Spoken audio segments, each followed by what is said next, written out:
The Demon King called a meeting with 5 of his 12 core commanders present: Jakar, Asild, Adelia, Velatin, and Ryranel. They are the scariest demons in the world. Even though they're already overpowered, there's one guy who's even stronger. That's Lord Arit, Core Commander 0. He's respected even by the Demon King himself for pulling off something impossible. In this world, there was a war between demons and heroes that lasted for years. There was one hero that not even the Demon King and all his commanders together could take down. Until one day, when the Demon King went to pick a fight with that hero again, he found the hero lying defeated on the ground, and some guy standing over him. That guy was the demon Arit. Right then and there, the Demon King made him the leader of his entire army. But things aren't always what they seem. Our protagonist is hiding some serious secrets. The first is that after winning that battle, he got really sick. The Demon King, terrified of losing him, called the best doctor to take care of him. The protagonist's body was extremely weak, and the doctor had no idea why, but the protagonist knows exactly why. The reason his body is so weak is that he's not a demon at all. He's a human with a fragile body. His real name is Dion Hart, but the demons completely misheard it and understood Demon Arit. The other big secret is that he didn't kill the hero. He found the hero already dead on the ground, and the Demon King showed up right at that moment, thinking he had soloed the hero. Nobody in the kingdom suspects this whole lie. Since our protagonist is terrified of going on missions and getting exposed as a fraud, he decides to quit. But the Demon King refuses on the spot, because he thinks Dion is the perfect warrior, and that's exactly why this meeting happened. Some monsters were attacking the base, and they needed someone to clear the area. While the demons debated whether Dion should go or not, our protagonist was praying to be forgotten. When they asked for his opinion, he ended up saying he'd go on the mission just so he wouldn't look like a coward. During the trip, our boy was already in full breakdown mode, convinced it was the end for him. Inside his own bag, he found a bottle of wine from the Demon Kingdom. Thinking he was about to meet his maker, he downed the whole bottle. The deal was to call him only in case of emergency. Everyone headed into combat to smash the monsters, while Dion chilled in the carriage. But then an insane plot twist happened. When a giant monster spawned, the warriors panicked completely. Out of nowhere, Dion appears slicing the thing in half. One of the soldiers froze in shock at the insane speed of the attack, and the guy went cold sweat when the protagonist pointed a knife at his eye and asked dead serious if he was the enemy. The blonde kid shaking in his boots warned that the target was the other monster right behind them, so Dion just started cutting through everything in his path. The entire army stopped fighting just to watch, completely glitched out by the scene. Long story short, the guy soloed the entire monster horde by himself. The next day when he woke up hungover, he found out the mission was already done, and that he had cleared the whole map. The funniest part of the story is that Dion simply didn't remember a single thing. The truth is that when he drank the wine, his psycho second personality took complete control of his body. That's why he was going crazy, wanting to kill everyone in front of him. Dion thought it was just the alcohol, but he doesn't even know his own truth, since his mind resets every time he wakes up. The whole squad stormed into his room, hyping him up like crazy. Asild, Jakar, and Adelia showed up for a visit. Asild got so hyped, he challenged him to a duel as soon as he was back to 100%. That's basically a death sentence for Dion. Asild is top 3 in the Demon King's personal guard, meaning he'd fight to kill without mercy. So Dion used the only weapon he had, the weight of his own name. Sent to call him show. Yay, no thanks. Jakar, off in his own world, is always convinced Asild that Dion refused the fight out of fear of accidentally killing the poor guy in the duel. Asild heard that, froze, and started shaking. Before leaving, he promised he'd grind more XP until he was strong enough to not die so easily, and then ask for a rematch. For Dion, that was by far the worst possible outcome. To make it even worse, Jakar mentions that after Asild, he also wants to have his own duel. Dion collapses into bed, having a heart attack on the inside, and thinks, I need to get out of here yesterday. Sometime later, outside, he's completely worn out. Ed spent all day dragging him around to talk with the army, while the doctor kept telling him to focus on healing. On top of that, demons kept asking him to spar. He seriously can't understand why everyone wants his attention. Fed up, he kicks a rock and yells for them to leave him alone. Unfortunately, the rock flies straight into 2 demons' heads. They turn around, annoyed to see who did it, but then they spot Dion and freeze. Right away they bow, wish him well, and apologize for making noise. MC has no idea what they're talking about, so they explain that an incubus had been causing trouble, and they were trying to move him away. Now that same guy is standing there shaking, even though he's supposed to have one of the most broken kinds of magic around. Everyone else has already run off, leaving Dion stuck with this trembling demon in front of him. The boy thinks he's doomed. He knows the commander is quiet, but when angered, even crueler than other demons, he starts crying, saying this is the day he dies. But he gently holds out a hand and tells him to get up. He says the others are already gone.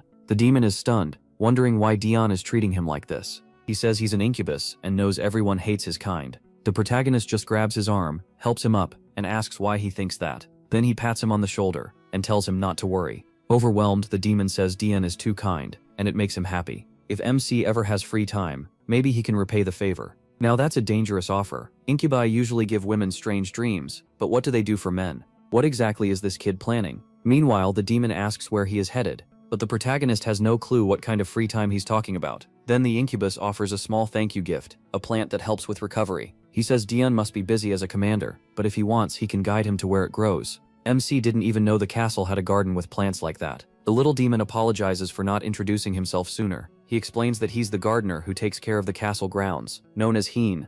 Tien is shocked. A peaceful job like that even exists in a place this violent. Right away, he starts imagining flowers, fresh air, and a quiet place to breathe. Basically perfect therapy. He admits he really needs somewhere calming, and asks Yurida to take him there. Tien tells him to follow, and he is thrilled at the thought of finally getting some rest. Then they arrive. Tien thinks the garden actually looks pretty nice, but the first plant he notices suddenly tries to bite him. He barely dodges in time. Tien quickly scolds the plant, saying it shouldn't bite guests. Did it want another lesson? The plant instantly droops, and Heen apologizes, saying it just got too excited to see Dion. The protagonist, though, is sure it sensed he was weak, and attacked right away. Now he understands what kind of garden this is, and leaving fast seems like the best plan. So he says he just remembered something important, and waves goodbye. Tien asks where he's going, and Dion says the hall. He needs to meet the army and start practicing as soon as possible. After saying goodnight, he leaves Hien behind in confusion, thinking it must be something urgent. Next time, Hien decides they'll give MC a gift instead, since he seemed to like the plant so much. Meanwhile, Tien can only shiver.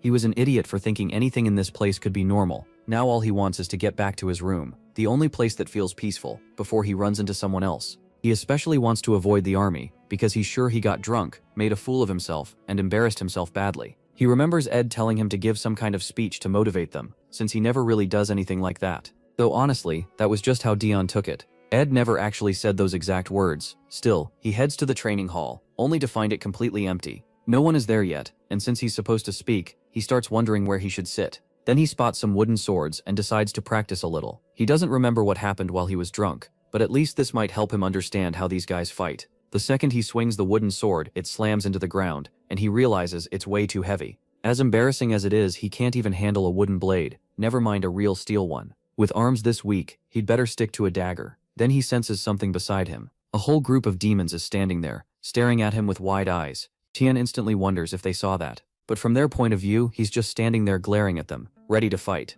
Everyone rushes over, asking if their commander is okay after worrying about him. Then they start praising him, saying what he did on the last mission was unbelievable. Tien tells them to relax, while trying to figure out what these maniacs are even talking about. To make it weirder, they all look at him like they're deeply moved, and he has no idea why. Sovi turns to the group and says he couldn't meet them after the mission, but he praises everyone who took part. His real aim, he says, is to give them freedom, to train and act on their own. Sovi adds that they don't need the protagonist's help, because they're already great at what they do. Then, one of them suddenly pulls out a sword and rushes in. Right then, Dion loses his balance. He refuses to fall, but as he ducks, the blade whistles right past him. The attacker freezes, stunned that MC avoided it. Dion has no clue how that happened, but the others are already crowding around, asking if their commander is hurt. He quickly realizes this place is not safe at all, and tries to turn away, only to slam his elbow into the guy's face and drop him flat. The man curses him, calling him a damn demon. Only then does Dion notice, the one in front of him is human. He remembers that dream with two versions of himself, and wonders if one of them is messing with things, because this can't be luck. As the soldiers call for their commander, he realizes none of them recognize this man. The intruder panics and says he has to get out now. But the second he moves, Dion is already there, cutting down at him. He knew he couldn't let the man escape. He was too dangerous, so the protagonist struck without hesitation. The intruder drops, and MC immediately orders them to inform the Demon King, and throw the trespasser in a cell. Then he just waves and leaves, while the others are left thinking, the commander must be disappointed in us. An intruder got in, and he was the one who got attacked. Still, one of them can't get over how smooth Dion's moves were. 1 second he looked completely casual, and the next he dodged in one clean motion, then turned into a sharp elbow strike. It was terrifying. The poor idiot went down instantly. He seemed so far above them, that the whole army felt like nothing but his shadow. One soldier thinks he's trained hard, but he never guessed the commander was still this far ahead of him. Soon everyone is fired up, saying they have to train harder so one day they might stand beside him. Meanwhile, Dion has sprained his wrist just from swinging that wooden sword. Still, the army can deal with the intruder, so he heads back to his room. Sometime later, he wakes up and finds Groggy already waiting beside him. The king mocks him for sleeping like a rock. Dion wonders if he's dreaming, but the king tells him this is very real. He knows him just woke up, but says he needs to come with him now. That is the last thing the protagonist wants. He just opened his eyes and wants to go back to sleep. Still, if the king came himself, it has to be serious, so MC asks if it's about the intruder. The king puts a hand on his shoulder, says yes, and tells him to follow. As they head downstairs, Dion starts wondering why they're going toward the dungeon. Is the intruder still alive? Did he reveal something important? But when they get there, the man is ripped apart, with bodies scattered around him. He'd been completely destroyed. Dion can only ask what happened overnight. The king tells him to look closer and asks if the man seems familiar. He studies him. He was a human strong enough to butcher countless demons and even got stronger when facing the Demon King. Then the protagonist realizes it. This man is a hero, and Dion knows heroes facing the Demon King have only two choices: blow themselves up to deal huge damage if the king is close, or scatter their power into fragments, passing hero strength to others in the world. Most choose the second path, since the Empire relies on those fragments almost like making more heroes. And that choice brings far more honor than the first. The king gives a bitter laugh and says it's absurd that they sent a hero like this into Demon Land. Maybe he wasn't a real hero at all, just a candidate, or a failed one. Dion knows a true hero would be much stronger, but even so, no hero would be thrown away for nothing. There has to be a reason this man was sent here. MC then turns to the king and asks to speak to the man alone. The king agrees and says he'll wait outside. Dion tells him it won't take long. He wants to know why this man came straight for him, and whether he brought any message. Instead, the man spits out his full name and calls him a filthy traitor. He says His Majesty trusted him to become a hero, but the protagonist betrayed the Empire and joined the demons. MC suddenly laughs, saying this must be a pathetic attempt to get his attention. The truth is, the man was disposable. The prisoner keeps shouting about betrayal, but Dion cuts him off. The fact that he says that only proves how worthless he is. He says he can't understand what he did to make the Emperor hate him enough to send him here to die. After all, the Emperor knows everything. He knows why Dion is in the Demon Kingdom and what this is all meant to lead to. So was the protagonist really abandoned, or is there some plan behind all this? Now even the prisoner starts wondering if he was cast aside by the Emperor too. MC only waves goodbye and tells him to think hard before he dies. The man pounds the floor, screaming that he gave everything to the Empire and will never forgive that bastard. Outside, Dion thinks about how weak loyalty really is. Talking to that man was a complete waste of time. The king asks if he's done. One look at his face tells him he got the answers he wanted. The protagonist says the choice is the king's, but in his opinion the man should be killed. The king agrees and says they'll handle it, but in return, Dion owes him a favor. MC clearly doesn't like that, and the king explains that Jakar sent an urgent request. This time they weren't dealing with a candidate, they were facing a real hero. And as everyone knows, heroes and demons never mix well. Dion knows that if the one at the front isn't some abandoned pawn but a true hero, then the demons have almost no chance. But the king says he must be curious too. What is the Emperor thinking? Sending a fragment like that straight to them. This is his chance to learn the truth. All of a sudden, Dion wonders when he even ended up outside. And before he can process it, the Demon King is already coming over. At this point, it really feels like he has a split personality. That would explain how he tricked the human earlier. It was like another side of him took over, which is why he suddenly acted so sharp. Now he has no clue where the Demon King plans to send him. Even so, there he is, waiting by the carriage. He remembers following the king to the dungeon, but after that, he somehow ended up outside with orders to leave, which just makes him even more confused. Why does the king want to send him to the front? He has no idea. Then Ed arrives and says they're ready. Dion says he gets it. Knowing the new hero is about to appear, since he can't refuse, he at least wants to see what this hero looks like. And on that part, the king was right. He is curious. Meanwhile, Ed thinks hunting those creatures only eased a little of his bloodlust. Not nearly enough. Even with the front lines this dangerous, the boy walks forward with a smile. Then Renranel calls out sweetly to the commander, saying she missed him so much. A little thrown off, Dion asks what she's doing here. He feels nervous because she's second only to the king in power, and she's hard to read. Then, acting all sweet, she says she heard he's going to the front and brought him a small gift. He doesn't know what it is and immediately gets suspicious. But the second she says it can protect him, he grabs it at once, saying it's perfect. There is no way he'd turn down something that might keep him alive. Then he realizes he accidentally patted her on the head. Ed gets emotional, saying it's wonderful that she's helping the commander like this, while she talks about how much he cares for Dion. The two of them start going on about protecting him forever, and the protagonist has to tell them both to calm down and get moving. Inside the carriage, he keeps wondering why everyone thinks he killed that hero. He didn't. Not only did he not kill him, he never even tried to stop the self-destruction, and he didn't throw himself in front of the blast either. Back then, he was just another comrade. That brown-haired warrior speaks to him, telling Dion to leave. Confused, MC asks if he's serious, and the man says yes. He was a soldier of the Imperial Army, and ending this fight was his duty. He tries to answer, but the man cuts him off and says he's already done enough. The Demon King is stronger than anyone, and he can't promise everyone will survive anymore. At least one person has to take the information back to the Empire, and that has to be Dion. He knows the protagonist still has things he needs to settle. That's why he wants him to leave. He says MC is meant for great things, so he has to survive and return to the Emperor. With that, the man says goodbye and wishes him luck. After a long time, Dian starts wondering if the battle is finally over. He wants to know if the battle is over, but he can't make himself move. Whether it's guilt, shame, or something else, he doesn't know. In the end, he's the one who has to carry the news back, so he forces himself up to check what happened and get ready to leave. Then he suddenly comes face to face with the Demon King and the others gathered around the hero. The king asks for his final words, but the warrior just laughs and starts to glow. The second Dion sees it, he knows, self-detonation. It looks like this is really the end, and now it's his job to bring the message back. But then a demon appears behind him and asks who's there. The creature attacks, yelling that he's hiding like a rat. The blow slams into the ground, but Dion barely dodges it. The thing came out of nowhere, and now he's in serious trouble. Another strike comes, and he leans back just in time, taking only a light cut across the face. Now all that matters is staying alive long enough to deliver the information. The monster rushes him again, but Dion avoids every hit, slides under it, springs up, and lands on the creature's head, driving a hoe into its neck. The problem is the monster moves, and he realizes the wound wasn't deep enough. He has no clue what to do next, and then the whole mountainside gives way, dragging both of them down. The demons nearby shield their faces as dust and rubble explode into the air, while Dion wonders if he's somehow still alive. Then he notices the beast is dead under him. He did kill the ogre, but after falling off the mountain, he ends up right in front of the demons, who stare at him and ask who this is. Someone strong enough to kill the 7th commander.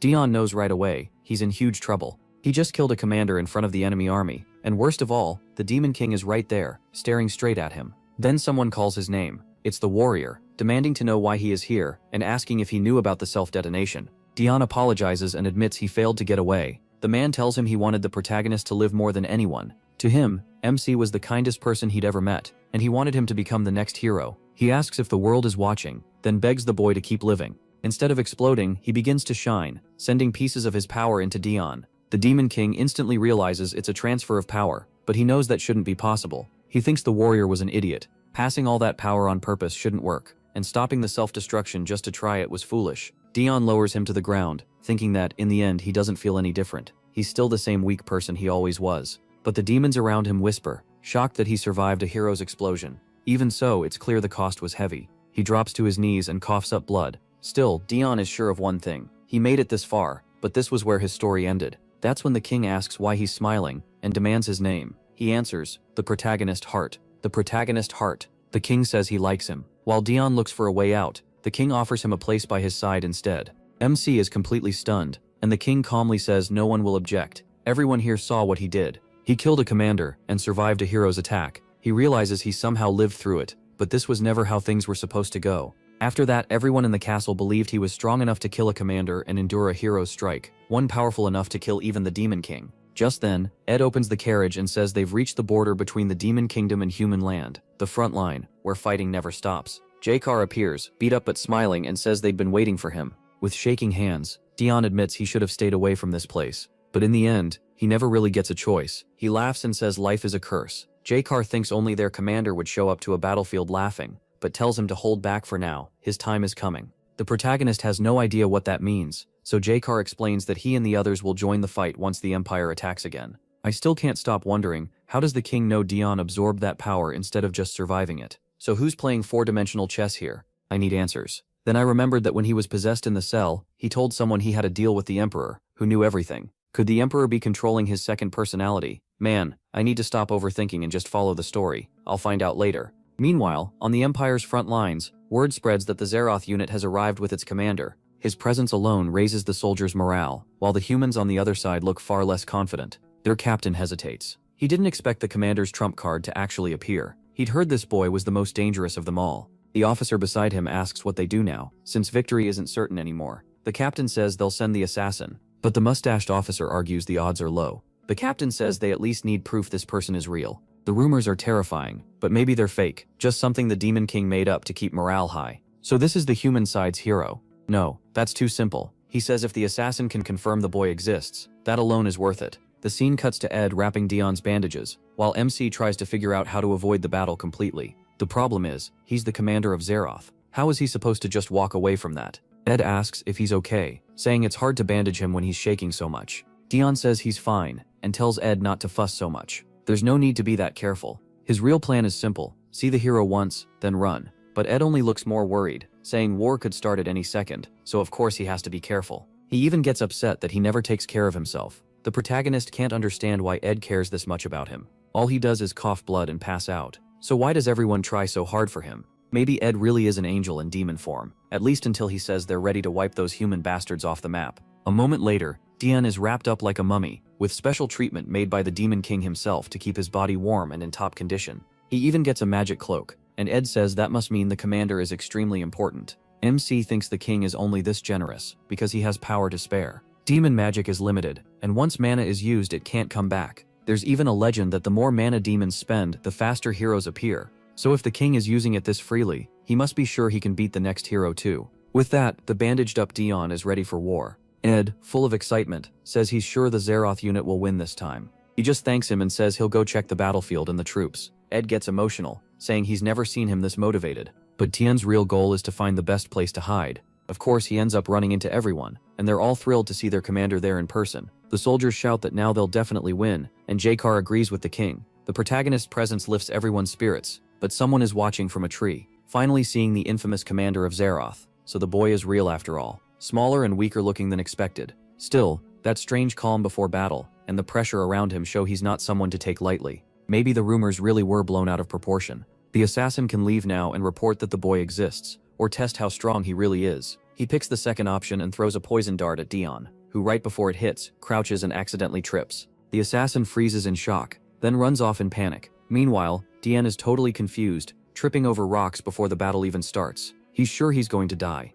Someone nearby asks what happened, and he gets up saying he was just stretching. But now everyone is watching him, so how is he supposed to find a safe place to hide? The man in the tree sees him walking back and wonders if he wasn't noticed after all. Or maybe Dion doesn't want to alarm anyone yet, and plans to send his best subordinate after him later. He can't tell for sure. That brief clash wasn't enough to judge MC's real skill, so he decides the next try will be the last one. Then, Ed asks what's wrong. Had he already finished checking everything? Dion says yes, and quickly changes the topic, asking about the Empire's new hero. Ed says the man has hidden his face behind a helmet ever since he appeared, but everyone knows he's an amazing swordsman. From above, the assassin listens and realizes they're talking about Lord Cruel. Could they have already figured out who sent him? Just then, Dion suddenly blurts out, "What's this? Alcohol." He's annoyed. There shouldn't be any drinks there, and it makes him mad that others can drink while he's not allowed to. Ed apologizes and says it was actually prepared for him. The protagonist's face changes right away, and he asks if he can really have it. Ed says of course, pours it for him, and Dion thanks him. He's thrilled,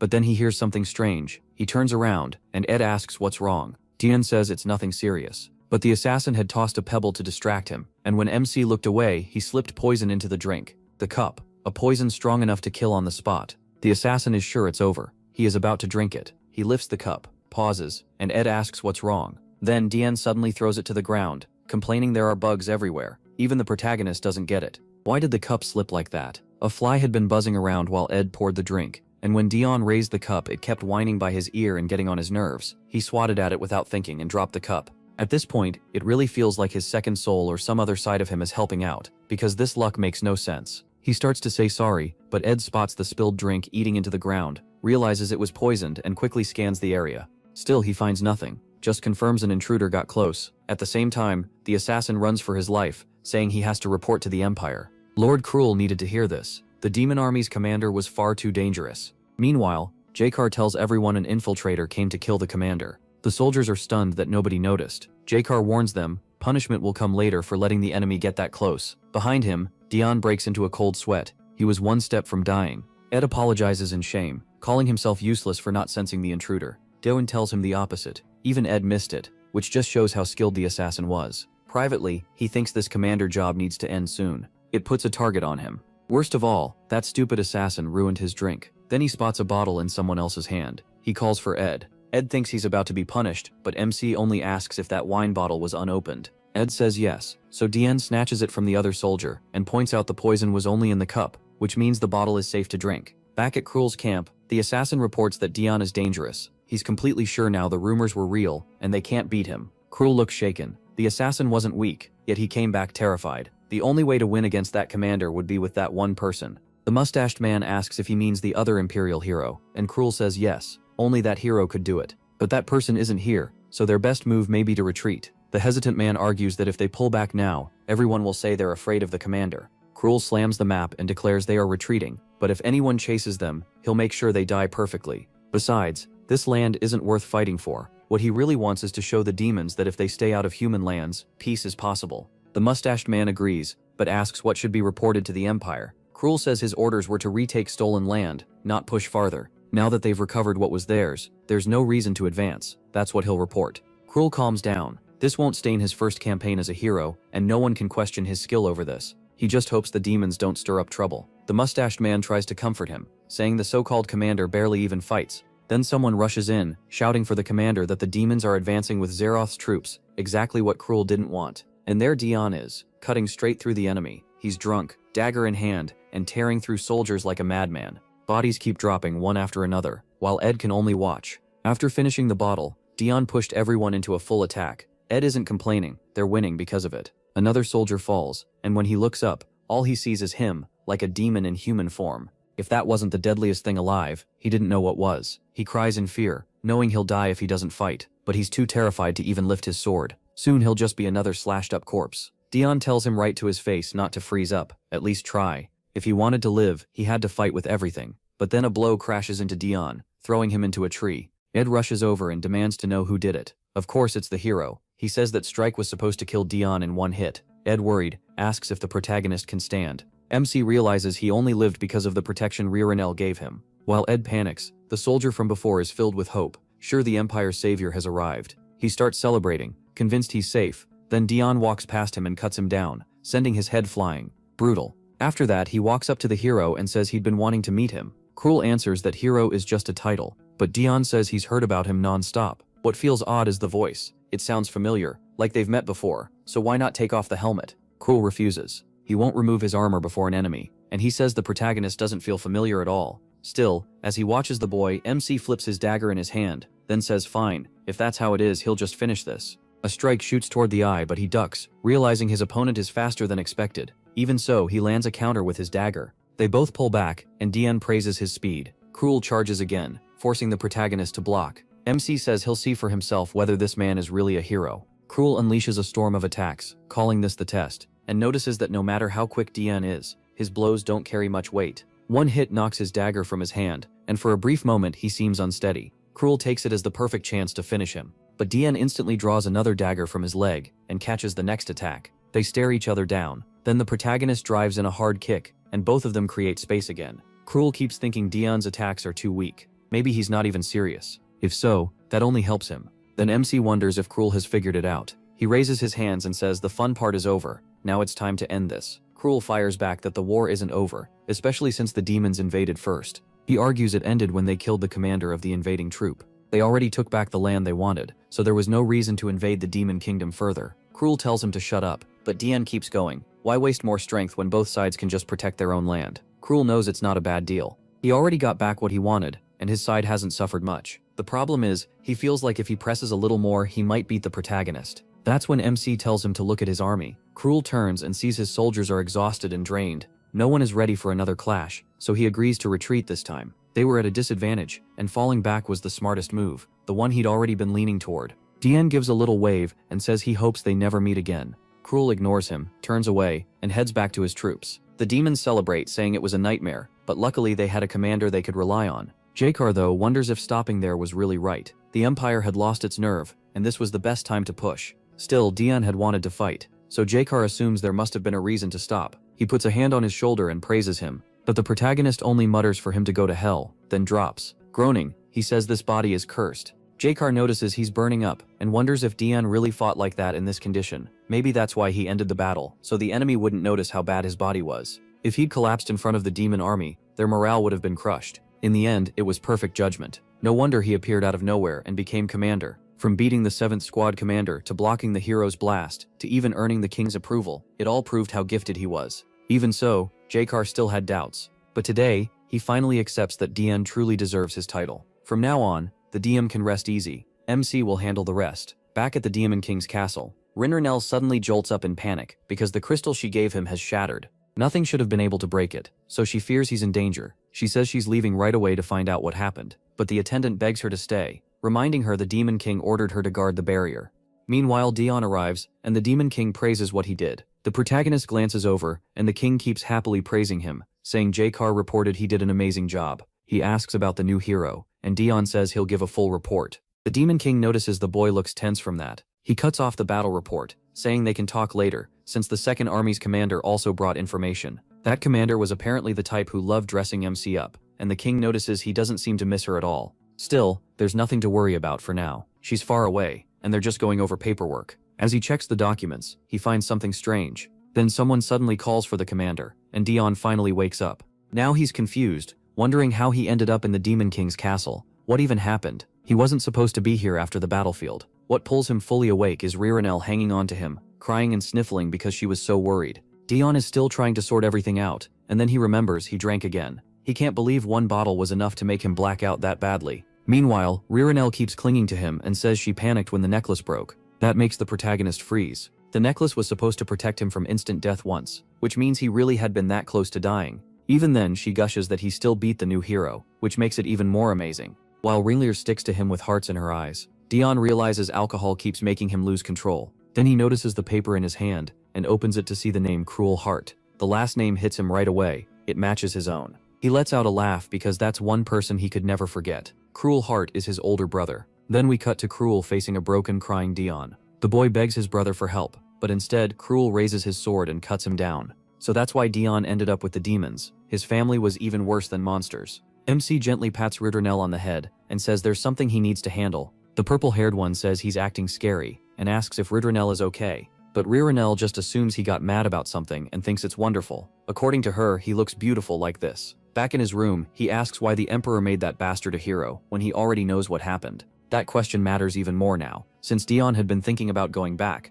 We then learn the Demon King had asked if it was time for the protagonist to return to the Empire, and MC said yes. If allowed, he'd gather information on the new hero. The king tells him to travel carefully, since staying away from the Empire too long would raise suspicion. Then he touches Dion's chest and casts a spell so he can always tell where he is. Waving him off, the king tells him to report back as soon as he learns anything useful. That was the deal between them. Even so, the protagonist still doesn't get why he has to act as the king's spy. One thing is clear, when the stress gets too heavy, he loses his memory. So the answer should be avoiding stress, but that's a lot easier said than done. Just then, Ed says he heard Dion's leaving for the human world today.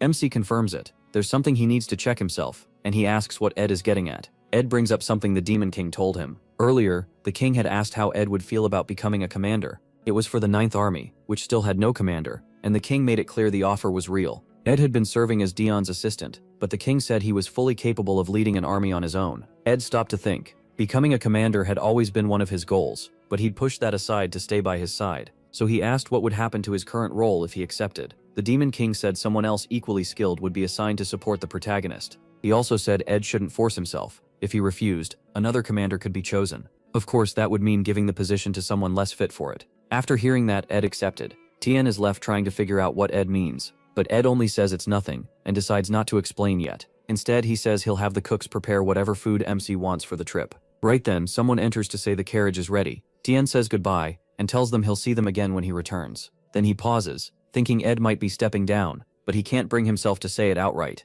So he just asks if Ed wants anything, since he won't be in the capital much, maybe some special food or something that keeps well. Ed quietly laughs to himself. Most superiors would never care this much about a subordinate. Still, he says he doesn't need anything. Don accepts that and waves goodbye. Ed wishes him a safe trip, thinking he respects him more with every day. But that isn't the whole truth. In that earlier talk, Ed had actually told the Demon King he didn't want to be a commander. The position mattered, sure, but staying with the protagonist mattered more. As MC leaves, Ed wishes him well and vows he'll wait for him as long as he lives. Yeah, this really feels like a setup for something tragic. The next chapter opens with guards posted in front of a mansion, grumbling about how boring their shift is. Then Dion arrives, and the guards stop him, warning that this is the Hard family estate. The Count is away, they say, so no one is allowed inside. He simply tells them to open the gate. As they stare in confusion, wondering who this guy thinks he is, he lowers his hood, removes the bandages, and says he wants to enter his own house. So what's the issue? The reaction is instant. Everyone starts rushing around shouting that the Count has returned and bowing at the entrance. Honestly, Dion expected a much colder welcome, so all of this feels pointless to him. The butler Ben comes out to greet him. The protagonist smiles and says it's been a while, and Ben asks if the hunt went well. Caught off guard, MC answers yes, and realizes everyone thinks he had gone off to hunt monsters. He's about to say it all ended fine, when Ben reaches for his face and says it's a shame the monsters did that to him. Come on, Ben. Enough with that. Dion tells him he's not a child anymore, and Ben agrees. He's a respected Count now. Ben asks if he wants his room prepared, but he says no, because he has to see the emperor first. He'd rather collapse into bed, but now that he's back in the empire, speaking to that man comes first. And on top of that, he needs answers about Cruel. Ben says he understands and will prepare everything. Elsewhere, in an office, a purple-haired man named Velaton mutters that the emperor's dog has finally returned to his master. He immediately asks Cruel, who's beside him, what they plan to do now that the younger brother is back. Cruel says he'll send a request to the Assassin Guild, but Velaton warns that could lead the trail back to them. Then he turns to Asild and asks about the other option. Asild, the one in glasses, asks if he means the Revolutionary Army, and Velaton says yes. They're the group trying to drag the emperor off the throne, so even if they get caught, it won't matter to them. Cruel agrees and says he'll contact them instead. Velaton grins, saying he can't wait to see what the hero does. Back at the mansion, the maids are all over him, going on about how great Dion looks in his little cape. He's completely lost. Since arriving, they haven't stopped fussing over him, bathing him, changing him, and doing all kinds of extra nonsense. Worst of all, they're clearly imagining him in all sorts of outfits and poses. At that point, he decides he just needs to escape fast. Before leaving, he thanks Ben for taking care of the mansion while he was gone. Ben says it was only his duty, then adds that he'd actually been waiting for Dion to return because he's getting tired and wants to talk about retirement. The protagonist instantly panics. This is the only person keeping the estate running while he does basically nothing. Then Ben laughs and says he was joking, which only leaves MC angry and confused, so Dion tells him to get out already. As he gets into the carriage, he says he doesn't need much protection. Very few people in the Empire even know he's back. While riding, he thinks about how he had to play nice with the Demon King in the Demon Realm, and now he'll have to do the same with the Emperor. The bad part is, the Emperor is just as terrifying. Adelia is the ruler who took the throne by force. He killed all 8 of his brothers and sisters, then killed the king and claimed the crown. Still, the throne is drenched in blood, and the country once known as a kingdom became simply the Empire. He was bold enough to rename it, and of course the other nations answered with war. That war lasted 8 years, and destroyed Dion's life. Those days were so awful that most of them are a blur to him, which might be better, since he doesn't want the memories back. During that war, Adelia conquered another third of the continent, and absorbed it into the Empire. For his part in the war, the protagonist Hart received the title of Count. He doesn't remember much about what he did, only that every day was a fight to stay alive. What he does remember is the goal he set for himself back then, the same goal that later left him trapped under both the demons and the Empire. As he's thinking about all that, the carriage suddenly starts shaking, so Dion steps out to check. A fight has broken out outside, and MC quickly spots armbands marked with an eagle. At least that makes the attackers easy to identify. He also sees their side is losing the fight, when one of the men suddenly appears right beside him. Dion starts to turn, but the attacker grabs him by the neck, and the whole place explodes. A moment later, he is thrown onto the carriage floor, and a man holding an axe sneers that he's found the Empire's little dog. The Revolutionary Army was born during that 8-year war, as kingdom after kingdom was crushed. All that remained was the will to kill the Emperor. The scarred man tells Dion this is where he dies, but the protagonist doesn't look scared at all, he just glares back. Even now, he knows this all goes back to the Emperor. Still, he has no plan to die for their cause. The man mocks him, saying he's way too skinny to be called a hero. Dion tries to say he's not the Emperor's dog. For some reason, the man loosens his grip and demands his name. MC answers, MC Hart. MC Hart. The second he hears it, the man grabs him again and calls him the cursed dog for real. White hair, red eyes, just like the stories. He tries to stab him, but the axe handle blocks it. Then the man slams him down again, and says playtime is over. Blood is already pouring out, and Dion is getting beaten badly. The scarred man can't believe this weak kid was called a hero. Maybe the rumors were wrong. He lifts the axe and tells him to blame the Emperor for what's about to happen to this fake hero. Right then, a spear comes flying in, cutting off the attack and knocking the axe away. The scarred man turns, and sees a few men laughing nearby. One of them says that throw landed perfectly. They're Imperial soldiers, and honestly, they look even worse than the rebels. These white-robed fighters are the Death Knights, demons who once served under Dion during the 8-year war. The scarred man tells his men to kill them, confused how they got there so fast. One knight pulls something from a bag, and says it's been a while since he had a proper fight. As he takes it, the protagonist thinks their real terror isn't just skill, it's how completely insane they are in battle. They rush in like maniacs. It's obvious they're enjoying this. Just like their captain, they're bloodthirsty to the core. Blood sprays everywhere, and everyone watching is horrified. The scarred man remembers exactly why going after Dion was such a bad move. Then a sharp pain hits him. MC's hand is jammed deep into his arm. He throws him into the wall, but his arm is already torn to pieces. That has to be Dion's other side. You can see it in his eyes. The protagonist calmly apologizes, saying he meant to rip the arm clean off but wasn't strong enough. Then he tells him not to cry, it'll stop hurting soon.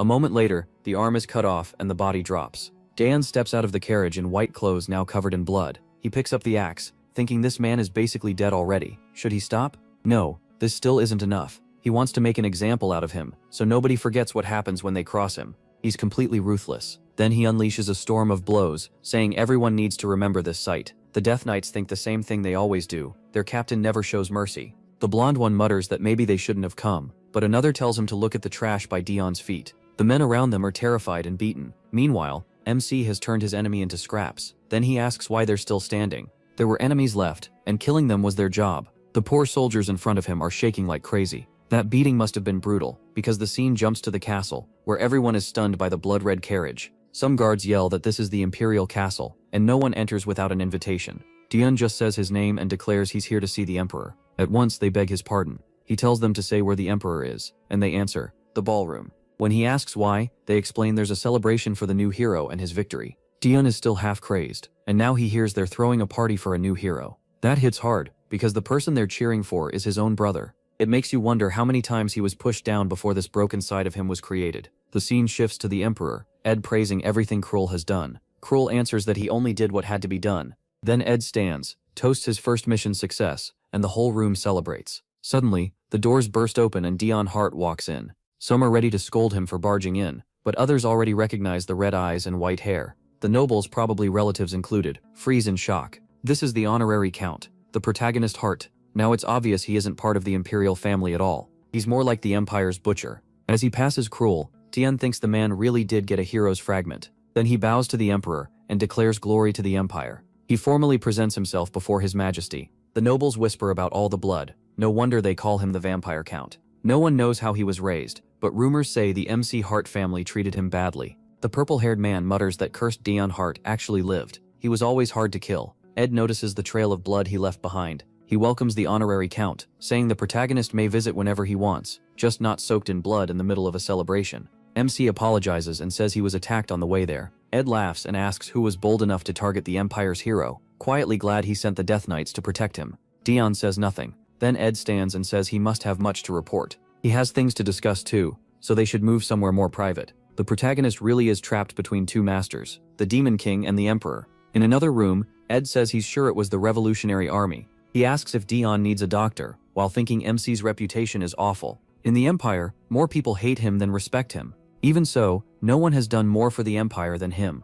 During the 8-Year War, he achieved things beyond words. And when the first hero was attacked, the protagonist was the only one who brought the body back, the sole survivor among the demons. Everyone else was eaten by monsters. Without MC, that warrior would have ended the same way. He was the first person to survive anything tied to the Demon King, though it came at a cost. So Ed asks if he found a way to remove the curse, the mark the Demon King put on him. Dion says no. Ed doesn't know the mark is really tracking magic that lets the Demon King always find him. He thinks it's a spell that weakens him.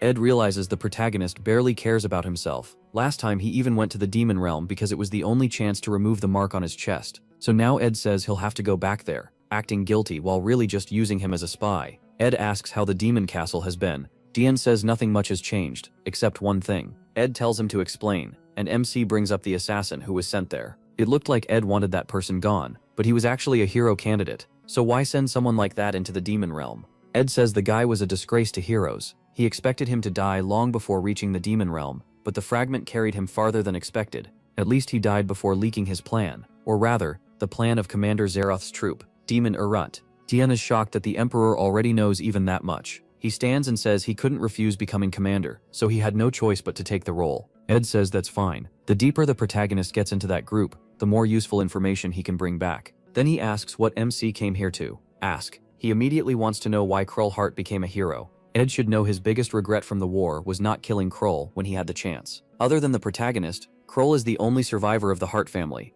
If MC was abused that badly, a lot starts to make sense. Then we flash back to Krull speaking to him as a child, telling him not to keep their parents waiting. The little boy softly apologizes and asks if it's time for dinner. Krull tells him to hurry. Dion hesitates, wondering if they'll get in trouble. His brother pulls his hand away and tells him not to touch him because he's dirty from training. He awkwardly says sorry and asks Krull to wait a second. He wants to walk beside him, but Krull just keeps going. Then Demon bumps into his back. Krull turns and asks if he likes that painting so much, since he's always staring at it. The protagonist says yes, because it shows them as a family. Krull brushes it off, saying it's only a painting. Then he tells Dion to stop coming out so much and stay in his room more. MC always felt alone in that house. The maids whispered that he was different from the rest. His white hair and red eyes made him stand out. Maybe he wasn't even the family's real child. But when he looked at that painting, he could pretend he belonged. He wished he had black hair and green eyes like the rest of his family. At dinner, his father complains that Dion is late and reminds him he was told to come quickly.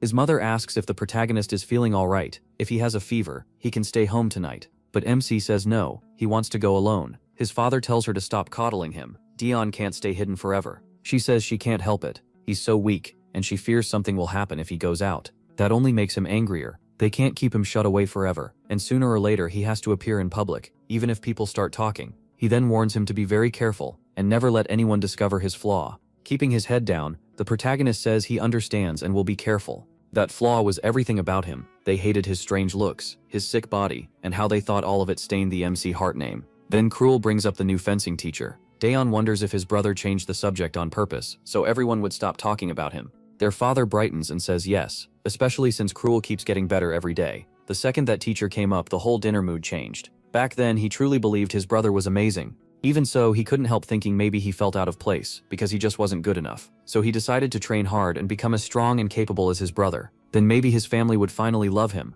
Later, as he walks through the halls, someone calls out to him. It's a few noble boys. They ask if he's Daeon Hart. No doubt those 3 idiots died somewhere in the 18-year war. The protagonist was too innocent to notice the bad intent behind their smiles. He thought they just wanted to be friendly, so he happily introduces himself as MC Hart. He starts talking excitedly about fencing, but one of the boys cuts in and asks why he's always alone. Maybe he was slow to catch on, because everyone already knew he was the outcast of the C. Hart family, the one kept hidden away in his room. The protagonist tries to deny it, but the noble boy steps in closer. He mocks MC's red eyes, says he's clearly not one of them, and that's why his family doesn't love him, why they threw him away. Before the boy can call him a stranger again, he punches him. He tells him to watch his mouth. His family does care for him. Then he gets hit right back in the face. Still, at least he swung first. After that, they just beat him down. While one of them keeps shouting that the protagonist isn't really a Heart at all, he's a monster. Even then, MC is only thinking about his family. Before long, he's collapsed on the floor, unconscious, and badly hurt.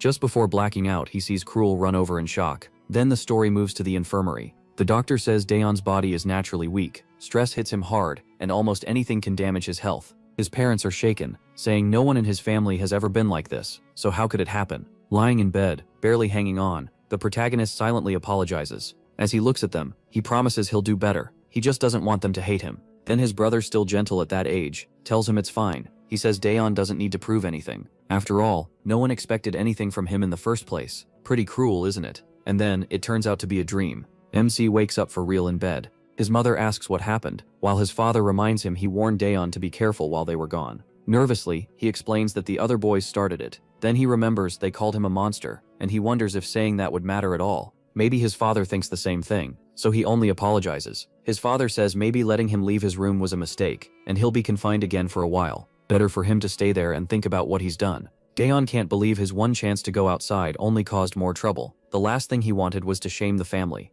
Later, while writing alone in his room, he hears people saying they feel sorry for him because he never gets to go out. He also hears his family laughing somewhere outside, so he goes to the window and sees his father walking with Cruel. He wants to be out there too, but part of him feels even wanting that is greedy. First, he has to earn that right by working until they finally injure him, until they recognize him. Step 1 was simple: build enough stamina to last 30 minutes of practice. By the time he kept at it, night had already fallen. He says he's exhausted, feels like he might die, but still refuses to stop. He keeps swinging until Cruel suddenly appears and tells him to stop. Only then does Daeon realize his brother is there. Cruel asks what he thinks he's doing, and tells him not to be stupid. He already ordered Daeon to stay quietly in his room, and already said he didn't need to do anything. But the protagonist can't accept not even being allowed to try. Maybe they didn't want that because he was a failure. Then he suddenly backs down and says fine, he won't do anything. He apologizes to Cruel, says he'll rest, and tells him to leave. After that, he stands by the window, wondering what he has to do to deserve being loved. Some time passes and the butler enters. He asks if Daeon will eat in his room again.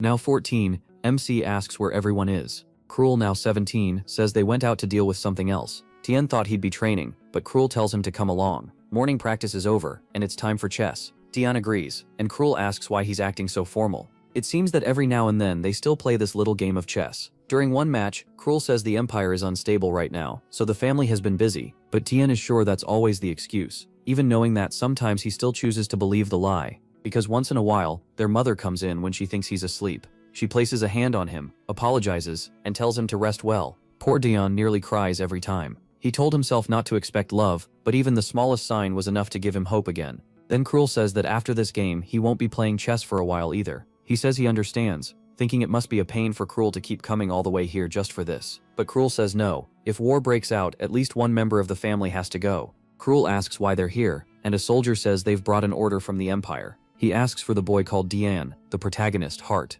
So that's what this is. The family kept him locked up, and now they're sending him off to die instead of Cruel. The butler points to the boy seated across from Cruel. At once, the Imperial soldier orders Dian to come with them. He says they'll explain on the way. As MC is dragged out, the knights whisper, wondering why they're taking a boy who can't even hold a sword properly. Then Cruel grabs the soldier's arm and says there must be a mistake. Tien isn't the one who should go. The man jerks free and says House Dian Heart already sent an official letter to the Emperor. They're only following orders. If Cruel wants answers, he should ask his parents. Being taken away, he still doesn't fully understand what they're saying. But one thing becomes clear. His parents are sending him to war. He's been sick and shut in his whole life. So what could someone like him possibly do on a battlefield? He pictures his mother's strangely sorry face and tells himself it can't be true. They would never do that. He turns back and calls for Cruel, but the door is already shut. In that moment, he wonders if his whole family really wanted him dead. Maybe getting rid of the failure who stained their name was easier for them. However, it connects later. The pain here is obvious enough. Then we jump to Daeon,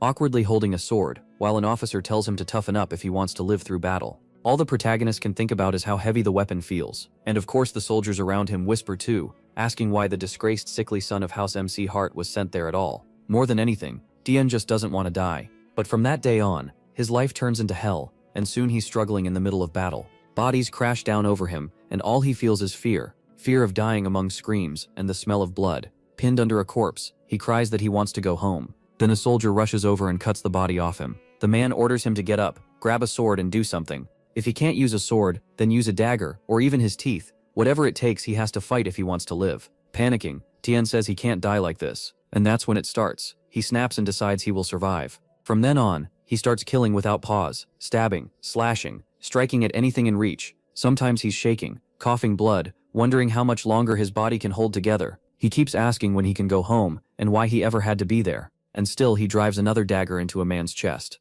The scary part is, he was talented. You shouldn't throw a 14-year-old into war and expect him to live, but somehow he does. And the years keep passing as he survives again and again. Sometimes letters come to the soldiers at the front, messages saying they're missed, telling them to stay safe, things like that. But Dian, alone as always, gets only one letter. It tells him he's been promoted to commander and is being moved to another battlefield. That's when he decides to turn his house Heart into a place of terror, and that revenge begins the moment the door opens and he steps inside, with the butler beside him, or whoever it was. He says he's finally come to pay his respects. His father tries to peace pop. His father tried to speak, but Dian killed him at once. In his mind, sending him away had been the right call. Their real mistake was staying in that house at all. They could have loved him, but even that was too much for them. He said goodbye and struck again. Then he burst out laughing like he'd lost his mind. With a hand over his face, he said they deserved it. They never should have thrown him away. All he ever wanted was their love. But even then, he wondered why it hurt this much. He'd finally reached the goal he'd clung to for years. So why was the pain still there? Then Cruel opened the door and found him. Daeon was covered in blood, crying and completely broken.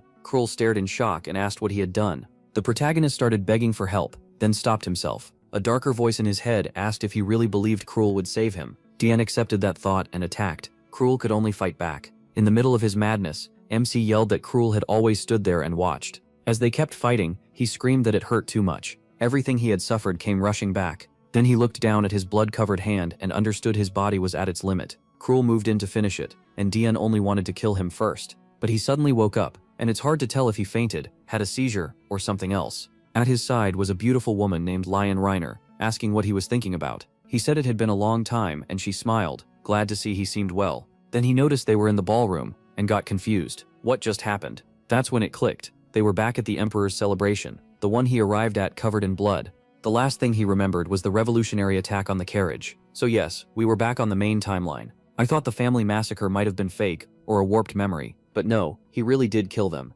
Lion asked about his talk with the Emperor, saying he looked awful afterward. He had no clue what talk she meant, and guessed the stress had pushed him over the edge again. When he asked what this event was even for, she acted like he had to be joking. How could he come here not knowing? The whole gathering was to celebrate Cruel Heart's first victory. Just then, Cruel himself showed up and said he was glad to see Dian. He answered that now he understood why he'd had such awful dreams last night. It had been a while since they'd seen each other. At the same time, he bitterly thought about those green eyes and black hair, the mark of the hearted bloodline he never wanted to see again. More than anyone, Cruel was the one he didn't want to face. Cruel said that in the demon realm, he had come face to face with Zeroth's commander. Dion asked what the issue was, wondering if his brother somehow knew it had been him. But Cruel only said that Commander was great at firing up soldiers and somehow reminded him of the protagonist. He'd never seen troops with that much spirit. Since he'd heard MC was always an excellent commander, he wondered if the army would have been even stronger with him there. Tian suddenly laughed like a madman, apologized, and said Cruel had to be exaggerating. There was no world where the two of them would ever fight side by side. Cruel let it pass, though he noticed his eyes were the same as ever, cold and distant toward everyone. Full of hate for the man talking to him so casually, the protagonist turned away. He said he had other things to do, and told Cruel not to bother him again. Then he went to get some pudding, thinking this party was terrible, and all he wanted was to leave. So why did that bastard Cruel keep trying to talk to him? He didn't want to say anything to that man. Then Cruel asked if he was hurt. Dian snapped that he was being annoying today. He could handle himself, so Cruel didn't need to act like he cared now. Whenever MC got hurt, he always had to pretend he was fine, so they could keep doing what they always did, say nothing. The mood turned heavy when Cruel awkwardly tried to say more, but then Stave stepped in. He joked that seeing such brotherly love warmed his heart. Damed remembered right away that this was the noble leading the group against the Emperor. Cruel greeted him politely, and Stave brushed it off. He introduced himself to him, saying he'd heard a lot about him, and was pleased to finally meet him. The protagonist only looked at the offered hand, then turned away. The guests were stunned that he had ignored a duke. This empire was packed with annoying people. Honestly, the demon realm had been better. At least the people there were interesting. Whispers spread through the party, while Stave stood there in silence. Davekhan ignored him anyway, acting like none of it mattered. No chance he was going to answer while eating pudding, and risk drooling everywhere. That would be humiliating. So that was the reason he looked bold, but it was just bad timing. Seeing the Duke start to get irritated, he finally decided to greet him before this got worse. But then the Crown Prince Elphidus walked in and called for the Duke. Dian kept chewing, wondering if he'd somehow smeared honey on himself, because people would not stop coming up to him. Elphidus said the place was chaotic tonight, and Stave apologized for being involved. The prince told him not to worry, and said it was his own fault they hadn't spoken sooner. Inside, though, he was asking himself why Stave was talking to MC at all. He couldn't let that man carry out whatever he was planning. He looked completely set on protecting him, no matter what, and I still don't know why. Then someone else suddenly rushed over and hugged the protagonist. At last, he had another intense little fan on this side too, Elithia Desert. She said she had missed him so much. Then everyone froze in shock, because that hug made him cough up a huge amount of blood. Now people were shouting for doctors. Our guy had just taken massive damage. Was her hug really that strong? Lime quickly covered his mouth, telling him not to talk or the bleeding would get worse. Then the Emperor arrived, with the first hero beside him and a general called Nemesis. Seriously, with names like Nemesis and Cruel, it's like these people were born to sound evil. Althea was falling apart, apologizing over and over because she hadn't controlled her strength. Her brother apologized too, but the Emperor waved it off. A hero like Dion wouldn't be coughing blood from just a hug. He was clearly already injured, probably from an attack on the way here and internal wounds. MC, meanwhile, was overwhelmed. Too many people had suddenly gathered around him, talking about him and making a fuss when all he wanted was some peace and to leave. The Emperor told him to see a doctor, but he insisted he was fine. Soon people started whispering that maybe his weakness came from the Demon King's curse. For Dion, that was perfect. It was exactly what he wanted them to think. So he asked to be excused and said he was leaving. From what I can tell, he really did lose his mind back then, and this nicer personality may be something he built to hide the darker one. Still, this story loves keeping everything unclear, so we're left guessing. But right as he tried to leave, he stumbled and nearly passed out, only for Cruel to catch his arm. Great, when he needed help it had to be Cruel. Dion slapped him away and told him not to touch him.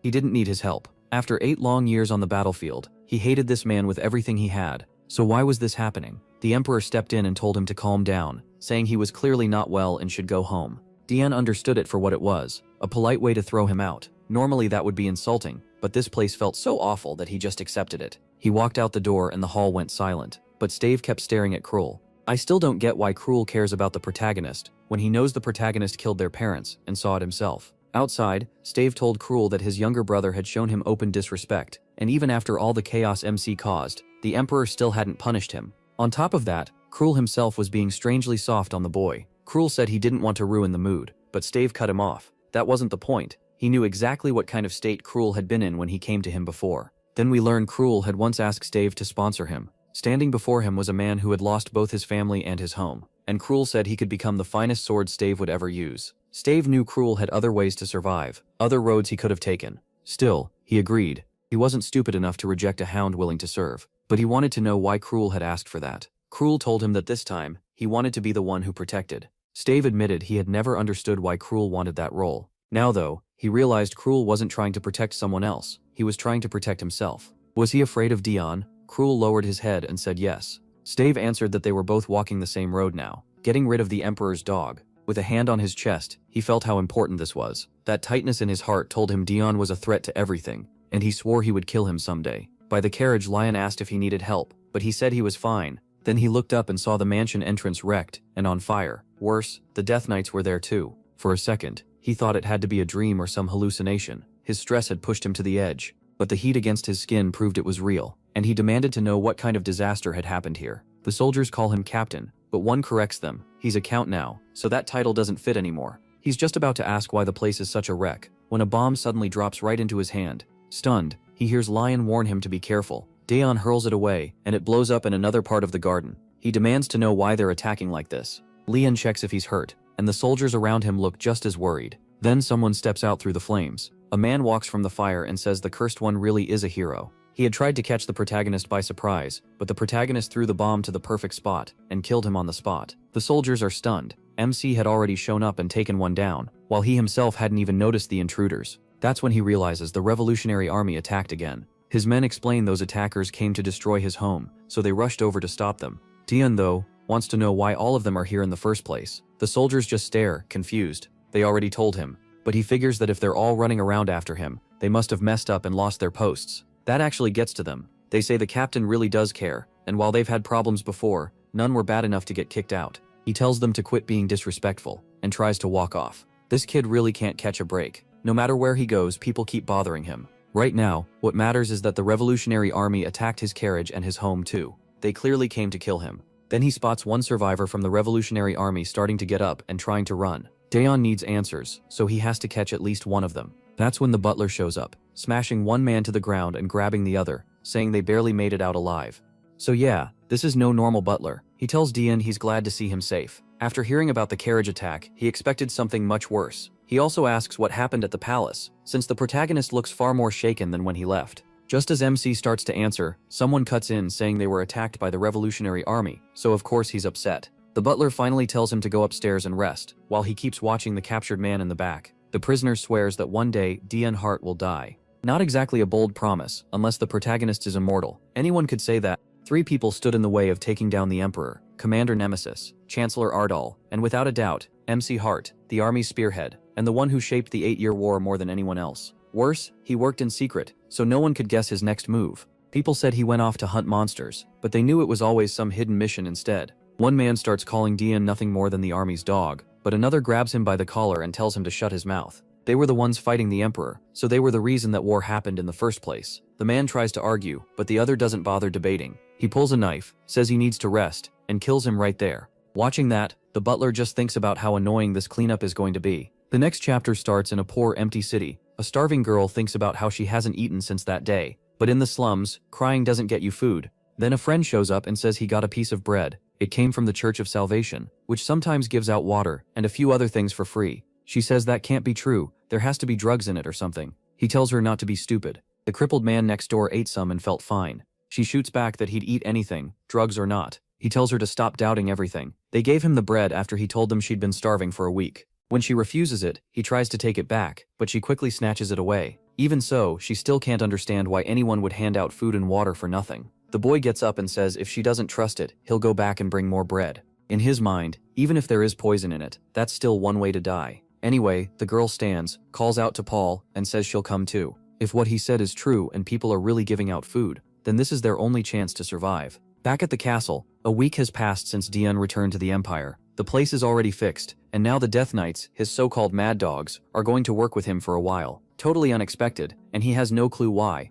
His plan had been to use his time in the Then the protagonist demands to know which idiot approved this useless project that will waste time and money to build. The butler calmly says he did. MC instantly switches tone, calls it a great idea, and approves it. Ever since seeing the butler kill those men, he decided not to push him too far. Better to let him handle this stuff anyway. Then shouting catches his attention, and he looks outside. A fight has broken out. The Mad Dogs, his men in white, are clashing with Imperial soldiers, the same troublemakers as always. Tian asks if those idiots seriously have nothing better to do. The butler explains, the Emperor used to keep them busy with missions, but now they're under his command. And since he hasn't given them anything to do, they've been training, wandering around and picking fights. The protagonist has no desire to command these men, but the butler says the answer is obvious. His Majesty must care a great deal about him. The Emperor would never leave a force this strong at some far-off estate where betrayal could happen easily. Sending them here showed how much trust he placed in Dion Hart. MC is sure of the opposite. The Emperor dumped those lunatics on him, because no one else could handle them. He also asks why there's so much paperwork. He already gave Hart territory back to the Emperor a while ago. If that man really cared, he'd manage the land himself and leave him with none of it. That's when the butler reveals something the protagonist somehow didn't know. For a while now, the Emperor has officially named him the sole ruler of the Hart lands. Dion is horrified and demands to know why that cursed Emperor would do this. The butler warns him the official notice should arrive soon. MC jumps to his feet. He wants to know how to give this house back. When he first got the title of Count, he already wanted to refuse it because he didn't want to serve as a Margrave, a border lord stuck right beside enemy land. And the reason he wants nothing to do with this place is simple. All his worst memories are tied to it, so he says he won't accept it. He'll go to the Emperor and return everything. Then someone announces that the Crown Prince and General Nemesis are here to see him. Naturally, Tien has no idea why those two came. Nemesis hates him, so his visit makes even less sense. Painting, wondering if he seriously planned to keep that thing when building his new mansion. Someone welcomes them, and Elphidus quickly apologizes for the sudden visit, but says he needs to speak with the Count. A little earlier, Alethea was upset after hearing Dion's house had been attacked. Her brother tells her not to take it so hard. She covers her face and says the protagonist will probably never want to see her again, so all her effort was wasted. Then she stands and tells her brother to admit she's beautiful. As a princess, she says, she can't make the first move. Maybe she isn't especially gifted, but she never meant to cause trouble. It's obvious she's trying to win Dion over. Elphidus reminds her again that it wasn't her fault, even though she really did hit the boy as hard as she could. She says she'll apologize, and he asks if she plans to go see him. The moment she nods, he says no. Usually he lets her do as she likes, but this time is different. If she goes to him or he comes to her, it'll turn into a scandal. The strange girl says that would just make marriage easier, but he cuts her off. He knows everyone sees her as innocent and naive, and that's the image she works hard to keep. Then her face darkens. She admits she doesn't love Dion, but he could still be very useful to everyone. Another dangerous one. Seriously, can't anyone let this boy live in peace? Elphidos warns that if she acts that boldly, no one will keep believing she's the harmless princess. If she wants to lose that image, that's her choice. But she says no, she'd rather do everything she can to stop the nobles from fighting harder over the throne. Besides, all her effort to win over the Count wasn't wasted. She made her interest obvious, and now everyone knows it. That means no other girl will try to get close to him. If that's what it takes to keep someone as talented as Deline loyal to the Emperor, she accepts it. Her brother pats her head and says she's thoughtful. He knows she has reasons for everything she does. Still, he's told her many times that she can stop whenever she wants. She smiles sweetly and says she understands, but it's clear she's hiding something much darker. Then she asks her brother to find out what Dion thinks of her, because she doesn't want the Empire's treasure staying angry over what she did. And that brings us back to the meeting. It may not be the biggest issue around, but Elphidos needed to make sure MC stayed on the Emperor's side. Meanwhile, he is still wondering what those two are even doing here. He greets them politely, and Elphidos tells him it's fine, he can sit down. Dion immediately asked why they came. The blonde prince said both he and the general had something to say, but it would be brief. The two traded cold looks, and the protagonist clearly wasn't happy. The general's stare was sharp enough to drill through him. MC already knew the prince's "it's nothing serious" usually meant the exact opposite. Then Jakar brought up what happened at the celebration, saying Azild had gone too far with him. Dion remembered coughing up blood, but brushed it off. Jakar thanked him for not taking it as an insult, even if it caught him off guard. That was when Jakar made a personal request. MC paused, and the prince kept going. If he was willing, Jakar wanted them to be friends. Poor Dion, the prince was smiling like crazy, and he was way too soft to shut it down. Jakar said he wanted to know the protagonist better, but the protagonist stayed so busy they barely got to meet. The protagonist wondered if that was truly why he came. Jakar answered that as crown prince there were many things he couldn't do, like simply visiting someone he wanted as a friend. So he used the celebration incident as his excuse to come talk. He played the sweet friendly prince perfectly, even though Dion knew there was something rotten underneath. MC said he was very grateful for the offer, but before he could finish, the general hit him with that hard stare again. So he changed course and said it would be an honor to be friends with such a great prince. Jakar brightened at once, happily declaring that they were friends now, and would grow closer. The protagonist, meanwhile, was not happy at all. Jakar wasn't stupid. He could tell Dion felt awkward, and had likely agreed out of pity, just like the rumors said. He quickly pushed further, saying he'd visit soon so they could train together and have tea after. MC was just about to refuse, but Jakar stood up first. He said he had a lot to do, and gave his goodbye. Then he left, already excited about seeing his new friend again. Dian, though, really did not want to stay alone with the general. The man addressed him as honorary count him, and said it had been a while since they spoke in private. The protagonist started to answer, but the general cut in and said he'd be direct, so he could leave quickly. The emperor wanted MC to hand over the revolutionary soldier he had captured. They wanted the man to lead them to the group's base so they could wipe them out. But since he and his troops caught him, he had the right to refuse. Grateful that he got straight to the point, the protagonist said he didn't care, and told him to take the prisoner. Once they were at the cell, a prisoner was brought out. MC pointed him out and said that was the one. But the general said he had heard he was attacked by 3 people. One died in the explosion, but the second death was never confirmed. Dian asked why that mattered. The general told him to explain how the last one died. At the same time, he thought to himself that he never hated anyone for no reason. During the 8-year war, he had watched the protagonist's personality change up close. Dian had been the first noble to lower himself to an ordinary soldier, so he stood out. At first he was weak and barely made it through battle. Later, cruelty became the way he survived. He had once grabbed the boy by the shoulder and told him to get up, but he had already been standing there for 3 straight days. Surviving wasn't his fault, but he still had to face what came from it. The general understood. Then Dian looked up and asked what he was even talking about. That was when the general noticed something split inside him, like another self. The protagonist said his wounds were fine, and the general tried to bring up the battle. But MC met his eyes again, and said he truly had no idea what he meant. The general realized he had 2 sides, one bloodthirsty and focused only on survival, and another normal one that forgot the horrors he had done. That dark look on Dian's face made it clear enough. To the general, MC couldn't carry the weight of his actions, so he escaped from them in the worst way possible, all while wondering how long the protagonist planned to keep pretending.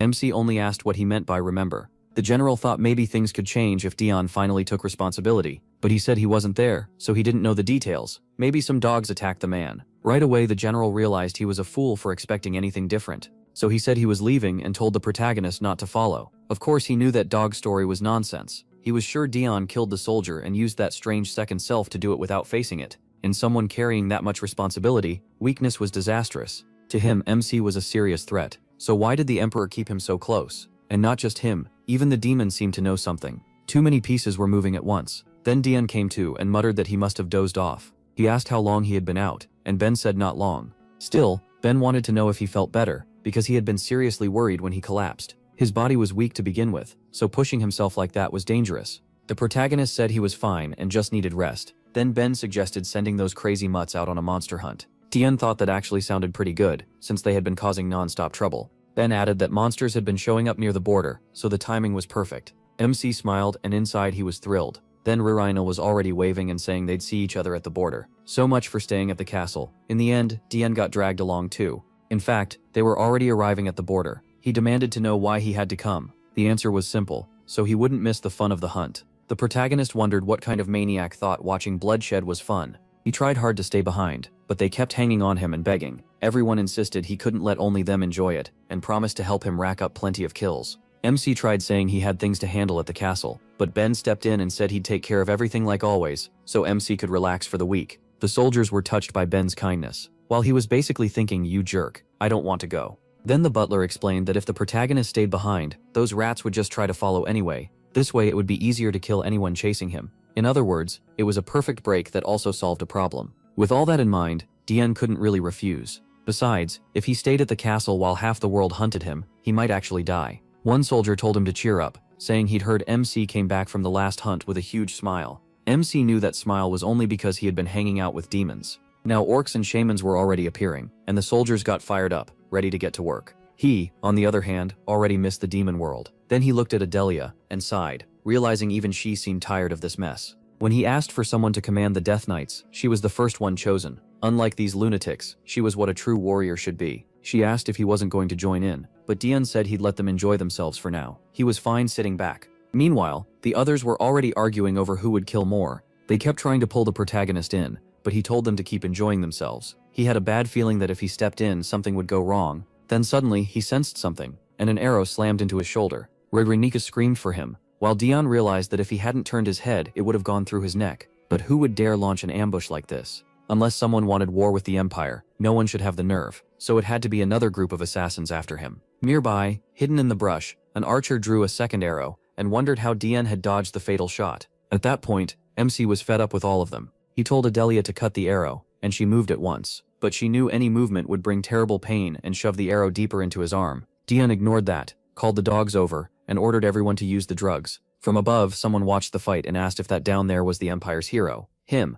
The man beside him said yes, that white-haired boy was the one leading them. The first man grew uneasy, wondering if this was some kind of internal conflict. Then he saw Dion was hurt, and said it had been 2 years since the 8-year war. The feared protagonist had been wounded, and the Empire definitely wouldn't want another war right now. If they finished them off here and claimed they were attacked for no reason, they might even squeeze compensation out of it. But below, the men were swallowing pills, and Renel wanted to know what they were. She asks what the pill is. MC says it shuts down your reason, and she points out it was banned because it's too dangerous. That warning means nothing to him, who cuts people down without a second thought. The men take cover and lift their blades before rushing in. Dion jumps off his horse and says this is the first one. A second later, the man is covered in blood. He warns him not to move unless he wants to lose both legs. Then he tells the soldiers they have one prisoner, the rest can die. The army charges and the enemy force is wiped out. He orders Lion to watch the captured man and make sure he doesn't get away. But then he notices some soldiers hesitate before delivering the last blow. The others were already dead, and this one looked like he was dying anyway. Dion steps in and hacks the man apart dozens of times, then reminds them they've spent 8 years fighting like dogs. So why did they suddenly start acting like humans again? They were still weak and pathetic, with no real chance to live. He'd taught them over and over that mercy gets you killed. Everything they do is to stay alive. The attack squad realizes they messed up. They understand that lesson the hard way. As the scene turns to Cruel, the butler asks why he paid half the reward for just a wound, when the Duke clearly wanted Dion dead. Cruel says he knows the goal was murder. He only added one extra condition. The butler pushes back, asking why their money was spent that way, if the protagonist had to die. Cruel tells him he'll take full responsibility. The man can't understand it. Why would the person who should hate MC the most act like this? Meanwhile, Cruel thinks Dion's end will be decided by him alone. He's keeping him alive because he wants the kill for himself. So when the Count made his offer, Cruel secretly arranged to pay half the reward just for injuring him. Back at the battlefield, the protagonist keeps cutting enemies down while someone nearby mutters, "This is the worst sight he's ever seen." With those red eyes, MC doesn't look anything like the Empire's hero. This isn't what they were hired to face. Now it becomes clear why that night group has its name. They don't seem human at all, but like demons. Honestly, in this story, the demons feel more like the good guys.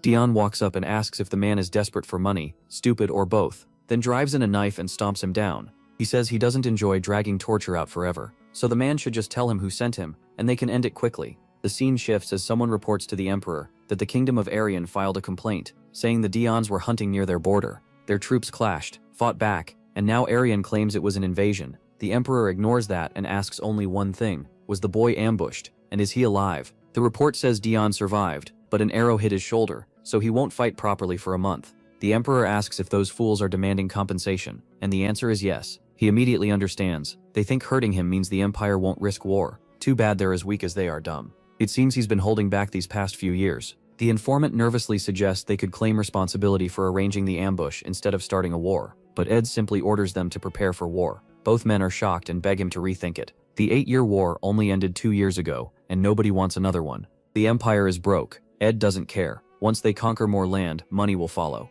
If they handled one 8-year war, they can handle another. The Chancellor argues that the army isn't ready and the people won't support this, but Ed cuts him off, reminding him he's a tyrant. He was already planning to conquer the rest of the continent, and the timing couldn't be better. The moment he killed his brothers and sisters, he chose this road for good. He won't turn back, even if it's become a chain around him. And right now, that chain is pulling him toward another disaster. The Chancellor thinks there is nothing wrong with living by your own duty, but Ed's priorities are clearly twisted. All he can do is pray that if those disasters really come, the Empire survives them. After the Chancellor leaves, the Emperor asks Nemesis what he knows about the Church of Salvation. Nemesis says it's the cult gaining a crazy number of followers in the slums. He adds that it's not surprising when life gets hard, people naturally cling to religion. Ed agrees, but says the group has grown far too large and should be crushed before the war begins. He wonders if Dion should handle it as punishment for the trouble he caused. Even with an injured arm, wiping out a cult would be easy for him. Nemesis rejects the idea right away, saying the boy is too dangerous. Ed asks if that's because the protagonist is cruel for no reason.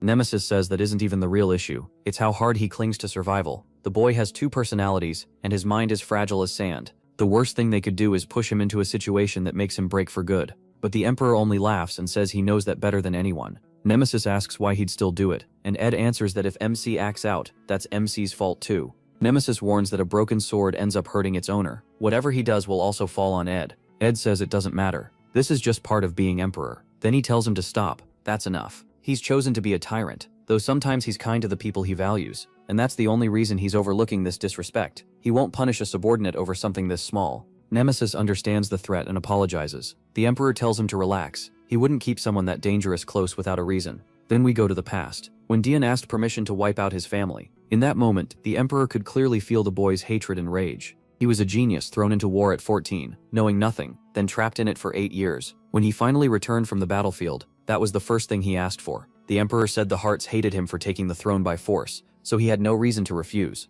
Still, he asked if Tian really thought he was strong enough to bring down such a powerful family. That was when the Emperor decided to shape him into a sword. The protagonist only asked what he needed to do. To him, it was the perfect plan, and the hero's death made it a success. MC returned, carrying that man's body. The Emperor praised him and asked if he'd changed his mind, but MC said no. In the end, the Emperor had to admit he was a hero even without that so-called fragment. Then he remarked that the Heart Mansion probably wouldn't stay quiet that night. The protagonist simply thanked him, and that was where the cruelty started. But fate is strange, and when Krul returned later that night, he found Dion had slaughtered everyone in the house. Worst of all, Krul himself survived. The Emperor says that, in the end, Krul became the perfect way to keep MC under control. He killed the family without the Emperor ever directly ordering it. He only gave permission. But Krul lived, and if the protagonist wants to kill his older brother, he'll need the Emperor's help.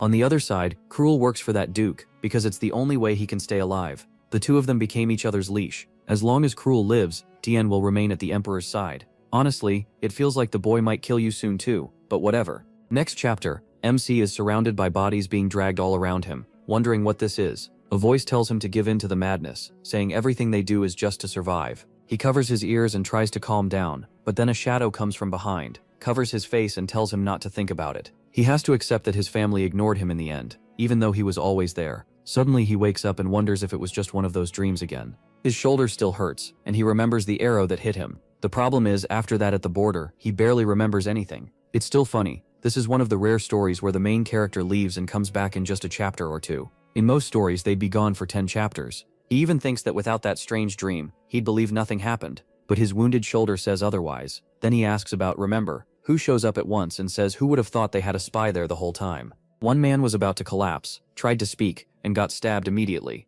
dead on the spot. Remember says, they'll now work for the dead. Someone comes to carry the body away, and warns him that Dion has returned. Remember says fine, he'll meet the boy, and tells them to find out who that man was serving. But hold on, the guy is dead. Are they really getting answers from corpses now? How are they supposed to figure that out? Then we cut to Remember speaking with Dion. He notices the injury, and asks if the protagonist is alright. The protagonist says it's nothing serious. The butler points out that MC uses his right hand, so he can still keep fighting. Then he says the smell is awful since he just killed a spy and is still covered in blood. He claims he meant to take the man alive, but something went wrong. He really can't get a moment of peace. The butler asks whether he learned who attacked him. Tian says they died before he could find out, and he barely remembers anything anyway. The butler warns that whoever planned this is dangerous. He adds that Duke Elister is one of the biggest suspects. For once, that actually makes sense. Either way, Dion can't deal with this alone. The butler says asking His Majesty for help would be best. Right after that, he apologizes for speaking too boldly.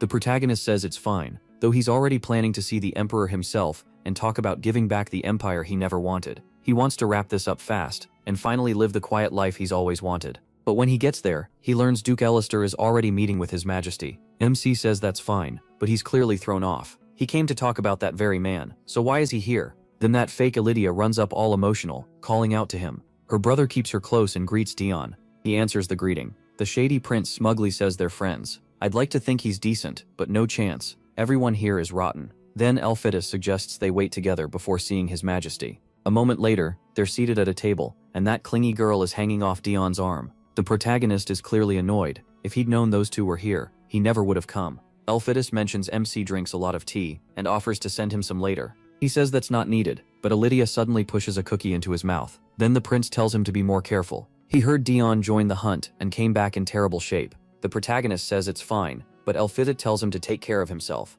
Since he doesn't want to be emperor, the one in that role now has to stay alive a long time. MC nearly chokes hearing that. He plans to stop serving this man and leave this place as soon as he can. Elphitis explains that if he ever took the throne, it would mean something happened to Ed, and he doesn't want that. As far as they're concerned, His Majesty is like a brother, and they want him happy. What happened to being his sons? These people all lie the same way. Emperor. He explains that the current ruler used to be the 9th prince, but he spared those two, and somehow they truly love and care about him. Then Dion brings up the first prince, father of Elphitis, and Alethea. Unlike the others, he was kind and decent. He raised the ninth prince alongside his own children until he died. They were basically brothers, so it seems he truly forgave him. What a lovely family. Hard to believe they ended up slaughtering everyone. The protagonist says if the first prince had lived, the ninth prince might never have turned that violent. Then Elphidas takes fake Lydia's hand and tells MC they're counting on him. She quickly adds that they shouldn't pressure him too much. Dion says he needs the bathroom and walks out. Fake number 1 says he ran away, and fake number 2 agrees. The talk clearly got too heavy for him. Elphidas feels guilty because he meant every word. He knows that no matter how calm the emperor seems, there's still a blade at his throat. Then someone shouts that if this keeps up, that man will stay on the throne forever. They say this has to be settled soon because the nobles are fed up, and justice must be done. Elphidas has heard things like that for 2 years. He ignores it, but it's obviously turning into a real threat. Then Alethius says the emperor needs someone fully loyal at his side. Tian is incredibly capable, so keeping him close is a blessing. That's why she's trying so hard to win him over. Alethius says it would be perfect if he became a beast completely loyal to his majesty. So loyal that if any noble raised a sword at the emperor, the protagonist would kill them without hesitation. Honestly, hesitation has never been the protagonist's problem. Tian wanders through the castle looking for the bathroom. When a door suddenly opens, he recognizes the shocked man standing there. MC walks over, wondering why he's so scared, and stares at him while asking if he knows where they are. The man suddenly draws a sword and attacks out of nowhere. Tian throws up his arm and gets cut. He's still trying to understand why this lunatic attacked him when he only wanted directions to the bathroom. It turns out the man had been stealing documents and thought Dian had caught him. What really shocks him is his rotten luck. Of all people, he ran into him. Then someone grabs him by the neck and lifts him up. It's Jakar. Maybe there's some deeper game going on here. Who knows? That thought just crossed my mind. Tian asks what Jakar is doing there, and Jakar snaps back, asking the same thing. When he notices the protagonist's injured arm, he squeezes the thief's throat even harder, and the man begs for air. Several papers slip to the floor, and when Dion bends to pick them up, Duke Alester steps in to inspect them. He remarks that they look very important. Then he asks if MC came to see the emperor, and MC says yes, he just needs a quick talk. Alester says Dion caught an intruder, so his majesty will probably grant whatever he asks. Even with Jakar stepping in, he says he likely could have handled it himself. Then that whole group of fools comes rushing over, calling for the protagonist. Alestris grabs him at once and asks why he's bleeding. Blood is running from his nose and shoulder, and they're already shouting for a doctor. Jakar says it must be from the fight, and Alester adds that the spy's blade may have been poisoned. But Tian doesn't want anyone realizing his body is just that weak. Then a man rushes in, saying he heard there was a patient. The second he sees MC, he freezes. Every time he treats this kid, the nobles watch like they'll kill him if he makes one mistake. Elphidas asks right away if it's poison, but the doctor says it's only a shallow dagger wound. The prince grabs him and tells him to check again. Tian is coughing up blood, so it can't be just a scratch. Then another voice says it's the Demon King's curse. Ben walks in and everyone greets him. So apparently the whole castle knows he went to see the Demon King. Earlier, Ben had already said he came to bring the protagonist to the emperor. Tian, desperate to get away from all this, says he can't keep that man waiting, and leaves, thanking everyone for worrying about him. Watching him go so calmly, Elphidas thinks MC simply doesn't care about the demon mark, since it's incurable anyway. To him, he is just a tough kid who keeps everything inside. That part at least is true. Outside, Alester gets into his carriage. The worst part is that the paper he saw was a plan for the war the emperor meant to start. He never expected that mad ruler to rush into another war so soon. The man was losing it. Alester decides to help things along a little, just enough to get something for himself too. Then the emperor praises Dion for catching the spy and asks if he's hurt. The protagonist says no, but the emperor notices he's drenched in sweat. He reminds MC that as one of the empire's greatest assets, he doesn't need to hide his condition. MC says he'll remember that. In truth, he's sweating because he took a heavy hit earlier and still hasn't said anything. More importantly, he desperately needs the bathroom and still hasn't gone. The emperor asks why he came, and the moment Dion mentions the heart territory, he cuts him off. If this is about giving it back, the answer is no. He is stunned because he hasn't even explained yet. When he tries to bring up returning the army, the emperor shuts that down too. The troops stay, the castle stays, and nothing will be returned. But if the protagonist handles a small task, the emperor will grant him another request. On the paper, MC sees the name Church of Salvation. The emperor says it's a growing cult and wants Dion to deal with it. He looks uninterested, until the emperor says he'll just give the job to Jakar and let him claim the reward instead. That makes the protagonist stand up and say he'll do it. MC realized Ed always dangled Cruel in front of him to force his hand. Then Ed raised the stakes. He and Cruel would both take the job, and whoever finished first would get the wish. Dion got up at once and said it would be done sooner than Ed expected. He had no plan to lose to Cruel. So yeah, that whole 4D chess theory was wrong. Forget that. A little later, the protagonist was sitting down with tea. He said it had started tasting the same every day. Ben reminded him the tea came from the prince, who said he really liked it. On top of that, Dion still had to drink the nasty medicine the doctor gave him. While they were talking, Asyled walked in. MC asked if she had finished looking into the Church of Salvation. She handed over a report. The short version, they gave out free bread and water and asked for nothing back. Unlike most cults, they also didn't worship one clear leader. All they wanted was for people to believe salvation was coming, which made Dion even more suspicious. Handing out that much food wasn't cheap. A group like this would need noble backing, but they weren't asking for money, and they didn't even have a visible religious head. So what were they really after? After all that tea, he got up to use the bathroom.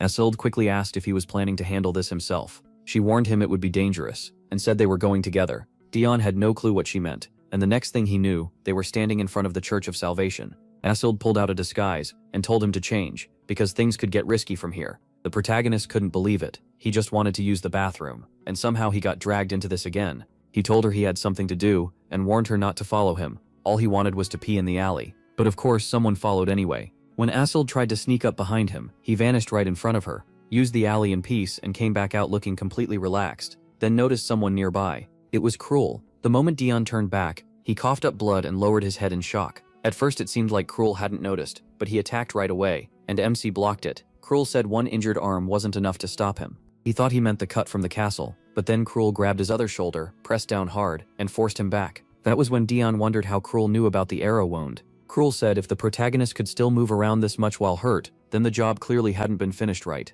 MC finally understood. Cruel was the one who had ordered him killed. Just then, Asyled appeared at the alley, and Dion grabbed her and pulled her away. She was more worried about him coughing blood, while Cruel recognized her as the captain of his knights. The protagonist moved in front of her, and told her to stay back. He could fight Cruel himself, and maybe keep things under control, but if she attacked the famous hero, everything would blow up. Cruel then asked if MC meant to infiltrate the Church of Salvation. Dion brushed past him and said he didn't need to answer. Cruel warned him anyway. If he dug too deep he'd be in danger. That only made him wonder why the man who tried to have him killed was suddenly worried about him. What a thoughtful brother. Later Cruel looked over a paper and said that if Dion's life was almost over, he should care more about living quietly. The protagonist already had a weak body, and the Demon King's curse was still eating away at him. He couldn't have much time left. Wait, maybe that 4D chess idea did make sense. Cruel did try to save him before. Or maybe not. Then MC started smearing mud all over his face. He said no one could know they were nobles. Asyled hesitated because it smelled awful, but he had expected that she was born a noble, so this kind of thing wasn't easy for her. Still, he said there was no way the commander would leave him alone after promising to stay by his side.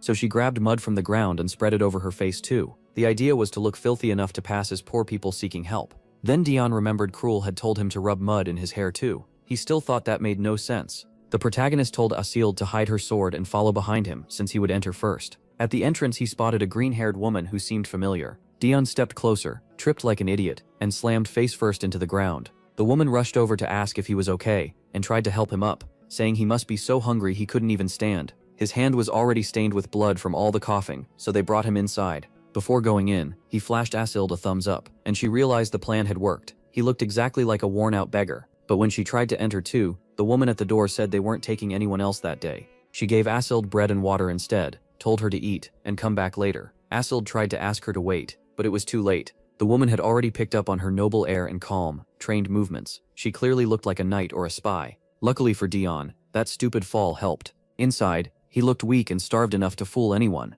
The woman even brought him tea, sure he had come straight from the slums. He thanked her, and she went to get him food. Meanwhile, MC kept wondering why he hadn't found anything suspicious yet. The church seemed normal, the people looked content, and even the guards acted like proper paladins. But that was exactly what bothered him. Everything was too clean. Then someone asked if he was too hot, and he said no, he wanted to keep the cloak on. She replied that he should take it off even more so, and lowered his hood, revealing the white hair and red eyes tied to the curse. The woman froze for a second, then touched his face and commented on his eyes. Tian played it up, saying he knew she must think they were ugly. Even his family didn't like them, so strangers reacting that way made sense. She awkwardly said they weren't ugly, and asked if he'd ever heard of him. Someone from the Empire with the same eyes. Pretending not to know, he asked if that was some imperial hero. She said yes, but warned him to stay away because that boy was more like a bloodthirsty vampire than a hero. Dion could only think that his reputation was getting worse by the minute. Then she asked if he knew what this place was, and he said he only knew they gave out bread and water. She explained it was the Church of Salvation,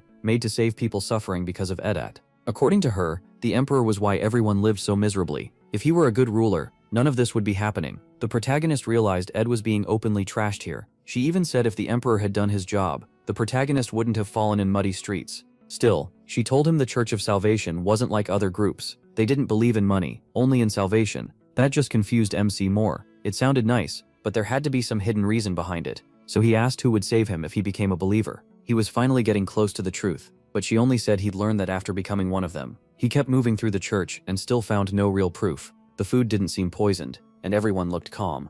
Then someone tapped him on the back, and when he turned, he saw a sweet little girl, the same one from the beginning with her brother. She asked if he was new, and he said yes, noticing how cheerful and healthy she looked. She introduced herself as Ririnel, and said he must have had a hard life to end up here, but now he didn't need to worry. This place gave food and water for free. He thanked her, gently patted her head, and said this really did feel like salvation, all while noticing guards nearby watching his every move. Then a boy from the corner called for Ririnel to hurry up and pray, and Dion instantly noticed the kid was staring at him like he wanted him dead. After they left, he tried to figure out how to move around without the guards noticing, but then someone called out to him. Outside, Asilde had heard something strange. She was trying to find a way in through the back, but nothing worked. Then she saw a few loaves of bread roll across the ground, and heard someone shouting for security. She moved closer, and heard the green-haired woman say there was an intruder. If it hadn't been a hero, everyone there would have been punished and replaced.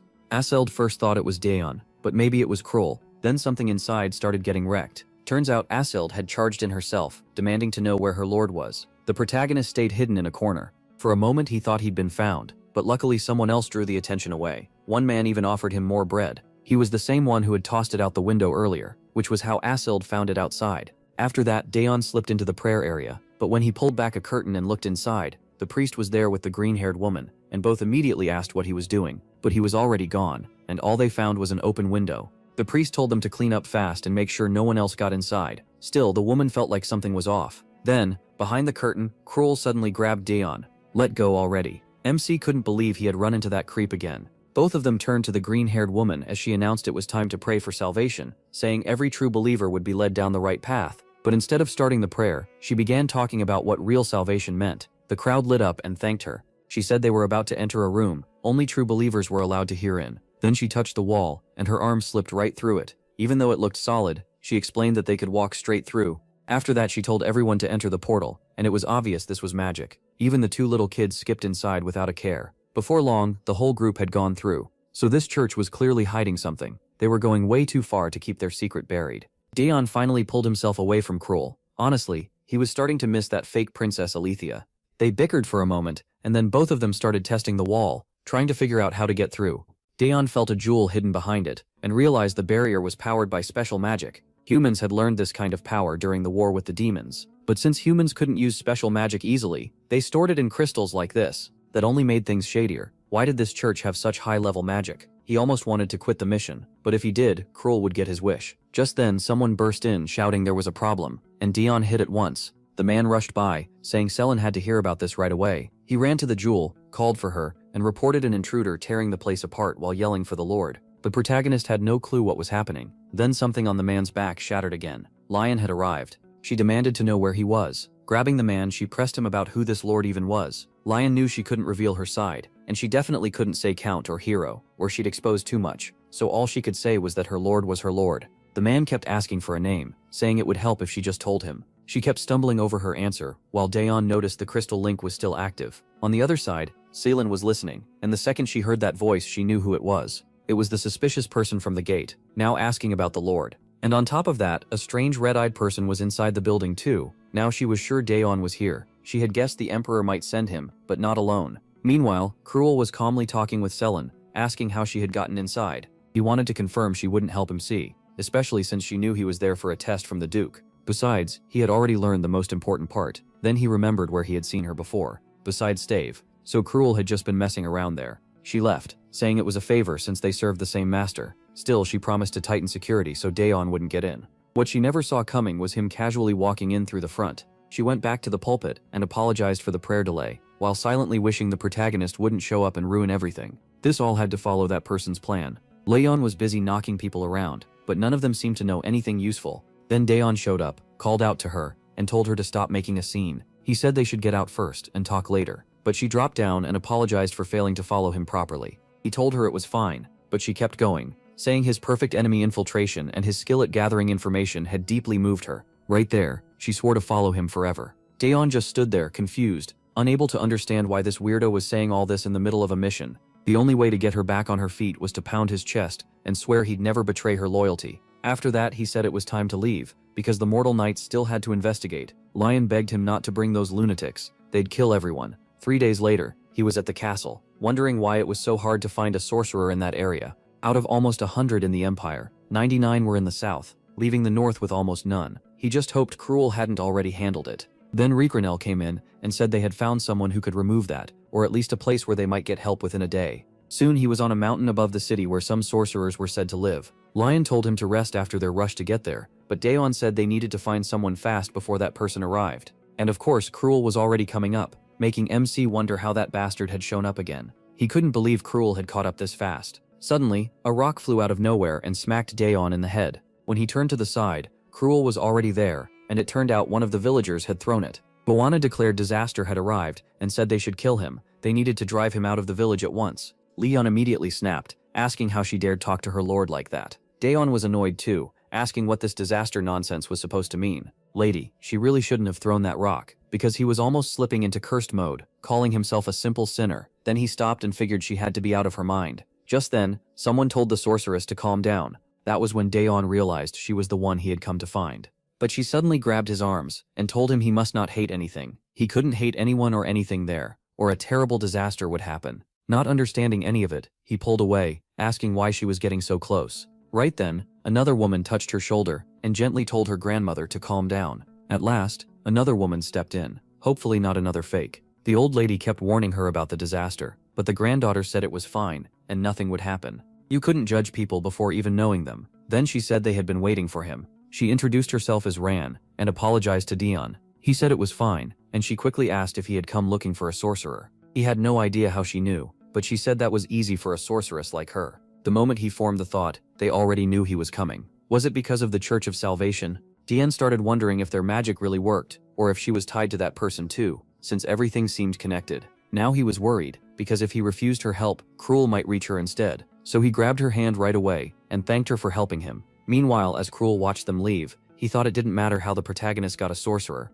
Even if the Duke wanted proof, that man cared most about winning, and Cruel planned to get one too. He wanted to talk to the old woman, but before he could, a strange woman appeared and suddenly hugged him, saying she had seen him there too. Cruel was confused, but she told him he'd suffered enough and didn't need to worry. No one there hated him. She knew no one in this world still loved him, but he had to be careful, because people without love didn't live long there. That was why he had to survive and win the fight to outlive the other. Even if he was the one who would start the apocalypse, if he stayed alive, then the apocalypse wouldn't happen. And if he ever felt close to death, or wanted to die, he had to kill that boy first. Honestly, it felt like the villagers already knew the whole story. At that, Cruel raised his sword to her neck, saying he knew how to survive, and warning her not to come any closer. Inside, he reminded himself that long ago he had already decided he wouldn't die before Zhangbao. Meanwhile, Daeon asked Ran if she could see the future too. She said yes, she could even see his future right then. He still didn't get how they knew he would come, so she explained it wasn't exactly seeing the future. She just knew a certain boy with certain goals would one day reach this village. While they were talking, a nearby man watched them, wondering who they were. Ran said she had to be careful when talking about someone's future, but one thing she could say for sure was that the hate inside him was like a forest fire, small at first, then huge enough to burn everything. That boy was dangerous enough to set all of it off. Could it be that village kid, the one now introducing himself as Dan, and asking to go with Dai, saying that if MC was really going to face that disaster, he'd need Dan's help later? Then Dan shared the day he learned his fate. Suddenly the woman was slammed into the wall, and everyone started asking if she really was a sorceress.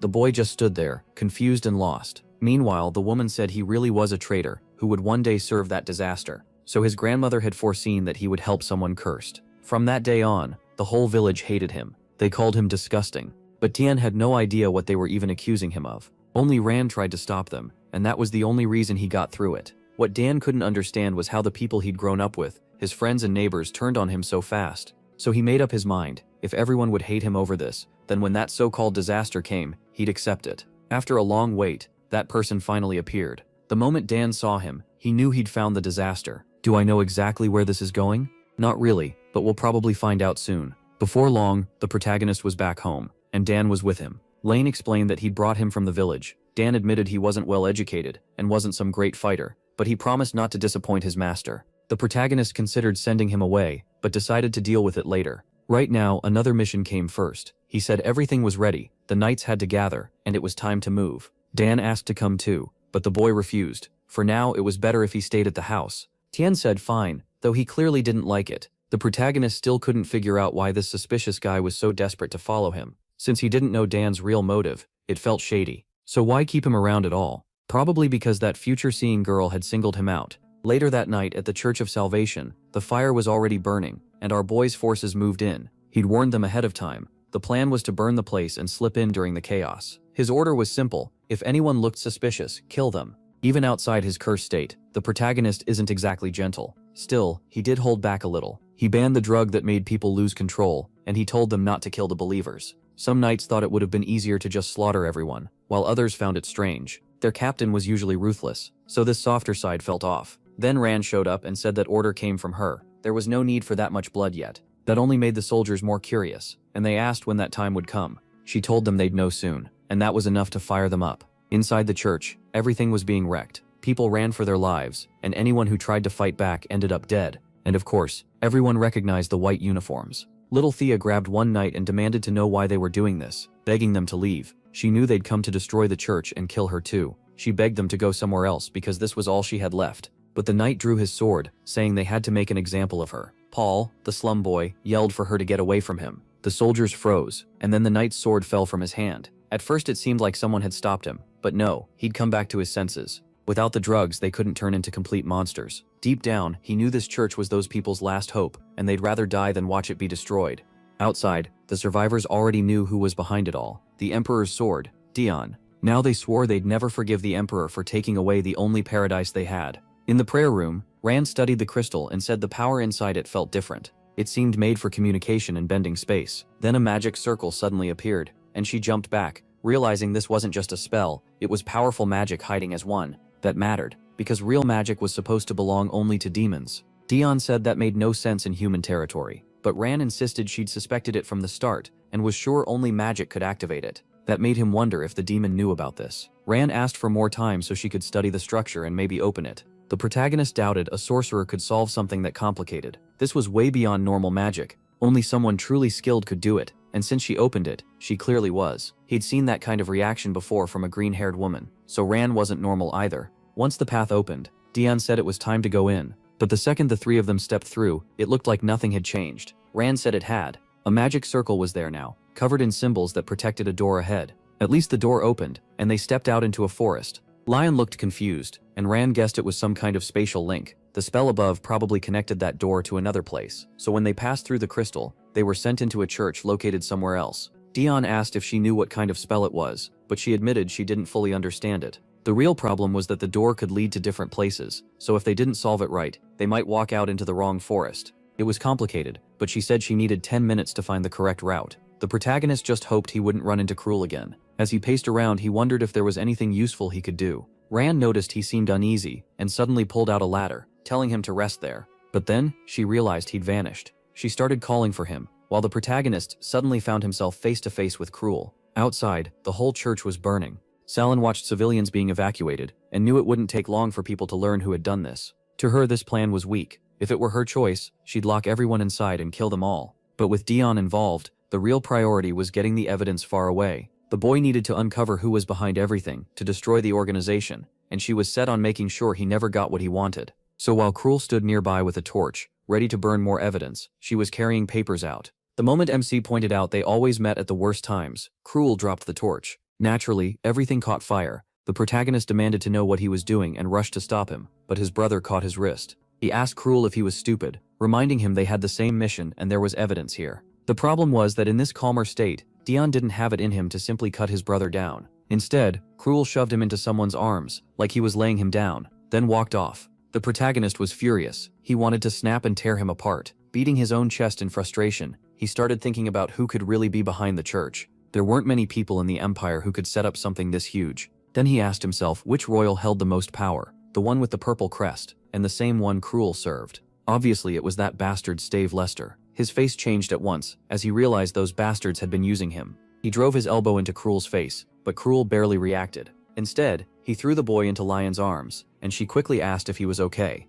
Then came the warning: if he wanted to stay alive, he'd better not say a word about what he saw today. Now our boy was in bed, wrapped in bandages. He kept thinking about the document Cruel had hidden in his shirt. Now that he knew Stave Lester was behind it all, he understood he'd never really had a chance from the start. Then Lane entered the room and told him Ron had already left. That discouraged the protagonist a little, but then another memory hit him, and right after that, someone came in to say he had a visitor. This guy never gets a break. It was a summons from the Emperor. Since Tien hadn't won, he now had to face his punishment. The next chapter opened with Ed jerking awake in bed. Ever since taking the throne, he'd never slept peacefully. The people he'd killed came back to haunt him every night. Worse, even after waking, he could still see them staring at him, saying they hated him, and asking why he was the only one still alive after what he'd done. As he clawed at his own neck in agony, Elphidas came in and called out to his uncle, saying Dawson Cruel had arrived. He asked if his uncle was okay, since he looked so pale and guessed it had been another nightmare. But the Emperor just snapped at him to leave. Even so, Elphidas noticed his uncle wasn't looking at him directly. His eyes were fixed on something off to the side, which was strange. He asked if his uncle was seeing things, and Ed replied that it didn't interfere with his daily life. Elphidas wanted to call a doctor, but the Emperor told him to calm down. It was only stress from preparing for war, and he had no plans to get rid of it. If anything, he secretly liked seeing those visions. He told the boy not to worry. It wasn't a big deal. Even so, Elphidas asked how long he meant to keep carrying this guilt. After all, he'd already compensated every victim's family, and he cared enough to remember all their names by heart. So was this one of those cases where the Emperor killed everyone because he thought it had to be done? The Emperor said no. None of it was normal. Those people would still be alive if not for him. Then he said the 8-year war had been his choice, so the blood of both allies and enemies stained his hands. That was a burden he'd carry for as long as he remained Emperor, but he didn't care, because he had too much to do to let it break him. Then the story cut back to the protagonist staring at Cruel, while Cruel stared right back. They locked eyes with pure hatred, until the Emperor walked in and welcomed them both. They bowed, but the protagonist found it strange. Even though the mission was done, the Emperor still looked annoyed.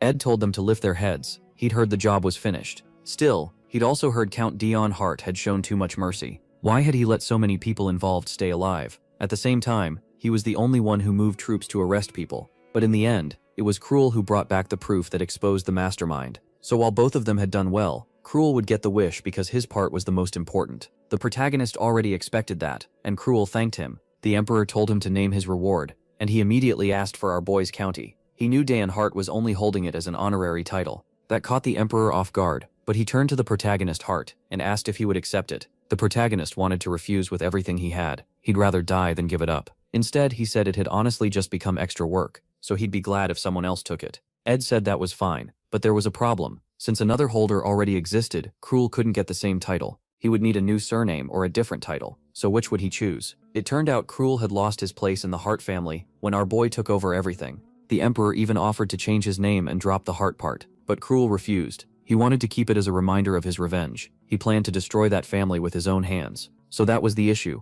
There couldn't be two honorary counts in the same family. The protagonist, though, figured this might actually be the best option for him. Cruel said he had no interest in changing his surname, and he didn't want to inherit anything from House Hart either. Tien found that strange, because unlike an honorary title, the Hart name carried real history. At that point, they were the only descendants left, and the seat of the true family head was still empty. Tien first thought that spot was his, then remembered he was only honorary. So maybe Cruel wanted the bloodline to end, but that didn't fit either, since he also refused to change his last name. The Emperor said he had made the same choice himself. They really did act like brothers. Then he suggested giving the land to Duke Elister. Cruel wouldn't need a title, and he'd still run the place, because the Duke would leave it to him. Cruel agreed, and the Emperor sent him away, but he told Diem to stay. They still had things to talk about. The protagonist basically congratulated himself, already knowing more work was coming. Once they were alone, the mood turned heavy. Diem thought this was where his punishment would start, while the Emperor noticed how tense he was. Maybe because he'd just lost that land. He wished the boy would stop bottling everything up and just speak honestly. Then the Emperor revealed that another war would begin soon. The Church of Salvation had fallen at just the right time, and now they could deal with the Kingdom of Arian, which had been causing trouble for a long time. Tiem asked if he really meant to go to war with them, and the Emperor said this was only the beginning. Even in his calmer state, Tiem wanted no part of another war. The last one had already taken 8 years out of him. Still, the Emperor said Tiem would handle the Demon Kingdom. He wasn't about to watch someone conquer the whole continent without acting, so Tiem had to stay by that man's side and make sure he didn't meddle in the war. At least that was better than being thrown back into non-stop slaughter. The Emperor thanked him, reached for the mark, and said that by the next time they met, it had better be gone. Tiem only said he'd try. Still, he'd at least be going back to the demons, where those two actually seemed to like him, unlike that weird Alacia. Then the story moved to Cruel, who told Stave Alester that Hart County had been given to him as a reward. The Count remembered that the last time he spoke with Diem, the boy had talked about giving that place back. So now he asked if Cruel had chosen it because of his brother. Cruel said no, he just didn't really want anything else. Stave still didn't look fully convinced. He apologized and guessed Cruel might be tense about the meeting ahead. Cruel brushed it off and said it was fine. After all, he was responsible for the reward he chose. Stave praised all his hard work and asked if there was anything else he should know. Cruel said no, hiding the fact that the protagonist had already learned Stave was behind everything.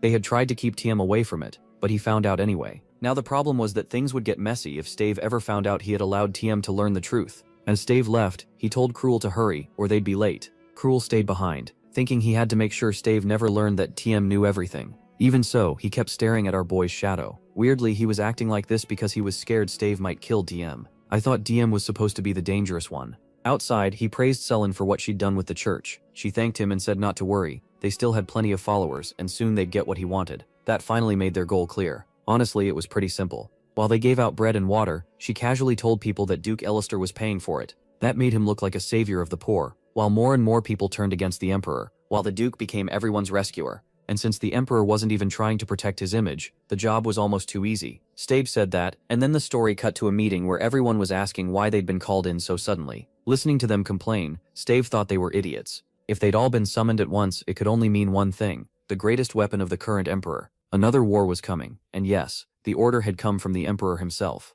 I thought this would be some secret meeting, but nope, it was an official summons. The moment he walked in, everyone stood and saluted, praising the Empire. He told them to sit, said he knew they were busy, and got right to it. From that day on, they would prepare for war. The nobles panicked right away. It had only been 2 years since they came back from an 8-year war. He answered that the war had only stopped because no one dared challenge their power anymore. Now, after just 2 years, their enemies had already forgotten their place. One advisor admitted Arion had crossed the line, but said that still wasn't enough reason to start another war. There had to be another way. The Emperor said it wasn't only Arion, others had started underestimating the Empire too. Elsewhere, men in turbans were talking about Count Dion Hart, saying he was hurt. The so-called vampire count might be out of action. A man in a blue turban said, if that demon was injured, this was their chance to bring down the Empire. Hard times make heroes, and after that endless 8-year war, only 3 were left alive. Of course, the most famous one was the protagonist. The Emperor said the boy's very existence crushed enemy morale, but Dayon Hart's name wasn't the Empire's only strength. It was time to remind the continent of that. Their goal had always been to rule the whole region, and now they were going back to that plan. The nobles hesitated and said it was still too soon. There was still a revolutionary army to deal with, and pulling soldiers from the capital now would be too dangerous. The Emperor said that was exactly why he'd called them there. He wanted an answer to that problem. When they kept pushing back, he slammed his cup down and reminded them they were forgetting who he was. He was the Empire, and he decided what would happen. Any refusal after this would be treated as a direct insult to him. The whole room went quiet, and he declared the war settled. By the next meeting, they needed a real plan for dealing with the revolutionary army. Easy for him to say. He starts a war and leaves everyone else to solve the mess. I'd hate that too. As the nobles left, they muttered that this was bound to happen sooner or later. That war-crazy man was always going to do something like this. Then the Emperor called for Duke Elister, and pointed out that the person leading the Salvation Church was someone who met with him all the time. The Duke apologized and said he had failed to control his people. But then the Emperor put a sword to his throat and asked if he really took him for a fool. This was the same ruler who had already killed 8 brothers, and now he wanted to know if the Duke truly thought he was merciful. Elister quickly said no, but the Emperor went on, saying he'd heard an interesting rumor about him being a sinner, and Duke Elister being salvation itself. The Duke tried to laugh it off, saying that was just nonsense from ignorant fanatics. Ed nodded and said they were wrong. He was much worse than a sinner. At that, Elister told him to stop pretending, because His Majesty couldn't kill him. Ed replied that maybe he had forgotten he was the last duke left in the region. Elister answered that even so, he knew he wouldn't be killed, because if the Emperor cut down another noble, the rest would never support this new war. The Emperor laughed, pulled back his sword, and said the people calling him a sinner had it wrong. Meanwhile, Elister was already hurrying down the hall, thinking that if he wanted to take the Emperor's power, he first had to remove the one protecting him. It was time to act. Then we cut to the protagonist, with Elpheus, who asked if he was going to the Demon Kingdom. Dion Hart barely knew that himself. So how the hell did Elpheus? He tells him to relax. He speaks with the Emperor every day, so he naturally knows most of what goes on. Then he adds that MC also knows the Emperor is dying to start another war. The order is simple. If the demon moves against the Empire, Dion must come back at once and help defend it. No exceptions. As cold as ever, he says he'll remember that. Elpheus gets up and thanks him for his work. Seriously, he's really trying to boss the protagonist around, and this time, he didn't even use his sister to soften him up. Once he's alone in the hall, Elpheus feels uneasy. MC isn't just absurdly strong on the human side, he's also one of the demon commanders. He has no clue what the Emperor is planning, but one thing is clear, Dion could betray them whenever he wants. That's why Elpidus keeps trying to stay on good terms with him, even if his personality makes that almost impossible. Then the most honest girl in the story asks how the talk with Dion went. He says it was nothing major and she didn't need to be there. What she should worry about is becoming crown princess. She grumbles that it's boring and she doesn't want it, but he tells her to wake up. As second in line for the throne, she has duties. Alethea says he looks way too tense, probably because of all this talk about war and the Revolutionary Army. Then she grabs his hand and pulls him away, saying he needs to relax and have some tea for once. That leads to Elpida admitting their uncle has been seeing things, the people he killed still haunting him. And oddly enough, Elpida says that even if it may be wrong, Ed is precious to him. He'd even stand against the whole world for him. He says no doctor has figured out what this sickness really is, and she says the answer is obvious. It's guilt. In the middle of the flames, the Emperor turns and says he'll take responsibility. Then Ed says Alethea has to understand they don't have time. The moment he learned about the hallucinations, he started getting ready to take over the Emperor's role, and that work is almost done. Until then, he'll handle what he can, while she focuses on her studies. So yeah, he says he wants to protect the Emperor, but it also sounds like he's preparing to replace him. He says that when they were saved, they were still children, and being a child in that palace was basically a crime, especially after everyone else had been killed. Meanwhile, Dion is back home, wondering how much the prince knows and what the Emperor really meant by making that kid deliver the message. Ben, who somehow is still part of this story, stays beside him and asks why he looks so troubled after meeting the Emperor. He asks if he has something to say, since he's been standing there the whole time. Ben says yes, he wants to start making money, not because he's greedy or anything, and he's even ready to give all the profit to Dion. The protagonist steps closer and says he's been questioning Ben's motives since the day they met. No one follows a stranger for no reason, and now he's suddenly talking about earning money just to hand it all over. Either he's trying to fake trust, or he truly wants to serve him. Either way, Dion doesn't care. He gives him a sheet of paper and tells him to follow what's on it. If he does, money will come. Whatever Ben's planning, he'd better not become a problem. Alright then. Looks like Dion's moving again, heading back to the demon realm. But the whole group shows up, saying he can't leave without at least saying goodbye. Ririnelle apologizes. She tried to stop it, but the news spread. Dion still pulls up his hood, gets on horseback, and rides off with a quick wave. One of them tries to chase after him, but Ririnelle yanks him back off course. They all stumble into each other, fall over, and get left behind. Azult apologizes for letting him get away, while the others just pray he survives again somehow. As usual though, Ririnelle notices someone from the Revolutionary Army hiding nearby. And he's smiling too. Seriously, is this guy the one behind everything? Dion really has a cursed life. He can't trust anyone in this place. At least the demon realm feels more honest. Now he's heading back, only to walk straight into an ambush from those idiots who are obviously about to get cut down and tortured. The next chapter starts at the Revolutionary Army base.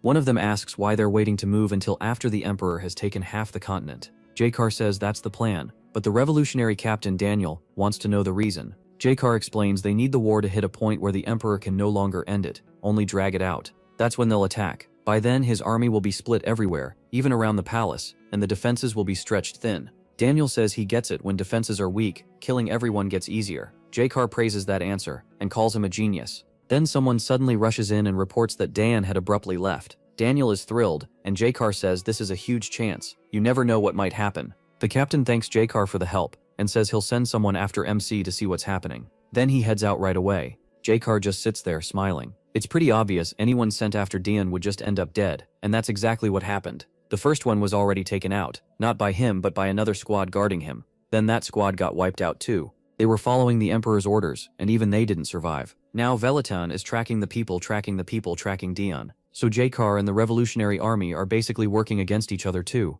They just don't know it yet. Jakar wants to cut off the Emperor's information on the protagonist, hoping that makes him more nervous and more likely to mess up the war. Meanwhile, Velitan's mission is to find out where his brother is going. I honestly thought they knew by now that Dion was close with the demons, but apparently not. Then the story moves to the church, where everyone has been abandoned, and Adelia is crying. Paul blames himself, saying he never should have brought her to this so-called place of salvation. Even if they were starving, they should have been more careful. All this place gave them was false hope, and then it ripped that away too. He tells her he's going to join the Revolutionary Army. He wants revenge on the Emperor for taking away the little happiness they had. He reaches out to her, asking if she wants to come with him, but unlike before, when she said yes, this time she stays silent. So he says fine, he'll do it alone if she wants to stay there and be abandoned. Then he looks back and remembers, you can make friends but don't get too close. He should have kept that rule, because then he wouldn't have gotten attached to Adelia. Now he's crying, saying it's too late, he can't just leave her. Meanwhile, over in the calmest place in this story, the Demon King's castle, Ririnelle misses him and wonders when the commander will finally come back.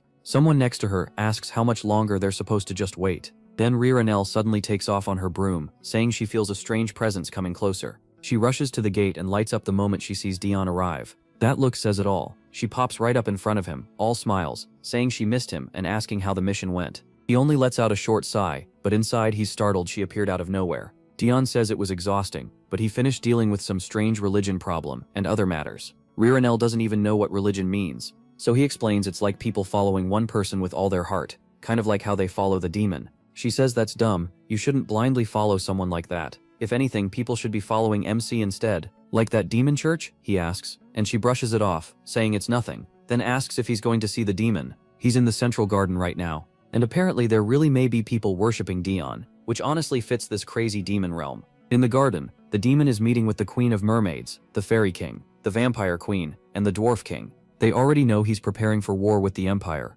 The Abyss isn't home to demons alone, these other races live there too. The demon says he didn't expect them to care this much about humans. The Fairy King answers that they have to care. Once the Empire takes the rest of the continent, they'll be next. And with humans and demons always fighting, the other races won't stay untouched. The king says that's a pretty bold claim, but the timing is perfect, because his informant from the human world has just arrived, Captain Dion. Seriously, this kid is everywhere, with the Emperor 1 minute, then talking to the demon the next. The demon is already excited, asking if his trip went well. Touching the mark on his chest, he says they have a lot to talk about. Before Dion can answer, he asks if it's true. The Emperor plans to conquer the whole continent. He is about to say yes, when the elf suddenly cuts in, saying he's heard about this so-called informant. But really, who there would trust a human? Honestly, it is suspicious how easily everyone's trusting him. But we know the demon always has another card to play. He tells them not to worry. As long as he's here, they can trust Dion. Still, the protagonist realizes something. If he ever betrays them, everyone in that room will turn on him. Then the demon asks what orders he got from the Emperor, and MC hesitates for a moment about saying it in front of them. He answers in front of everyone. The Emperor's order was simple. If the Demon King stepped into the war, he was to get in the way. And if the king fully joined the fight, he had to return to the human side and help defend it. He says it plainly. No lies, no tricks. And because he's so direct, nobody doubts him. The Demon King just says he expected that. It was the obvious order. Then Dion brings up something else he found in the human world. He says he was looking into a group called the Church of Salvation, and one of their seals had strange magic mixed into it. The Demon King thanks him and tells him to go rest, but Dion notices something's off. News like this should have shaken the Demon King. Instead, he doesn't look curious or upset at all, which feels strange. Just then, the doctor appears beside him and startles him. The protagonist coughs up his usual blood, and the doctor quickly says he'll handle it before leading him away. The Demon King only keeps watching him. Back in the meeting, the Elf King asks why he isn't investigating this. What demon would dare use magic in the human world without his knowledge? Then he flat out says the Demon King must have ordered it himself. The Demon King snaps back, telling him to watch his mouth. The blonde elf slams the table and warns him to be careful. His race can sense changes in the world, and he can already feel it. Soon a hero will appear, someone unlike the others, a danger to the whole region. The Demon King says he isn't afraid of that. When that hero comes, he'll deal with it himself. He even says he's been bored, and this long silence needed to end. The Elf King answers, fine, it's his chest that may end up with a sword through it. With that, the 4 rulers begin to leave, and the Vampire Queen slips out without a word. They're all holding back, knowing they can't count on the Demon King, and thinking about talking in private. Then the Demon King asks why they're being so disrespectful. He says he won't tolerate that kind of insolence from a runaway Elf King. Everyone there nearly folds from the pressure, struggling to breathe. But he says he'll overlook it. They're only children. This time, he'll let them go, but the Elf King should be careful what he's thinking. Meanwhile, Dion heads down the corridor. The doctor tries to help, but MC tells him to stop bothering him. The doctor thinks back. The boy has always been like this since he arrived. He's constantly coughing up blood, and the Demon King always orders someone to treat him, but Dion never accepts proper care. So the healer keeps failing to deal with the damage left from that fight with the hero. He only tells him not to worry, he won't die. The healer didn't do anything wrong, so he should go back to his other duties. Still, because Dion never agrees to treatment, Ben swore he'd find a way to cure him someday. Once again, he asks to do a checkup. The protagonist flinches when Ben gets close, but Ben shows him a magic stone made with his blood and the Demon King's. He explains that if Dion feels anything, the stone can speed up his blood flow and help him recover faster. The catch is, it only works in the demon realm, near the king's power. MC says he doesn't need it, but then Ed appears. This kid really gets no peace. Ed looks him over from head to toe and says he's going to scold Ben for not caring for him properly. Then J-Car shows up too, saying he wants to speak with Dion alone. Luckily, Ed steps in and pulls him back, telling him to let him rest. And then seriously, he slams J-Car against the wall for talking so casually to the commander. J-Car quickly apologizes, saying he'd met Dion before and even showed him something once. Now he brought a little gift, an oddly lively plant. Ed immediately says there's no way the protagonist is getting that creepy thing. J-Car just asks him to deliver it, and Ed reluctantly agrees before sending him off. A little earlier, Tian had told Ed not to kill him, since he hadn't done anything wrong. Because of that, Ed gave in, took the plant, and delivered it to MC. Now he is in bed, staring at this creepy thing as it lets out bizarre little cries and hums right in front of him. It's so disturbing that he jerks back, thinking the thing is about to kill him. As he moves, a knife suddenly sticks into the wall beside his head, and he wonders if the plant attacked too. But then someone enters, saying he never disappoints. It's amazing he sensed a hidden dagger. This is the commander of the 2nd Division, Renell. Hiding a sly smile behind her hand, she asks how he dodged a throw from someone skilled in infiltration, invisibility, and assassination. Dion barely cares. The weird plant scared him more than she did. Renell keeps pushing, wanting to know how he noticed her perfect attack. Then she asks if he felt hostility from her. Of course, she says, she'd never dare go that far. She knows he could kill her at any time. Then she tells him to relax and says she brought him a pile of gifts. It's basically a stack of clothes, and she makes him try them on right there. Why? Who knows? All of a sudden, a masked man rushes in, apologizing. He says he knocked, but nobody answered. After hearing Tien had returned, he came to pay his respects. Then he smacks his sword into the door like a fool, and drops to the floor. A green-haired demon named Velaton, assistant to the 8th Commander, comes in to help him. Tien just sits there, completely confused about what is happening in his room. Meanwhile, Renell waves goodbye and heads out, but stops at the door to tell Commander Hero she'd heard some idiot in the first city talking nonsense about the commander. For some reason, the commander sinks to the floor, and Velaton tells her to stop treating him like that. The protagonist just wants these lunatics out of his room as fast as possible. The 8th Commander, Hero, was born from the Demon King's own shadow. He first served as the castle's guardian, but once their land expanded, he was given a secret mission. His job was to stop any demon from leaking what Dion looked like. Whether a demon mentioned him by accident or during the hero's battle, Hero made sure no one learned MC's appearance, also known in the human world as Demon Irate. That's why no one in the Empire had any clue what the commander looked like. Later, Velaton speaks with Hero in another room, and says he's glad the information was protected again. He asks if he can finally speak to Dion, and Velaton agrees, sure the boy will appreciate everything he's done. He had just started to relax in his room with his little plant, when Hero suddenly appeared and stared him down. Tien jumps and Hero says he only came to pay his respects and report on recent events. From the shock, the protagonist spits up blood again, and then Ben rushes in to ask if he's alright. Hero is so shaken that he's ready to kill himself for making the commander suffer, but both of them stop him at once. MC tells him to just return to his usual work, while wondering why Hero is the only demon in the kingdom who looks at him so calmly, like he could kill him if he chose. And since he's literally the Demon King's shadow, he's clearly no weakling. After that, Ben leaves, and Daeon finally gets a moment alone in the room. He realizes he's truly back in the demon world. People belong with their own kind. Since the Emperor ordered him to act as a double agent, he should keep doing his duty. Smiling to himself, he thinks the Demon Kingdom will eventually fall. The flower shrinks at that smile and makes a scared little noise. Later, he decides the first step as a spy is gathering information. In the library, he looks around in surprise at how huge it is. As he walks by, a girl notices him but keeps reading her newspaper without saying anything. Then she realizes who he is and turns red with embarrassment. She shoots to her feet and loudly welcomes Eret. At once, all the nearby demons bow to him. Dion thinks that even though he's used to this by now, it still feels scary. He decides to grab what he needs and leave, but one book catches his eye. He pulls it from the shelf and asks if it's a report analyzing the Empire. It turns out to be a report on the current heroes, Adelia and Renell, and the protagonist asks if they update it every time new information comes in. He opens it and reads about the first hero, Assild Nemesis. She actively supports the current emperor and the former 9th prince, an ally of Ed. After serving as supreme commander in the 8-Year War, she was made a marquis, the only noble without a family name. The second hero is Ben Stigma Primero, the illegitimate son of Viscount Lofile. He was drafted into the 8-Year War, given a new surname and the title of Marquis, then sent to fight barbarians on the Empire's southern border. His physical strength is said to be incredible. Seeing that, Dion wonders if they have a file on him too. They do. He's listed as the third hero. Luckily, there's no portrait. The note says that by the Demon King's order, investigating him or showing interest in him is forbidden. MC thinks there's no way the Demon King would overlook something like this. He keeps reading and moves on to the fourth hero. The entry says Cruel Heart is related by blood to the third hero and serves a duke who opposes the emperor. Dion shuts the book with a hard slam, clearly annoyed. He burns with anger, thinking he still knows almost nothing about that weirdo. Nearby demons see his mood and panic, deciding to get away fast. Then he spots another book. It was written by Cabr, no, by the Demon King himself. The first line says a warrior is someone chosen. That chosen one receives the power to destroy the Demon King.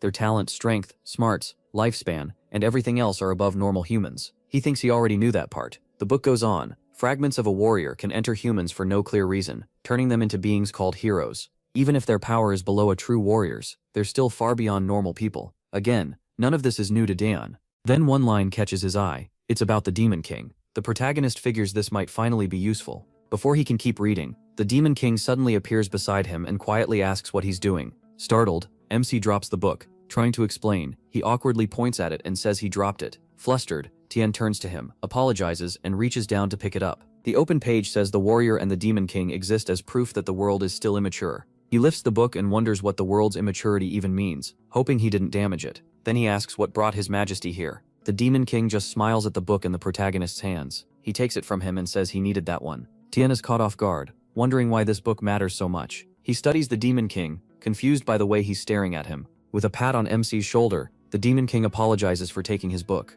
MC hides his irritation and says it's fine. The Demon King says he has to leave and tells him not to mind it, just keep doing what he was doing. He wonders if he'd noticed him gathering information, or if that was permission to keep reading. A while later, the protagonist leaves the library still unhappy. The girl there bows and wishes him a safe trip. He walks off with a faint smile, thinking he should just go back to his room. Some spy he is. He'd be better off sorting things out there. On the way, he overhears two demon girls talking. One asks what the celebration is for. Why throw a holiday just because the 5th Squad's commander finally came back? Tien pauses, wondering if some event is coming up. The other girl says that should be obvious. With that woman's personality, she stayed away so long because she got buried in studying the junk outside. MC remembers Ol, the 5th Squad commander, and thinks that fits her perfectly. Even the Demon King kept her outside the castle because of that curiosity. Then the girl adds, this isn't only a welcome back party. Mrs. Ol and her deputy, Sir Darnevan, are meeting. The other girl blurts out what she just said. She's shocked that a man with the emotions of a corpse could actually be dating someone. He coughs to get their attention.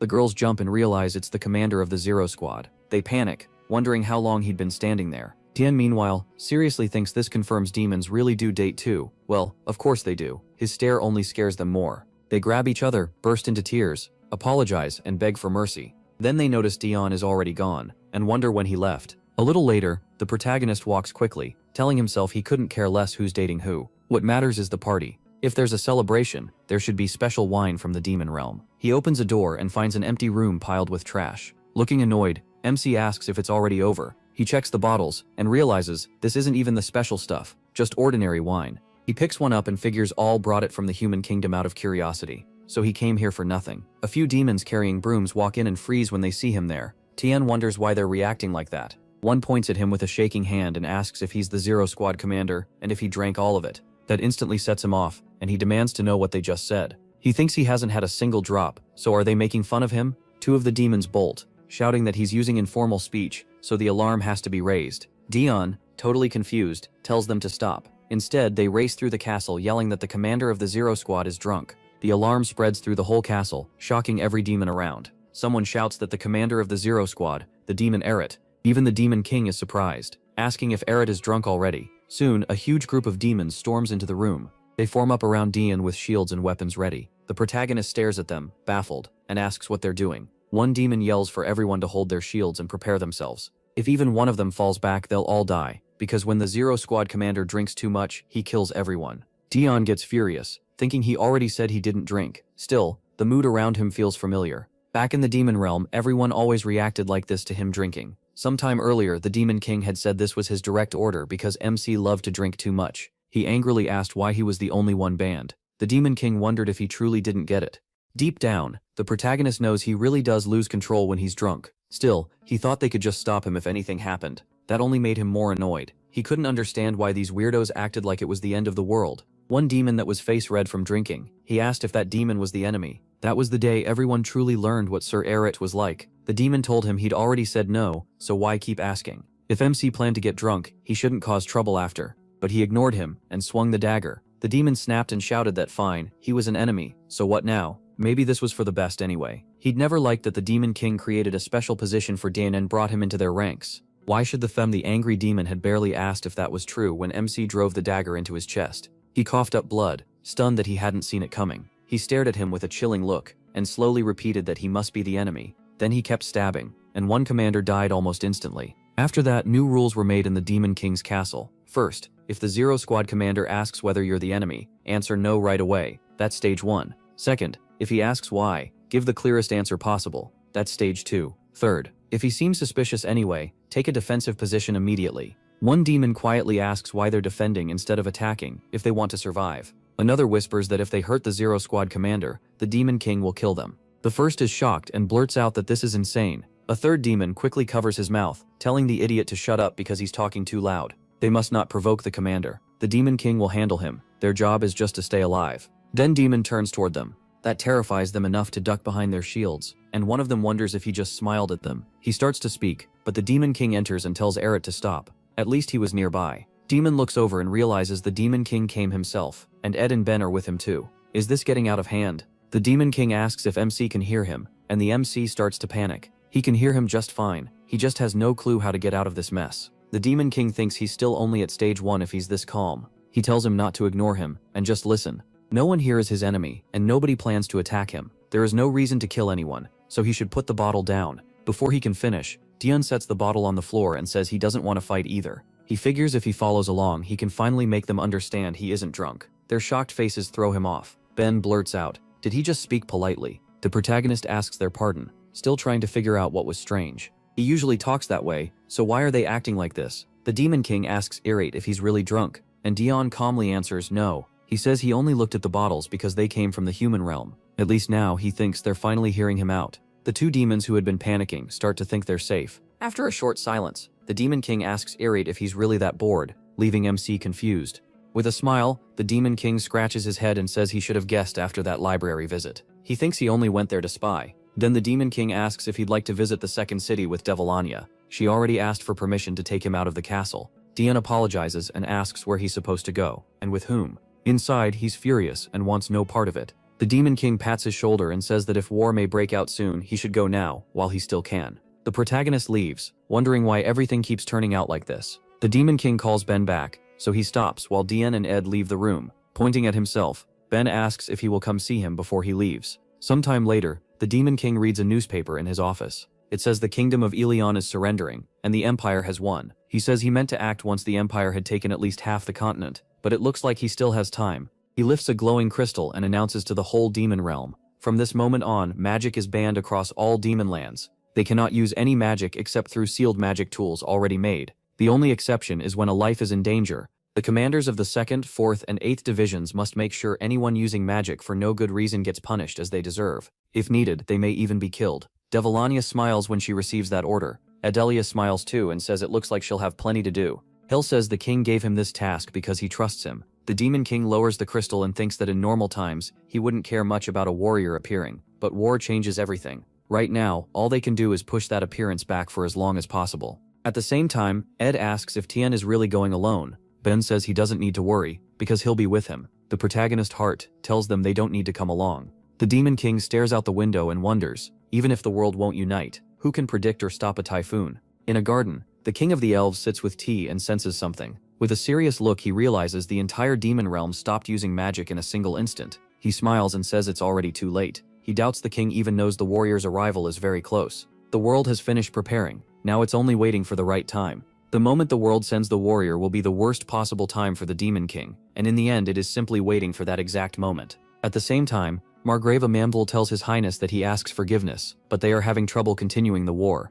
Ed gives him a cold, frightening look and asks what he means. Amiable says he understands that Ed accepted the surrendered nations and spared their people and nobles, unlike in the 8-year war. But if the nobles of defeated countries stay alive, their national spirit won't truly break. After all, the soldiers gained through war won't stay loyal to the emperor. If this keeps going, they'll start running short on manpower at the front. Supplies can be replaced, but soldiers cannot. For the empire's people, he says, the war must stop.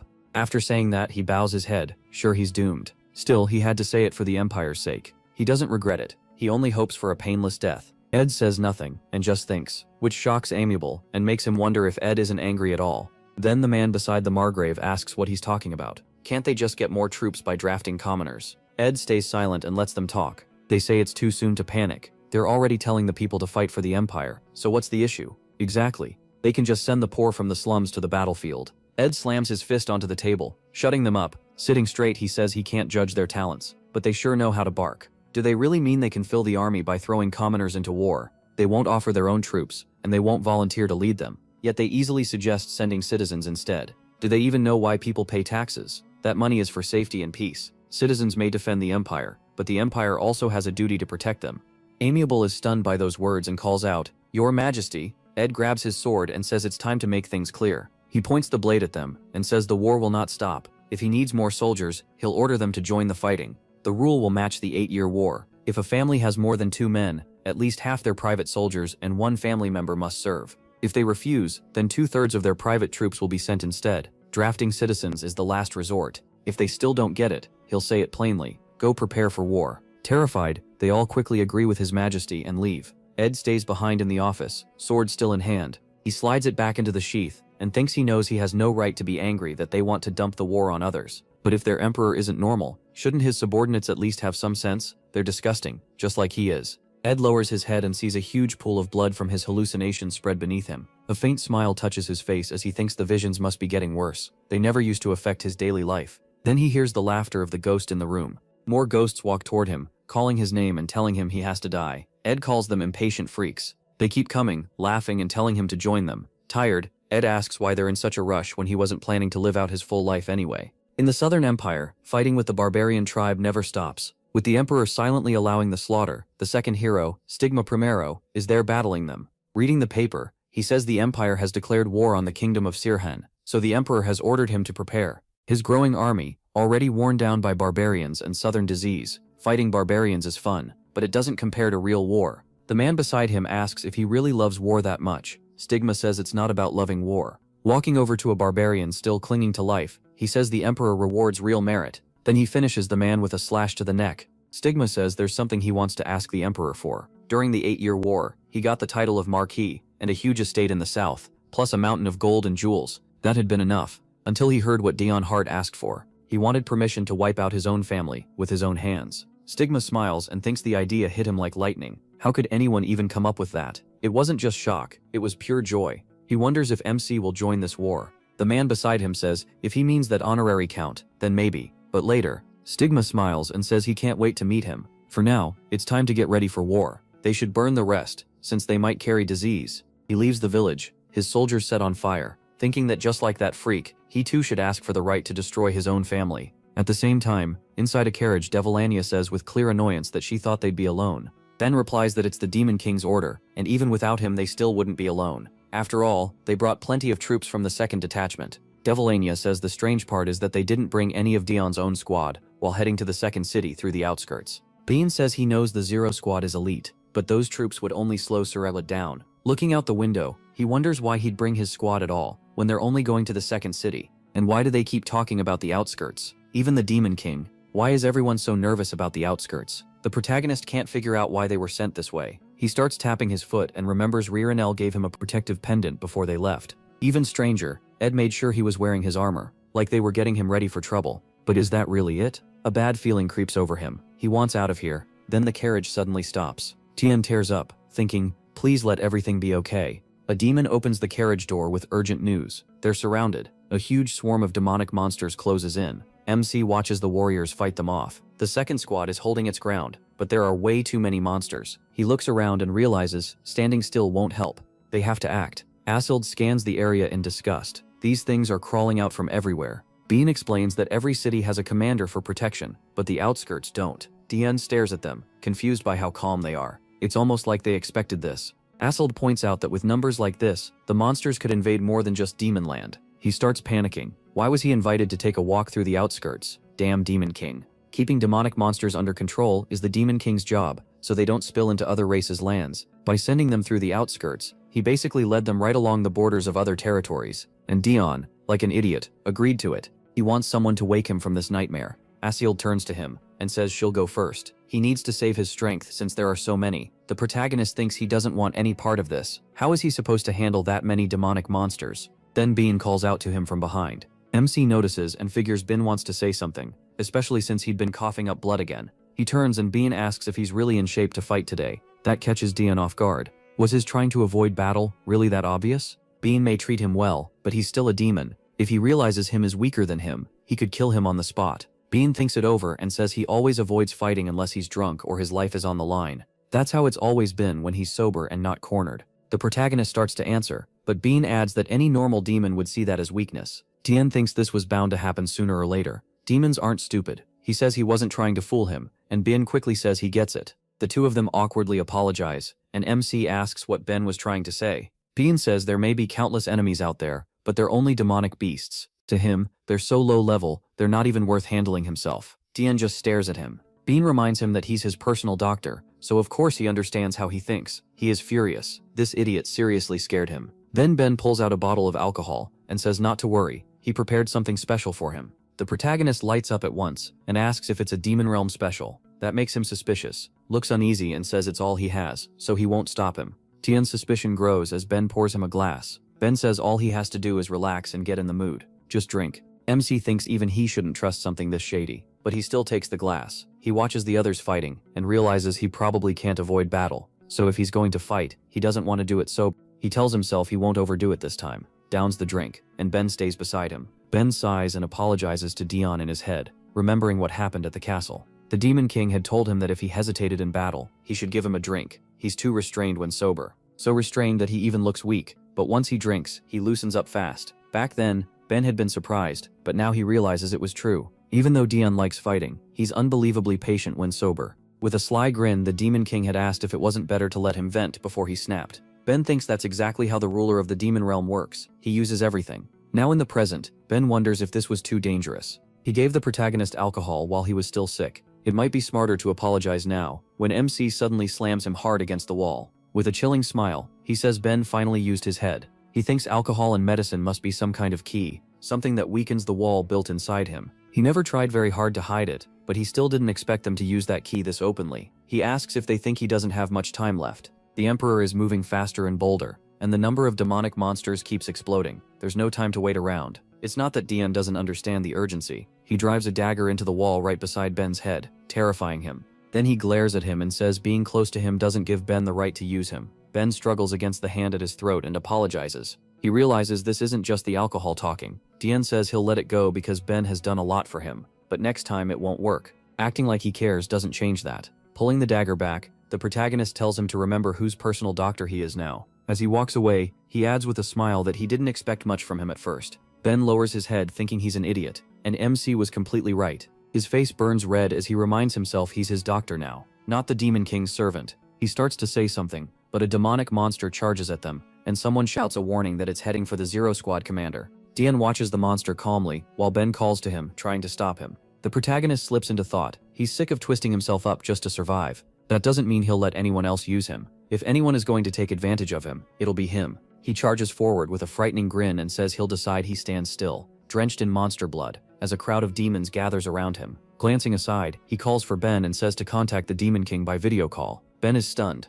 He says magic use outside the walls was forbidden, but that doesn't matter now. The Demon King answers and asks what happened. Ben wouldn't use magic out there without a reason. He cuts in and says there are far more monsters than they expected. The Demon King agrees. He thought 2 commanders and 1 squad would be enough. He says reinforcements are on the way. Can they hold for 15 minutes? Demon turns away and says he'll try. The Demon King comments that he must be furious. The protagonist walks toward the mass of monsters, thinking they keep coming from every side. Do they really have to last 15 more minutes? He hasn't faced a mess like this in a long time. The demons spot him and shout that MC has joined the fight. Now they're saved. Tien thinks if he'd collapsed the first time Despair hit, he never would have survived the 8-year war. He rushes at a monster that lunges for him, thinking the only difference now is that his enemies are demonic beasts. How to survive this? Then a monster strikes him hard enough to make him cough blood and drop one of his daggers. Ben breaks off mid-fight and shouts his name. Tien snatches the fallen dagger back and thinks fast about what he can still do. Then he kills the huge monster with a brutal stab through its back. Looking at the others around him, he thinks his real skill isn't killing,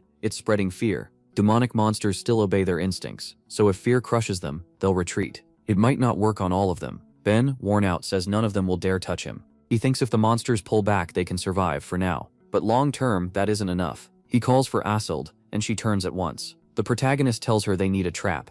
He decides they have to kill as many monsters as possible now. One beast tries to flee, hits the trap, and is instantly decapitated. The others notice thin threads spread all around them. Tien thinks that the second they move, those threads will slice their limbs off. These monsters probably still don't get it. They're surrounded by a web of nearly invisible threads. Devilania says she got them into the trap, but it won't hold for long. So what now? She figures the net-like setup, placed by Sir Eret's orders, has trapped the monsters well and slowed them down. Ben starts treating Dian after the fight and notices something is off. He warns that MC's hand was only patched up for now, so he has to be careful. He just gives an annoyed snort. Then he heads toward the trap, but Devolania stops him and asks if he's really going in there to kill them himself. Without the right skill, those threads would be almost impossible to notice. She isn't doubting him, but Devolani only gives a creepy smile and says he'll see for himself. Sometimes luck is on his side. Right after that, he bursts forward and slips past every hidden thread in his path. Looking up, he spots two monsters coming at him with their weapons. They attack together, but Dion twists away at the very last second, and both monsters hit the trap.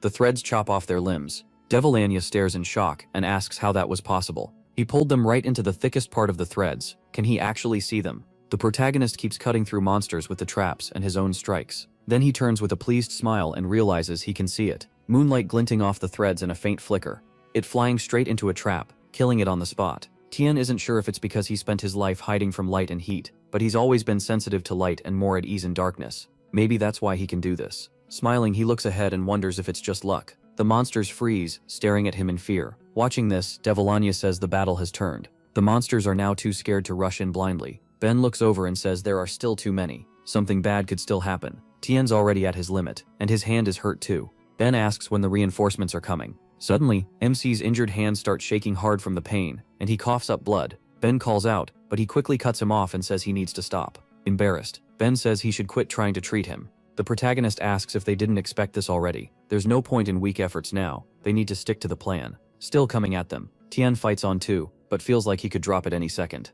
Even though he avoided most direct hits, the shock is building up inside him. On top of that, his right arm won't move. Ben, meanwhile, battles a crowd of monsters with his bag, then notices something terrifying and shouts for Sir Adrit. Tien drops to the ground, unable to move, as several monsters rush toward him. He thinks he just needs to hold on a little longer. Then someone saves him, driving a dagger into a huge monster's head. That same person quickly takes down the others trying to reach him. An unknown voice greets Sir Adrit. It turns out to be Salaga, commander of the 7th Detachment, saying it's been a long time. She says she ran over as fast as she could. After hearing there was a party, Tien slowly gets up, wondering if she really said party. Staring at her in disbelief, he thinks he's about to die. So what party is she talking about? He grabs his injured hand and wonders what happened to it. Then he notices all the monster corpses around him and thinks, what happened here? Then he remembers the alcohol. Bin gave him wine, and after that he joined the battle. Did he do it again? Sulawa suddenly steps right up to him with an angry look and shouts that this isn't Sir Adrit. Tien has no idea what she means, and awkwardly asks for forgiveness. With a chilling aura, she says he was just in front of her a moment ago. So why, and how did this happen?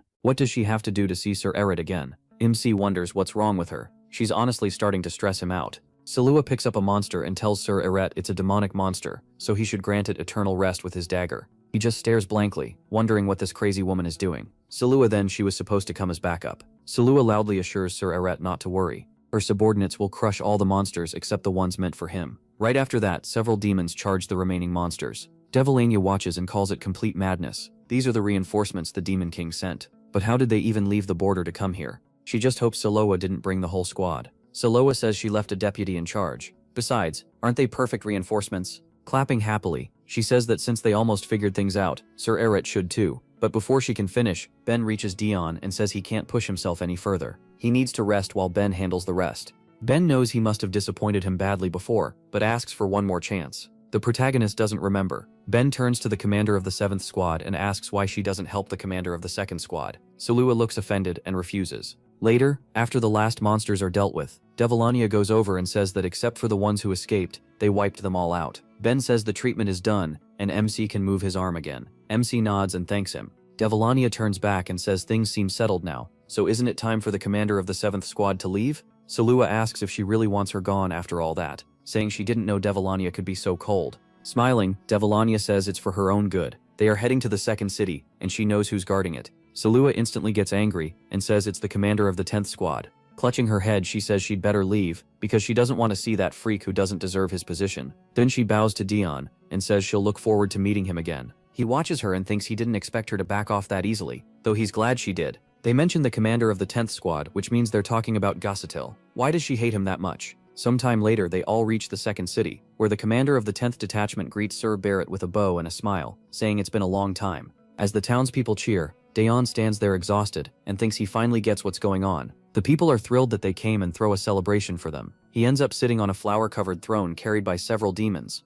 He's painfully embarrassed, and Gossatil asks what he thinks of it. He put it all together in a rush the moment he heard the protagonist was coming. It's called a palanquin from the human world, meant only for people of high status, which suits him perfectly. MC covers his face, thinking this is unbelievably embarrassing. Then he buries his head in his hands and says nothing, making Gacetil ask if he has a headache or if something else is wrong. Dion thinks, is something bothering him? Of course this whole mess is. In just a short time, he already understands why Salua hates the commander of the 10th Division so much. Gacetil, clearly worried, says that if he explains what's bothering him, then he can help, but he gets cut off when Ben rushes in and knocks him aside. Calling out to Sir Eret, Ben asks if his head hurts and says he should let him treat it. Everything stops as Ben fusses over him, while everyone watches. One of the residents asks if that means this is the commander of the Zero Squad, saying he wondered who would get carried around in such an embarrassing way. But if it's the commander of the Zero Squad, suddenly it feels cool. Since no one knew much about him, only rumors spread. They can tell he's human because he gives off no demonic energy. But how can a human have an aura like that? Even other commanders struggle to please him. Soon all the townspeople gather to see the mysterious commander of the Zero Squad, a man given that powerful title by the Demon King himself, accepted by the proud squad leaders, while his role and powers remain a mystery. Some even say that after seeing him in person, he seemed second only to the king in strength. Daeon stays silent for a few seconds, gathers himself, and quietly says one word away. Gacetil doesn't hear him, apologizes, and asks if he said something. He repeats himself, and that leaves him stunned. Then Gacetil spins toward the crowd and yells for everyone to get out. He's baffled by all the demons swarming around them. He says they need to clear them out right away. The protagonist is horrified. This fool got it all wrong. The flowers and pollen were making him sick. That's what he wanted removed, not the innocent townspeople. The soldiers start forcing the citizens back, shouting that the commander of Squad Zero is angry and wants everyone gone. They even threaten death if anyone stays. Dizun just stares. The residents whisper among themselves. Walking beside him, Adelia thinks this is going to bring a lot of trouble. Dizun spots several demons carrying posters with his face on them, and wonders what kind of mess this is.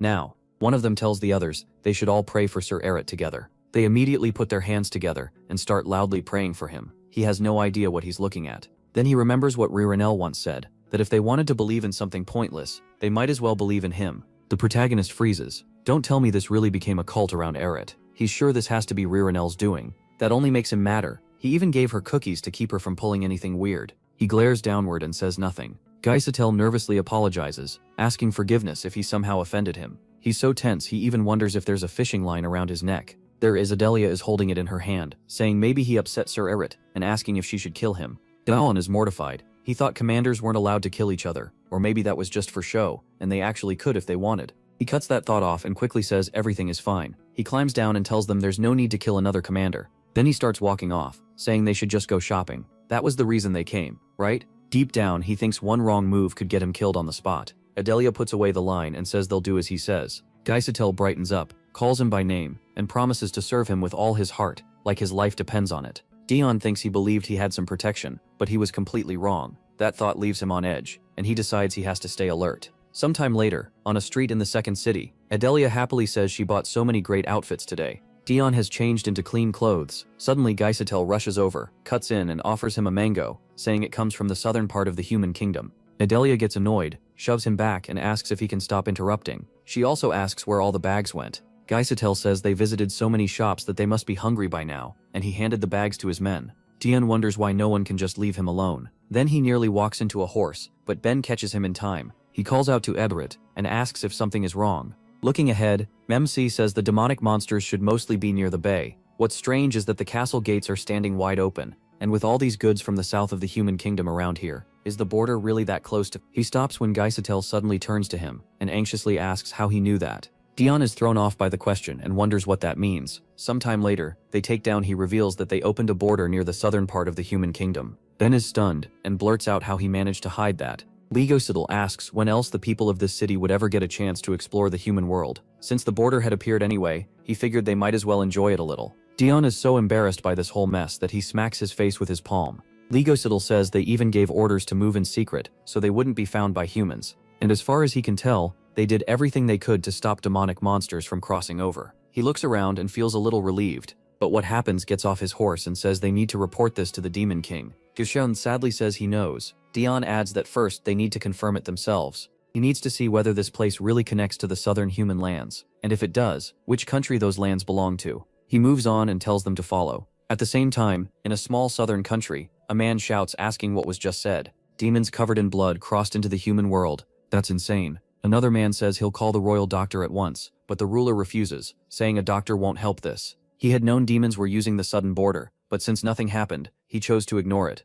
Now of all times, this happens. He's certain the empire has gone mad, and he wants no conflict with the demon kingdom at all. Then he's told there's an even bigger problem. The ruler snaps, asking what could be worse than this. The answer: one of the demons has been confirmed as Adelia, commander of the second squad. As for the other strange figure, judging by how everyone treats him, he appears to be the famous commander of Squad 0. The ruler is shaken and asks what he's doing here. This must be hidden. He raises his voice and says that no matter what they do in the human world, they must hide the fact that the commander of Squad 0 and his group entered his country. Meanwhile, Ben tells Surere to keep himself fully covered under his robe. The sunlight in the human world is much stronger. Dion pulls up his hood and thinks about how hot it is. More than that, why did they all have to follow him? Adelia asks where he wants to go first, the busy main streets or somewhere quieter. The protagonist thinks he wanted to visit the human world alone. They all should have stayed behind, maybe like Gaisatel. Still, Adelia does know this world, so maybe she'll help. He says they should start somewhere they can watch how locals live. First they need to figure out where they are. Adelia says that means going to the market. Ben stops her after noticing someone nearby. She asks what now, and then 3 men bow before them. One apologizes for blocking their way. Dion studies them and wonders if they're local knights. The man lifts MC is confused. They think his group are mercenaries. He had expected trouble instead. Then the man pulls out several items and asks them to accept a small gift, gold and robes. They guessed the group's clothes would be covered in blood after the fight, so they brought replacements. Ben and Adelia glance at their blood-stained clothes when he says that. Tien suddenly realizes he was so lost in thought that he forgot how suspicious they all looked. Anyone should be able to tell his companions aren't human if they aren't covered by robes. So why are these people welcoming them instead of chasing them off? The man holds out the money bag with trembling hands and asks him to take it. He looks at him and realizes they're scared, but not shocked. So they've dealt with demons before. That means this southern country already knows about the border between the worlds. So they're hiding the fact that demons come and go as they please. Tien suddenly laughs, shocking the man in front of him. For the protagonist, this is a huge relief. If they've chosen to ignore the demons, that makes things easier. The men only grow more nervous, wondering why he's laughing. He figures they just want his group to leave quietly. The 3 men bow again and wish them a safe trip. Adelia thinks Sir Oret seems to be in a good mood. MC keeps laughing, amazed they even handed over money. As far as he's concerned, they don't need to worry. He has no interest in causing trouble. The men keep bowing as he and the others walk off, until one of them suddenly looks up. He notices Dion's clothes are far too clean compared to his blood-covered demon companions. That strange presence confirms it for him. This must be the commander of the Zero Squad. They had done all they could for their lord. After that, the group spends some time in the country's market. The protagonist walks through the street, looking around. They're still. He admits it's kind of fun, but first he has to gather information. Then he bumps shoulders with a man passing by. Tien grabs the man's shoulder, and Devilania rushes after him. She loudly calls out to Sir Eret. The man gets nervous and asks if he's okay. Did they really hit each other that hard? Devilania wonders why he's so shaken over a normal person. MC, meanwhile, can feel her suspicious stare and starts to panic. But Ben suddenly grabs the man and shouts, asking how he dared to do this to Sir Eret. The poor man, flustered, quickly apologizes. He asks why Ben is making such a big scene when Devilania stayed calm. Both of them feel awkward, and Ben reminds himself he's a doctor, while Devilania thinks she should have been the one to snap first. They switch roles in an instant. Ben asks if Sir Eret is alright, while Devilania grabs the man with a terrifying look and asks how she should deal with him. The protagonist thinks it's fine and wants them to stop already. A crowd gathers fast, asking what's going on. One man raises his hand and shouts that they need to catch this freak. The other man charges over and backs him up. MC figures they're royal knights. Now everyone is staring at them, just like he feared. He raises a hand and apologizes, saying they never meant to cause trouble. He's clearly embarrassed, as the guards move past him. Instead of taking him, they seize the man he bumped into, shocking Dion. The man panics and asks why they're grabbing him. One guard yells, asking how he dared to cause a disturbance in the middle of the market. They decide to take him away. As the guards drag him off, the man starts crying and says they only brushed shoulders. He heart watches in shock, thinking the human world follows the law far too well. So this is really how things work here. Sometime later, someone tries to snatch their money bag, but Ben catches the hand first. With a scary glare, he asks how this little thief dared rob Sir Eret. Did she already write her will? He squeezes the girl's hand hard enough to make her cry. A guard sees this and, confused, tells them to wait. One of the guards takes the girl away, while the other bows and promises to handle it. After a little more time, Tien tries a strange fruit, immediately feels sick, and wonders why it tastes so awful. The guards instantly grab the seller and demand to know how he dared try to poison him. They call for the scoundrel's arrest. The protagonist thinks the fruit was just a little spoiled. There's no need to jail the man over that. Every time something happens, the guards appear right away. Sometime later, the locals beg for mercy, saying it won't happen again. They can't understand why the knights are even here. Dion frowns and figures they're trying to settle things quietly before it turns into a public mess. The townspeople whisper to each other not to go near these people. They can't keep investigating like this. They need to head back. Then he hears someone nearby loudly complain that he said not to sell DST leaves to just any merchant in town.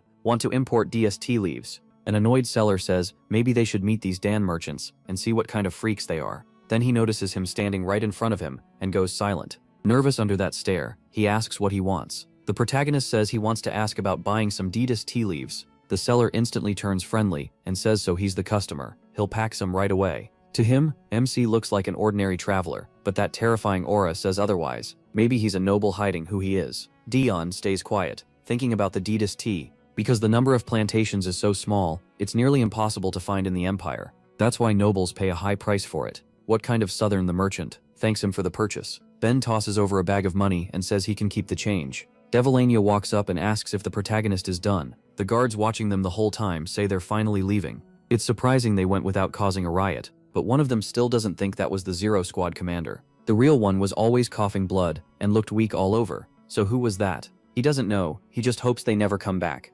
Meanwhile, at the Empire's camp in a safe zone, Ed sits at a table and says he came all this way for a private meeting, only to ask that. He pauses, then asks what exactly was said. Illuster smiles and says he wanted to ask whether Ed remembers the death of the first prince, the father of the current crown prince and princess, and Ed's older brother. Ed orders everyone out of the tent at once. When they're alone, he glares at him and repeats the question about the first prince's death. A good man, the only one who ever cared for him, the best of them all. He died by Duke Gratis's hand, right? Illuster says that's the official story, but asks if Ed knows who really killed him.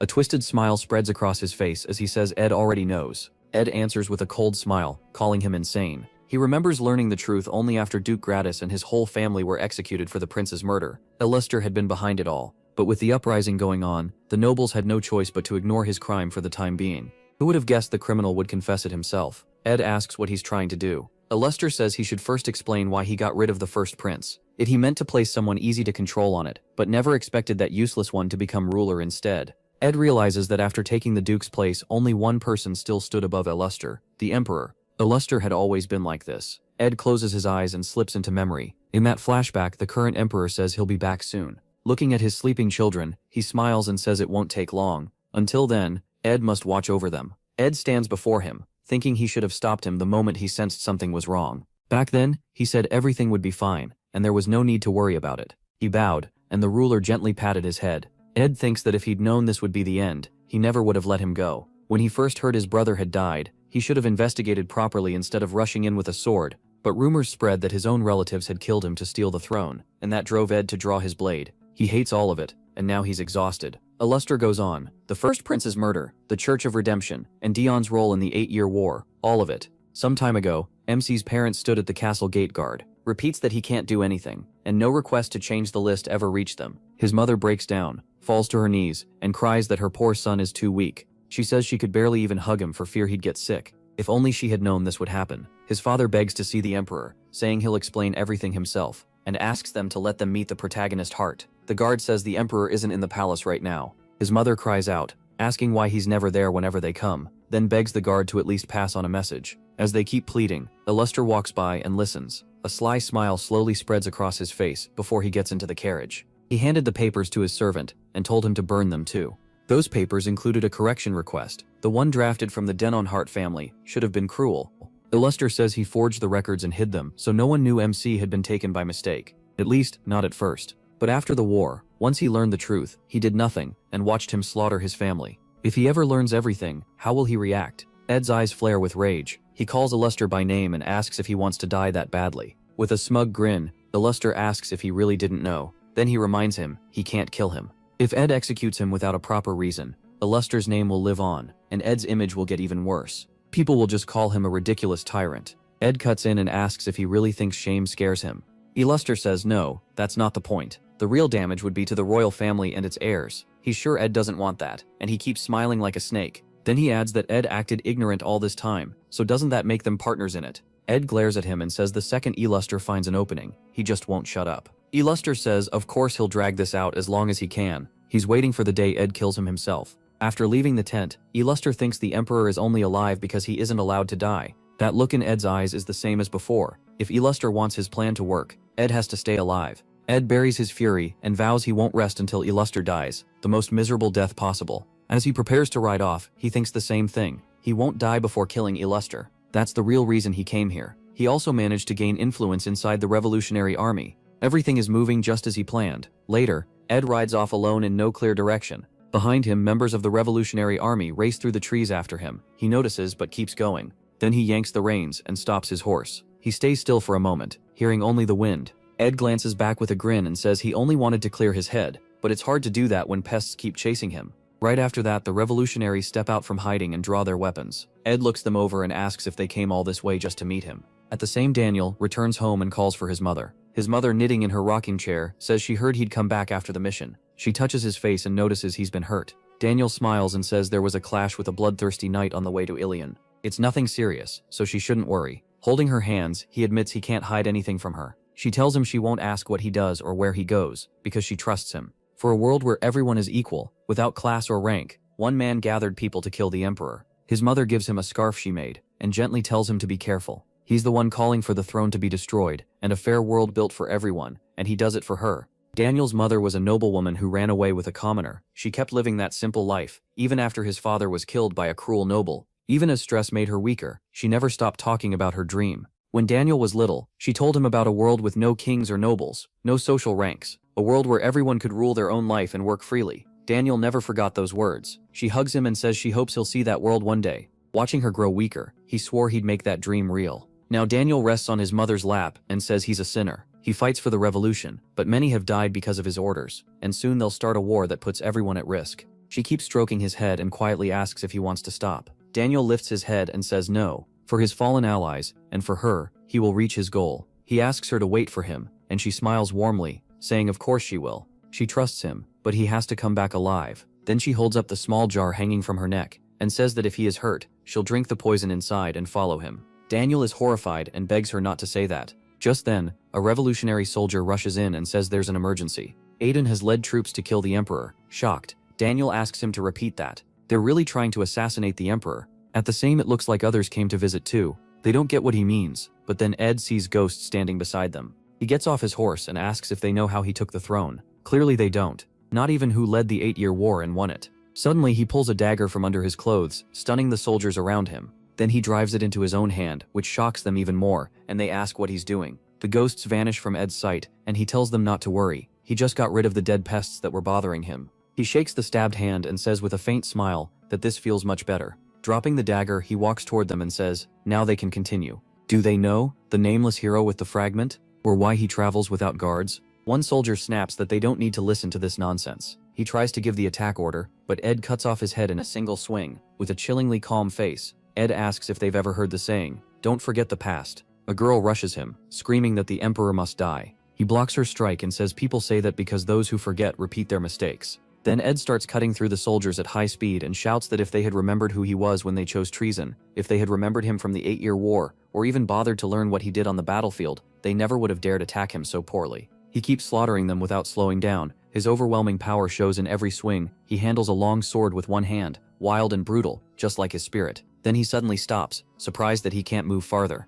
Turning back, he sees a soldier clutching his cloak and grinning, saying he finally caught him. Who fights while wearing something this troublesome? He doesn't get to finish. Ed yanks the cloak and stabs him through with one hand. That strength is enough to split mountains and even cut the sky. Ed smiles and asks why he would throw away the little signs of his position. The last soldier stares in terror and realizes he has remembered everything, the talent hidden behind the titles of emperor and tyrant. Ed slowly walks toward him and says everyone takes him too lightly. This is the last one, right? He recognizes that form and emblem, and if he remembers right, their leader isn't stupid, so did they run off on their own? He raises his sword and says that if so, then there's no reason to keep worrying about the revolutionary army. The soldier shakes in fear, thinking of the name that stood above all others, the fragment holder, the hero, Ed Desert. After killing every revolutionary sent to assassinate him, Ed stands by his horse and wraps the hand he stabbed himself. Looking at the bodies, he thinks the Duke must have sent them. He had to know they were no real threat. So was he using the army to bring Ed down, but not letting them be the ones to kill him? The revolution wants equality, but the Duke only wants more power.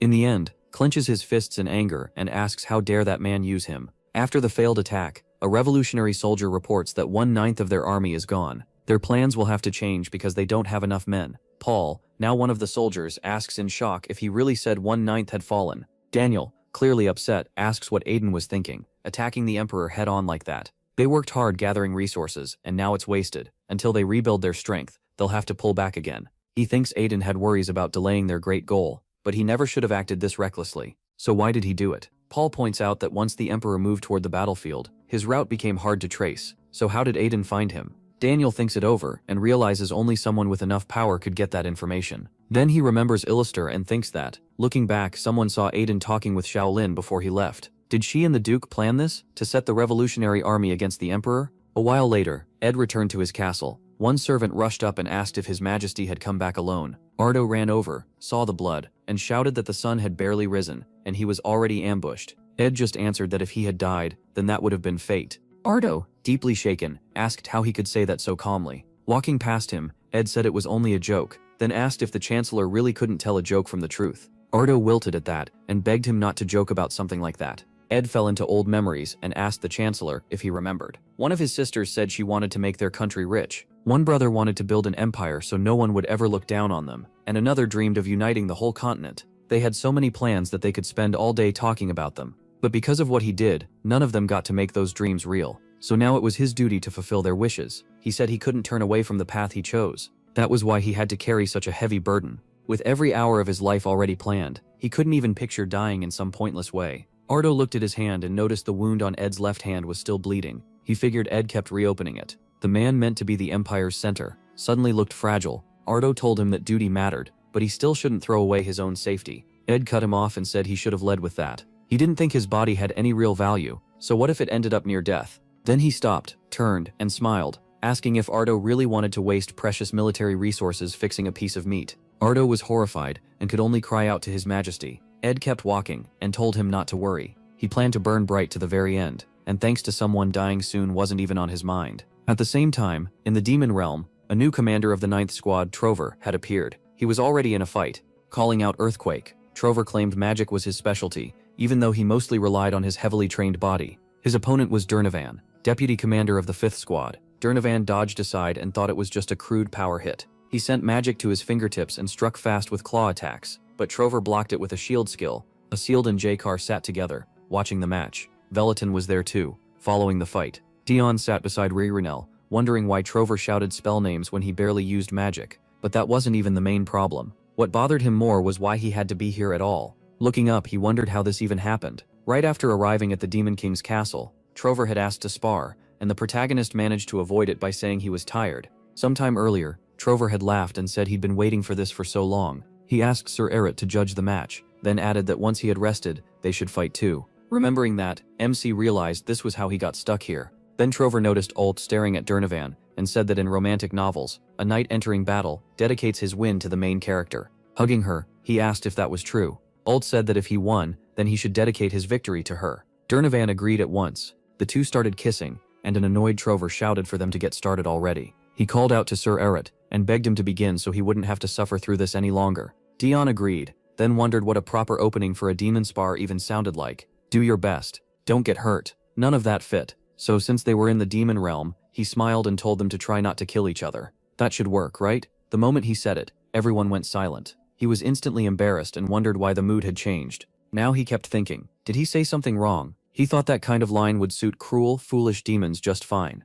Then someone nearby called for Sir Eret, making him turn toward the voice. It was Myers, commander of the 12th Squad, pressing a fist to his chest. Dion was surprised he spoke at all, since he had heard Myers was very quiet. In fact, Myers looked more like a squad leader than anyone else there. The protagonist asked if he wanted to say something. Myers lowered his head and tried to speak, but no words came out. Then he quickly hid behind his deputy, Dihar, leaving him to talk instead. Caught off guard, the deputy turned around and saw that Myers was either terrified or completely embarrassed. Dihar bowed. He introduced himself as the deputy commander of the 12th Squad and asked permission to pass along a message. Then, with a bright grin, he said it was incredibly cool when Sir Eret told them not to kill each other. Just thinking that he would allow the fight to end, only when one side could no longer continue or surrendered, and of course he would never accept surrender. Dion, confused by that wild reading of his words, tried to stop him. MC couldn't finish, because Dihar loudly praised him again, saying no commander before had ever been so cold-blooded. Keep it up, Sir Eret. With that, he straightened and said he was done. The demons around them approved, and he was so stunned by the nonsense of it all that he had no words. Acild smiled and said that thanks to Sir Eret, things had gotten more interesting. Still, he didn't think they'd see a winner anytime soon. Jakar calmly added that was probably true. Since Durnovan had once been offered the job of 9th Squad Commander, the two were likely on the same level. Veletin said she had heard there were a strange number of refusals for the squad leader post this time. Dion turned, surprised, and wondered if Durnovan had stayed a deputy even after getting such a good offer. Veletin said he had turned it down, and the third person offered the job had been Trover, right? At that moment, Trover used a blindness spell and jabbed with his finger, but Durnovan avoided it. Acild said he had wondered why Durnovan refused, but after seeing him today, the reason was obvious. All said it was because he couldn't bear being apart from her. Startled, Acild turned and said she scared him. Dion was surprised too. He hadn't even noticed when she got there. Holding her stomach, All called to Sir Eret. She said she had heard that sometimes, when two people love each other, they can make a child. Was that true? The protagonist froze, realizing she meant pregnancy. As he searched for an answer, he thought it sounded like she wanted a child, but he had believed demons couldn't have children. Glowing with a warm aura, Alden said she had heard children like that were called blessings. A dark aura rose from MC as he stared at her. Meanwhile, Trover lifted a huge rock and shouted, "Meteor." He hurled it, and Durnovan looked up at it, without changing expression. Alden said she wanted to receive his blessing too. Dion's fist tightened. A worried Ririnel softly called, "Sir Eret." The dark aura around him only grew heavier. He remembered what he had done, and thought that if a child was called a blessing, then he never finished the thought. The fight kept going, and Durnovan pushed forward. All looked at Dayon in confusion and asked why he seemed so upset, but Acild covered her mouth and told her to stay quiet. Richernel worried over what had come over him. If this battle wasn't exciting enough, then what would he even find interesting? Trying to distract him, she called to Sir Eret and asked if he knew Trodern had originally used magic. She admitted it didn't seem very impressive now. He calmed down a bit, let out a breath, and asked why Trover didn't use it anymore. Glad he was finally interested, Ririnel explained that his mana had completely run dry. Mana used for magic couldn't be restored, and she was sure Dayon already knew how flow control worked. But because Trover cared more about fun than anything else, he burned through all of it, and he hadn't had much mana to begin with. The protagonist asked if that meant the commander of the 9th Squad could never use magic again. Ririnel said no, there was another way. They could use the Demon King's power stored in their bodies. Since they were all his children, their bodies were made from his power itself. You could call it the purest and strongest mana there was. It could be used. Dan immediately understood what that meant, staking your life on it. Watching the fight, he realized Trover knew all this and had still wasted his mana just for fun. He really was insane. Trover then slammed down with a heavy punch. Durnovan barely dodged and got back up, muttering that the guy was annoyingly slippery. Now looking a little tired, Durnovan asked if he was done yet. Trover leaped at him and shouted, asking if he really hoped for that. Then he stacked move after move. Earthquake, blind, and a physical buff. MC thought he had literally combined every skill he had. Dust burst up and MC covered his face with one hand. Then he noticed a large rock flying straight at him. One look was enough. He knew he was too late to dodge. Suddenly, Ed stepped in front of him and knocked the stone away with ease. He turned to him, stunned, as Ed looked back with concern and asked if he was all right. He couldn't understand how he had smashed a rock that huge like it was nothing. The protagonist tries to answer, but a fit of coughing cuts him off. Blood rises in his throat, and he curses this weak body for failing him again. He looks toward the arena and wonders if the fight stopped because of him. Trover panics, saying he never meant for that rock to fly his way. Sir Eret will kill him for this. Durnovan dryly says he must be pretty bold to strike the commander of the Zero Squad. Ed drops to one knee, lowers his head and begs for forgiveness. MC, flustered, just calls his name. Then he and Ritanel glare at the arena, and he mutters that a dust-filled room was the worst possible place for him. He adds that he also never expected anyone dumb enough to attack him. The protagonist feels the fierce aura coming off them and can't figure out why they're acting like this. Durnovan barely reacts, but Trover looks terrified. Dion pats Ed on the shoulder and tells him he's fine, so he doesn't need to step in. He turns away. Then he says he should probably go rest. They can call this a draw and finish another time. In his head, he wonders if they can ever act peacefully, and why they can't fight without dragging him into it. Someone reminds them that he was told not to interfere, so any payback would be his own choice. And since he called it a draw, maybe he really does want the match to go on until someone dies. Ben comes running down the hall, shouting for Sir Eret. He says the pendant reacted. Dang9 looks at him and thinks, just as expected, he's already here, more ruthless than any demon. A little later, the Demon King smiles and tells Eret it would be best for him to visit the Empire. He also apologizes for summoning him, so suddenly, MC looks at him and thinks it makes sense he marked him the moment he saw him. Then he asks if something happened. The Demon King spreads a map over the table, agrees, and asks him to look. So the talk about building an empire wasn't just empty words. He is stunned by what he sees, and blurts out that they've already taken half the continent. The room goes still. That sends him into a memory. He remembers asking remember who he really was, only to hear that he served the true hero as a butler. The protagonist told him that wasn't what he meant. What he wanted to know was why someone like him had come to that estate under the king's orders. He seemed too suspicious and far too strong for an ordinary butler. After thinking for a moment, Remember said he came from Esperanus. Then he asked if that was what MC wanted to know. MC was caught off guard and asked where that was, annoyed because he had asked about his identity, not his homeland. Back in the present, the Demon King says the Empire won't stop with the human world. Sooner or later, it will point its blades at his kingdom too. That leaves no reason to keep watching from afar. Dark energy spills from him, as he declares he'll join this game. He places a hand, burning with power, on the map, and says he'll turn everything against the Empire. He'll even change this war from a simple human-land dispute into a fight for the survival of both humans and demons. Tian watches, moved, and realizes the real war is only starting now. The Demon King pulls out his watch and says he has to leave at once. It's dawn in the human kingdom, so if he goes now, he'll arrive by morning. He notices the watch and is about to speak, but the Demon King asks if he's interested in it. He says it's useful, since telling time in the demon realm is hard. The protagonist bows and says he'll be going then. As he does, he remembers he still has that watch, and feels a little embarrassed that he likes it so much. After returning to the demon realm, the king had simply handed him the first thing within reach, still trying to give him something. Demon is about to leave the office, when the Demon King stops him, and says that this time, he can come back without gifts. But he still needs to bring something useful. Information, for example. Later, the Demon King sits alone in his office and says he didn't want to send him, but it has to be done by the rules. This war is a game between him and the Emperor, and the prize is MC. He pauses, sets his wine glass on the table, and thinks that the only real rule is simple. If either side tries to seize or kill Daeon directly, that side is a coward and loses. So he has to play fair, because he doesn't want this fun game to end too soon. That means using him carefully. At the same time,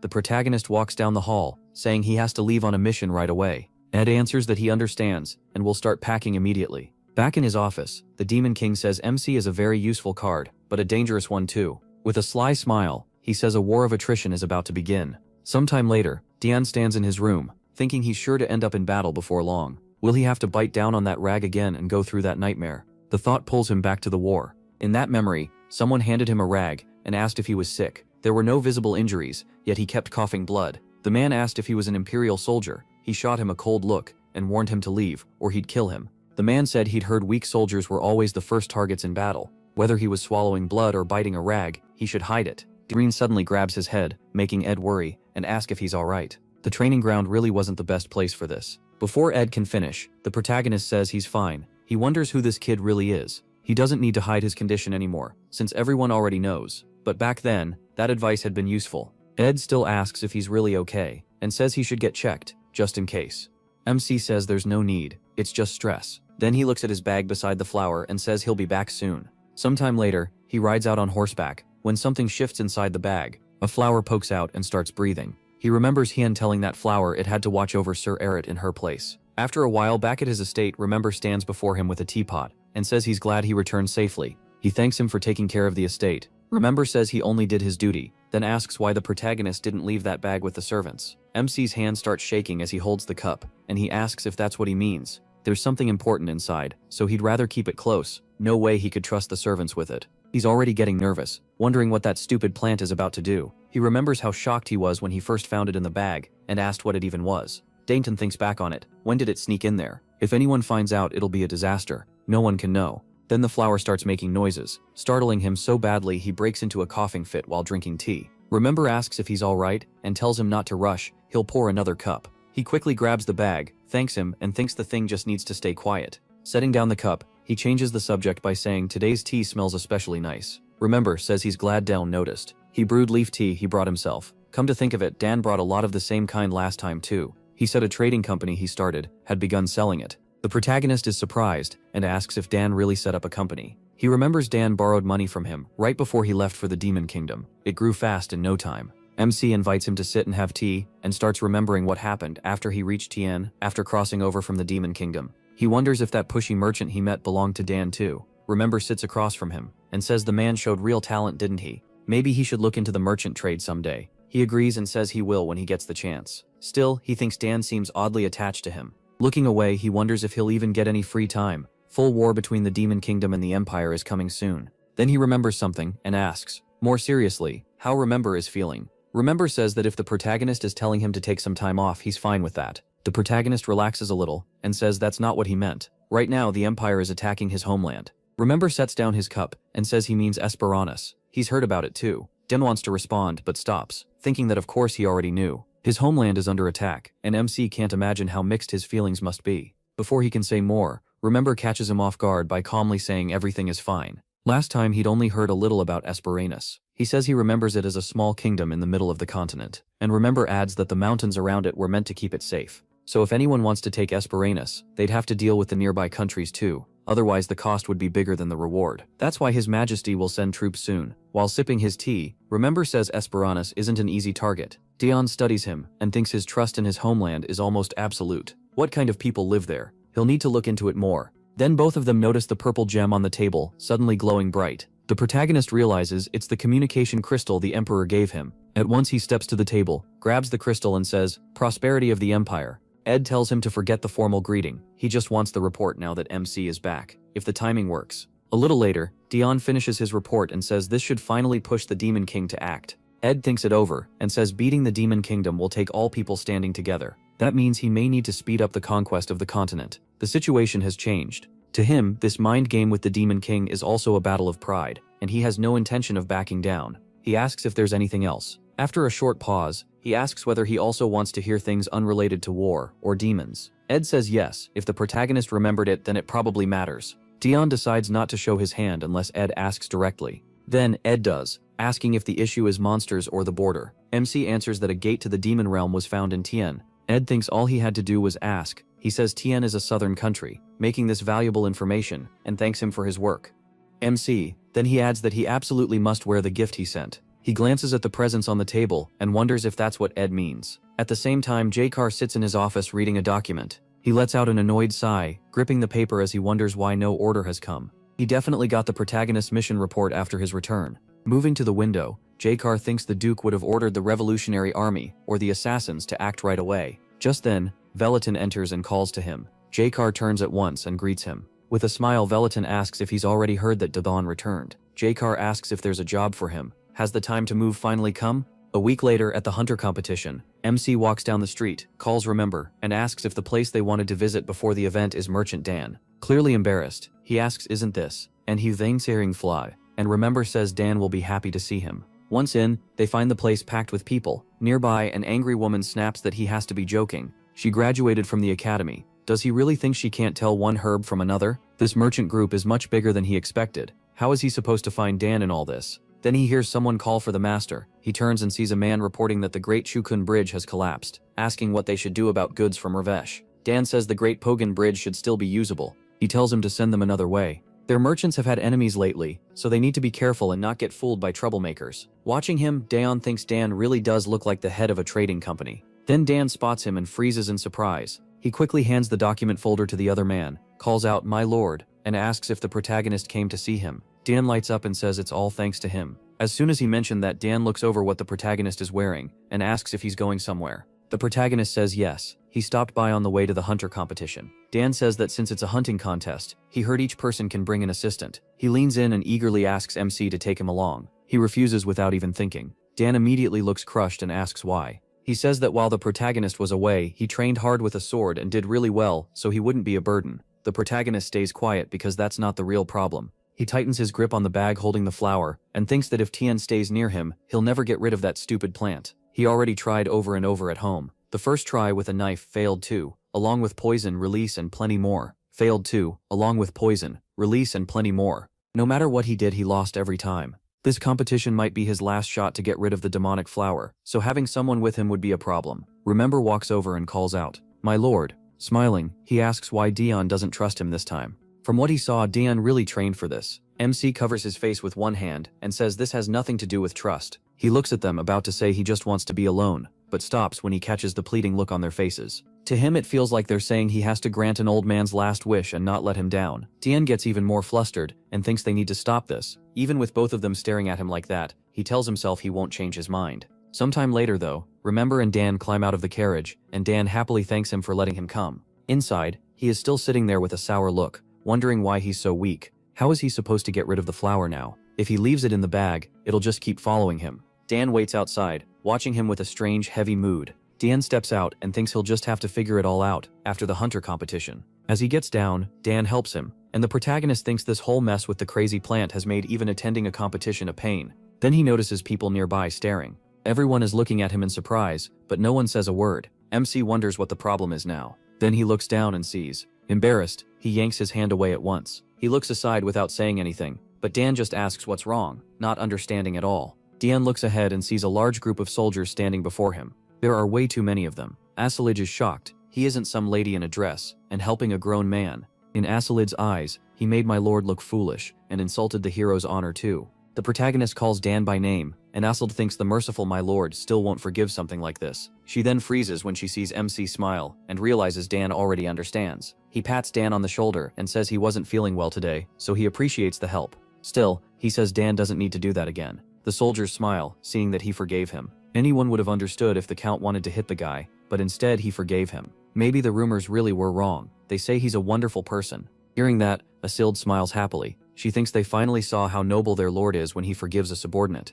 That's the kind of man he is. Dion, meanwhile, feels awful about the whole thing, and thinks he nearly died from embarrassment. He didn't even think about how strange it looked because he'd gotten used to that kind of treatment in the demon realm. No matter what he told Dan, it would only make him sound ridiculous, so he drops it for now. He's sure Remember will lecture Dan later anyway. Dan follows behind him, still giving off a dark mood. Asimble calls to the protagonist, saying he's traveled a long way, and asking if he feels alright. The protagonist says it's been a long time since they met. One soldier asks the captain if he should carry the bag. Dion instantly pulls it away and says everything is fine, no one should touch it. MC takes the bag back and asks where the others are. There really aren't many people here. Leon starts to answer, then suddenly stops. Elpidius walks over and says it's because he called him in early. The protagonist Dion agrees, then says he heard this was meant to lower the fast-rising number of monsters. He almost slips and says demon monsters instead. Of course, that's just the official story. The real point is to show the Empire is peaceful enough to hold a hunting event. Since there are too many monsters, most of the ones in the hunting grounds will be cleared out first, and only a few left for the contest. He wants the Deadly High Knights to handle that job.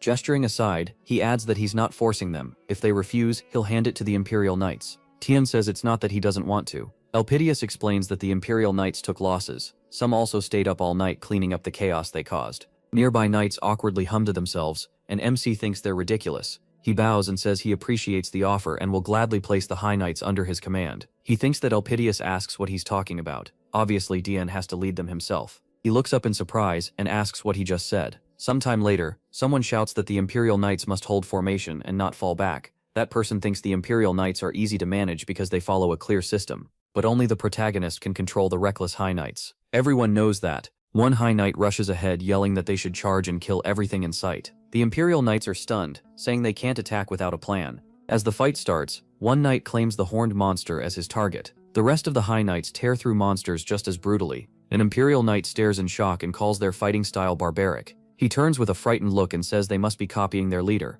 Tien catches that glance and thinks he feels embarrassed every time they act like this. Still, being misunderstood isn't new to him. He smiles, thinking he'll be going home soon anyway. He already made a plan for moments like this, after they embarrassed him so many times. His plan is to get hurt. His eyes are already losing focus. A monster suddenly attacks, and the knights warn Dion. He calmly watches it, even while his horse panics, and thinks it should come closer. Then Li Yunqing jumps between him and the monster, raising her sword. With an angry glare, she cuts it down and shouts, "How dare it try to touch her lord?" She wipes out the rest in no time. Tien tells her she protected him well. Li Yunqing's back with a bright smile, and says it was nothing. MC thinks that wasn't praise. She promises to do everything she can so he won't have to fight, and says she'll protect him with all her power. He thinks he doesn't need protection. At this rate, he'll be forced into the hunting competition, and he really doesn't want that. Maybe he should just fall off his horse himself. Right then, the horse suddenly rears up, the strap on his bag snaps, and Dion thinks this is what he wanted, but not like this. The bag drops to the ground, and the flower inside starts making loud noises. Noticing the horse is acting strange, he asks what's wrong with it. Did it hear his thoughts? Dan calls out an apology to get his attention, and the protagonist turns. Dan says he accidentally touched the horse because his foot got caught. Then he asks if Dion was hurt. MC stares at him, wondering how someone can apologize with that face. He gets down and says he's fine, but Tien should be more careful next time. Looking at the bag, he feels something is off, but stays quiet, in case Dan planned this. And why did that thing stop making noise? Did it die? He hopes so. Then the flower pops right out of the bag and lets out a loud cry, leaving the protagonist confused. He thinks a simple fall obviously wouldn't kill that flower. Trying to shove it back in, he quietly tells it to get inside and stop sticking out. Dan stands beside him and calls his name. Dan spins toward him and says they'll talk later, then notices the strange aura around him and says his name again. Dan looks at him and asks why he never gets angry. MC asks what he just said. Dan tells him he's made mistake after mistake today, and he still hasn't gotten mad. He thinks he followed him because he was supposed to be a disaster. To him, that title should have meant rage. But all Dan showed him was patience and kindness. What if the Count isn't really a disaster? The protagonist looks at him and thinks Dan almost seems to want him to get angry. He's about to answer when one of the knights suddenly yells that more monsters are coming. Everyone needs to focus. MC rushes forward and tells Dan they'll finish this talk after the hunt. To Daeon, this feels like his chance to go home. Dan watches him with a dark look, wondering if he really is a disaster after all. He charges in, thinking that this time he'll definitely get hurt and go home no matter what. Then he spots a huge monster and thinks that one will work too. It's not so massive that the injuries would be too serious, if he's lucky. Li Yunxing cuts in front of him again and kills the monsters he was rushing toward. As she attacks, she loudly demands how they dare. Daeon watches her and thinks, is this happening again? Then he notices another monster nearby and decides this won't work. He needs a different target. He locks onto another monster and thinks that's his next ticket home. One knight happily shouts that he killed it, but another grabs his clothes and argues that he saw it first. Then both of them stop and stare in surprise. They look at Daeon and ask what's wrong with their captain. He is staring at them so fiercely. The protagonist glares, wondering why they're trying so hard. He scans the field and wonders about the others. One knight suddenly turns and shouts that he missed one. Dan spots it at once and knows this is his chance. He spins the dagger in his hand and dashes straight for the monster. The knights are shocked when they see how he's moving, and they realize he might be using that stance. They hope he isn't about to use that skill. With a sly smile, Dan runs at the monster, thinking he's finally going home. Then he hears shouting and turns at once. He looks back to see several knights charging after him. They tackle him, yelling that they have to stop the captain, then hold him down and anxiously ask if he's hurt. Furious, MC shouts at those idiots and asks what they think they're doing. Because of them, the monster got away. One knight says the captain was about to use a dangerous move, the same skill as before, right? Dan asks what they're even talking about. The knight explains that it's a skill that boosts his top speed and the power of one body part for a short time, making him the fastest and strongest at the cost of terrible damage to his bones and muscles. The knights think that sacrifice once saved them in brutal battles, but this is nothing like that, so why would he do it now? One knight reaches for him and begs him not to ruin his body. He, who only wanted a small injury, shoves him away and says to leave him alone, he's going home. The high knights won't let go. Crying, they ask if he thinks he's some kind of worker bee, and say he's upsetting them. Dion coughs up blood and says they'll suffocate him at this rate. A knight walks over. That can't be right, they need to find more monsters. Then, embarrassed, he adds that even if he wants to, they still need to save some for the contest. The others wonder if he still wants more blood after all this. It's creepy. The senior knights tell their captain the competition will start soon, so he just has to hold on a little longer. Soon he'll get plenty of chances to kill as many monsters as he wants. They think they're lucky to have him with them. Then, one knight turns, and something strange catches his eye. Is that Dan, standing off to the side and watching them? Later, back at the knight's camp, Dion lies on his bed and asks, does this mean he still has to join the hunting contest? A flower pokes out of his bag and starts making noise. That makes him think about the event starting soon, and the Emperor being there too. He remembers what Ed said. Since Ed brought up the contest, MC is sure he had a reason. Could this be tied to a war? Rolling over, Dion thinks about how much he hates this. He never wanted any part of it, especially not a war with the Demon Kingdom. The flower crawls closer and gets even louder, making him more annoyed. He snaps at it and tells it to be quiet. Then a knight calls from outside, asking if he may come in. The moment he steps inside, he freezes in confusion. He had thrown a pile of cloth over the flower to hide it, so the knight asks what he's doing. Dion claims he was just stretching, and asks what he wanted. The knight smiles, thinking the captain must be excited for the contest. The protagonist asks why he's here. The knight wants to know if he can take someone besides Dan as his partner, and the protagonist asks why. The knight admits he feels uneasy leaving him alone with that freak. Watching Dan while MC tore through monsters, it was hard to explain. He looked irritated, or suspicious, maybe even full of hate. Dion asks if that's really what he thought. When he says he gets it, the knight lights up and asks if he truly understands. The protagonist just smiles, calls for Li Yunxing and tells her to drag this man away. She instantly grabs the knight by the ear and says she agrees with her lord. The knight MC thinks he can't bring anyone else because of that stupid flower. One partner is already too much trouble. Ye Yun lets the fifth guy, then both of them point at themselves at the same time and declare that they'll go with him. They immediately glare at each other. Ye Yun says guarding her lord is her duty. She asks if it's his turn now when she'd already been with the captain before. As Dion heads out, he says he's taking neither of them. That shocks them both, and they turn to ask what he just said. As they leave the tent, the knight keeps warning the captain that something is off about Dion. The protagonist says he doesn't care, or rather, it's his choice. The knight gets upset and asks why he's acting like a child. Won't he at least give them a real reason for being so stubborn? Dion thinks about whether Dion really is suspicious, then recalls their recent talk. Back then, Dan definitely acted strange. Still, if it's just him, MC figures he can handle it. Dan spots them and bows, and the knight mutters that he's being suspicious already. He insists Dan shouldn't go. He quietly tells him to drop it, thinking Dan didn't survive this long by luck. After walking a little farther, a man approaches and asks if he's the honorary count. The protagonist Hart, smiling broadly, the man mocks how real counts and honorary ones are treated the same. Proof the world is going downhill. The knight flares up at once and demands to know what he just said. Leon is angry too, but she stops him and asks who this man even is. People nearby whisper about the fearless noble. Maybe fearless, maybe just stupid, since he clearly doesn't know who he's insulting. Tien calmly asks who he is, and the crowd gasps at his tone toward the Empire's hero. They call the man the Emperor's favorite sword. He smiles and says he's glad MC asked. He is the true head of the Hart family. A real count. That shocks everyone around them, and he thinks, so this is Count Hart. The man points at him and says he's not some fake like the protagonist. People whisper that this must be the real Count Hart. They thought the family was dead. Some guess he's from a side branch, and that turns out to be right. Since collateral branches existed, some descendants could have survived. The knight gets furious and asks how he dares insult Dion. He wants permission to deal with him so he'll never talk like that again. MC only laughs, remembering that Cruel refused the title of Count. So in the end, the family head became some cast-off from a side branch. He steps right up to him and with a cold stare offers his congratulations. He says he hopes the man does his best. Inside, the protagonist thinks the Hart family will soon vanish from history. The thought of his family dying makes him shiver with joy. The man clearly hates MC's attitude, turns away, and mutters something under his breath. Dion smiles, sure the greedy relatives picked a normal idiot they could control as the new head. In his eyes, the family would be better off gone than led by someone like that. Then Elpidius steps forward, and loudly asks if everyone is ready. He thanks them all for making time to come, and says he hopes they enjoy themselves without accidents. They may begin when ready. By imperial tradition, lovers give ribbons to warriors as they set out, while friends and family offer scarves.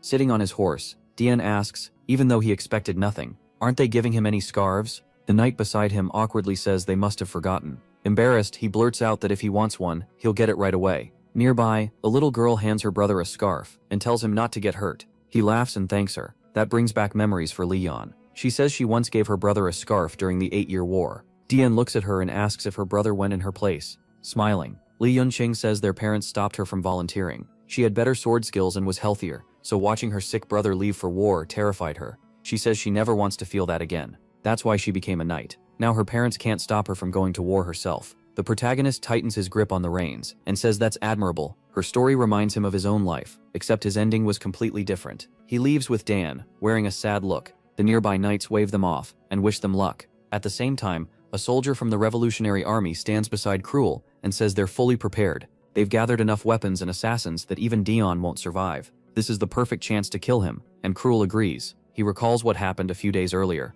Alistair said he'd work with archers and assassins during the hunting contest. Even if things went wrong, he believed he'd finish what he started. Cruel sat beside him and asked if he knew where Dion would be. Alistair said not exactly, but he had a good guess. MC hates crowds, so if they bait him with monster tracks, they can corner him. Cruel looks at him and thinks the Duke knows him well, yet Cruel knows almost nothing about the Duke. With a sly smile, Alistair asks if it's finally time for the protagonist's life to end. In the present, Cruel moves through the forest, thinking MC has walked right into the hunting contest without suspecting a thing. There, he spots the new Hart family patriarch, who asks why they're going on foot. He says horses can't get through this area. Then he asks why the man keeps following him. The patriarch grumbles that he isn't chasing anyone. Tian ignores him, checks the area, and thinks he's reached the right place. Now he can pretend to hunt while getting rid of the flower. He wonders why the patriarch came somewhere this empty. That's suspicious. Suddenly arrows fly at them, but Dan spots them first and tackles the protagonist out of the way. He is stunned when he realizes they were shot at. They tumble across the ground, and his bag flies off. Tian holds his head and groans from the pain. Looking at Dan, he asks what exactly is going on. The man kicks Dan away. Dan falls onto his back, shocked, as several arrows slam into the ground between them. He stares at them, while Dion searches for the attackers. He spots a group of armed men and mutters, "Are they seriously not tired yet?" The whole group charges, shouting that they have to kill him. MC and Dan rush into battle against the revolutionary soldiers. He knocks aside attack after attack with his daggers and thinks this is bad. As he prepares to strike back, he admits he should have listened to the knights and brought more men. After killing one soldier, he wonders why he has to work this hard. Then he spots the patriarch hiding behind them. Du Weiqing spots his distant relative hiding behind a tree, trembling, and realizes he's completely useless. Dan has only just begun learning the sword. Glancing back, the protagonist catches 2 soldiers closing in on him. He retreats at once, knowing he doesn't have the stamina or skill to handle all of them. Using a tree for support, he plants a foot against it, then turns with a blank stare and sees he's completely surrounded. One soldier notices and smirks, telling the others to fire now. Right after that, Dian sees a swarm of arrows racing toward him. Caught off guard, he has no idea how to escape. Dian sees it too, knows he can't stop it, and shouts for his lord. The revolutionary soldier is stunned because Cruel rushes in at incredible speed. At the last second, he grabs Dion and pulls him clear as the arrows slam into the ground behind them. He keeps moving fast, but they crash into a tree in their path. Cruel holds his brother close while MC coughs hard from the impact. Blood spills from his mouth, staining the mask hiding his face. At first he thinks Tien saved him and is ready to thank him, but then he realizes it was Cruel. Cruel tries to hide his face with his hood, yet Dion instantly pulls his hand away and glares at him, gripping it tight. He snaps, asking if a robe was really supposed to fool him. What was Cruel even doing here? At that same moment, several soldiers are skewered by the vines of a giant plant. Dion recognizes his flower, now much bigger, and asks what the hell is going on. Is that really the same crazy flower? How did it grow this much? What is this thing, and where did it get so much power? The flower looks around, then spots the protagonist, and happily waves at him. He thinks it needs to stop. It did kill the attackers, but somehow he feels even more threatened now. Several Imperial Knights rush over. One says he heard the alarm. Then he freezes in shock, and asks what that thing is. He's never seen a plant that monstrous. The Patriarch peeks out from behind the tree, screaming that it came from Dion's bag lying nearby. He yells that the flower saved MC from the assassins, so MC must be controlling it. The knights stare across the clearing and wonder if the Count really owns that monster. He gets up with an irritated sigh. He shoots the Patriarch an angry look, stunned by the nonsense coming out of his mouth. Rumors about Dian are everywhere. So is this man fearless or just stupid? Looking away, the protagonist figures Cruel has already slipped off. Both of them are a headache. Either way, things are turning against him, so he needs to deal with the demon flower first. He steps up to it and it stares back while making loud noises. MC wonders if he really has to destroy it this time. That would be nice, but if he could have done it, he already would have. All of a sudden, the plant wraps itself around him. He never saw it coming. Startled, he yells, asking what it's doing. The thing squeezes him hard, making him cough. The knights can only stare, speechless, weapons still in hand. One finally turns and blurts out that he thought Dion and the plant were on the same side. Even the Patriarch is stunned and says that can't be right. Was it all an act? Another knight fires back. Who would risk their life for a trick like that? They should help the Count instead. Meanwhile, he struggles to break free, coughing and thinking the monster had just waved at him. So why is it doing this now? He can barely breathe. He slashes hard with his dagger and shouts for it to let go. The blow sends the huge plant rolling several meters away. It twitches and screeches, then collapses. The knights are stunned and shout that he just took down that terrifying new kind of monster. Dian runs over to Dion, calling out to him. He reaches out and asks if he's alright. The protagonist has lost a lot of blood. Wiping his face, he wonders if he really killed that monster with one hit. As for himself, he's fine mostly. He coughs up blood because his body is weak, but the injury isn't serious. From the outside, it looked like he survived a savage attack. But before he hit the ground, the plant had shielded his head with its vines. And when he struck back on instinct, he happened to hit a weak point, so it basically killed itself. One knight prods the plant with a spear and says it looks even nastier up close. As Dion walks away, he looks back at it and thinks it attacked him on purpose so no one would realize they were connected. No matter, Dion watches him and recalls the moment the Patriarch pointed out the plant coming from Dion's bag. He saw it too. The monster really did come from the Count's bag, and no matter how he looks at it, that's incredibly suspicious. But by attacking him and taking the fatal blow, it erased every doubt. It was the perfect way to end the matter. The Patriarch keeps shouting that he told them already. It was all an act. That monster belonged to the protagonist, and they should believe him, the real Count Hart. As the knights carry away the giant plant, one tells him to calm down. How could a human control a monster? MC asks Dan if he's satisfied now. Dan sees how serious he looks and realizes he is. A smile starts to form as he remembers that the moment the monster came out of Dion's bag, he stopped trying to help and only watched. Now he's completely sure. He tells his lord that yes, he's satisfied. He really is a disaster. What kind of person can control monsters? That's impossible, unless he's a catastrophe. Dan decides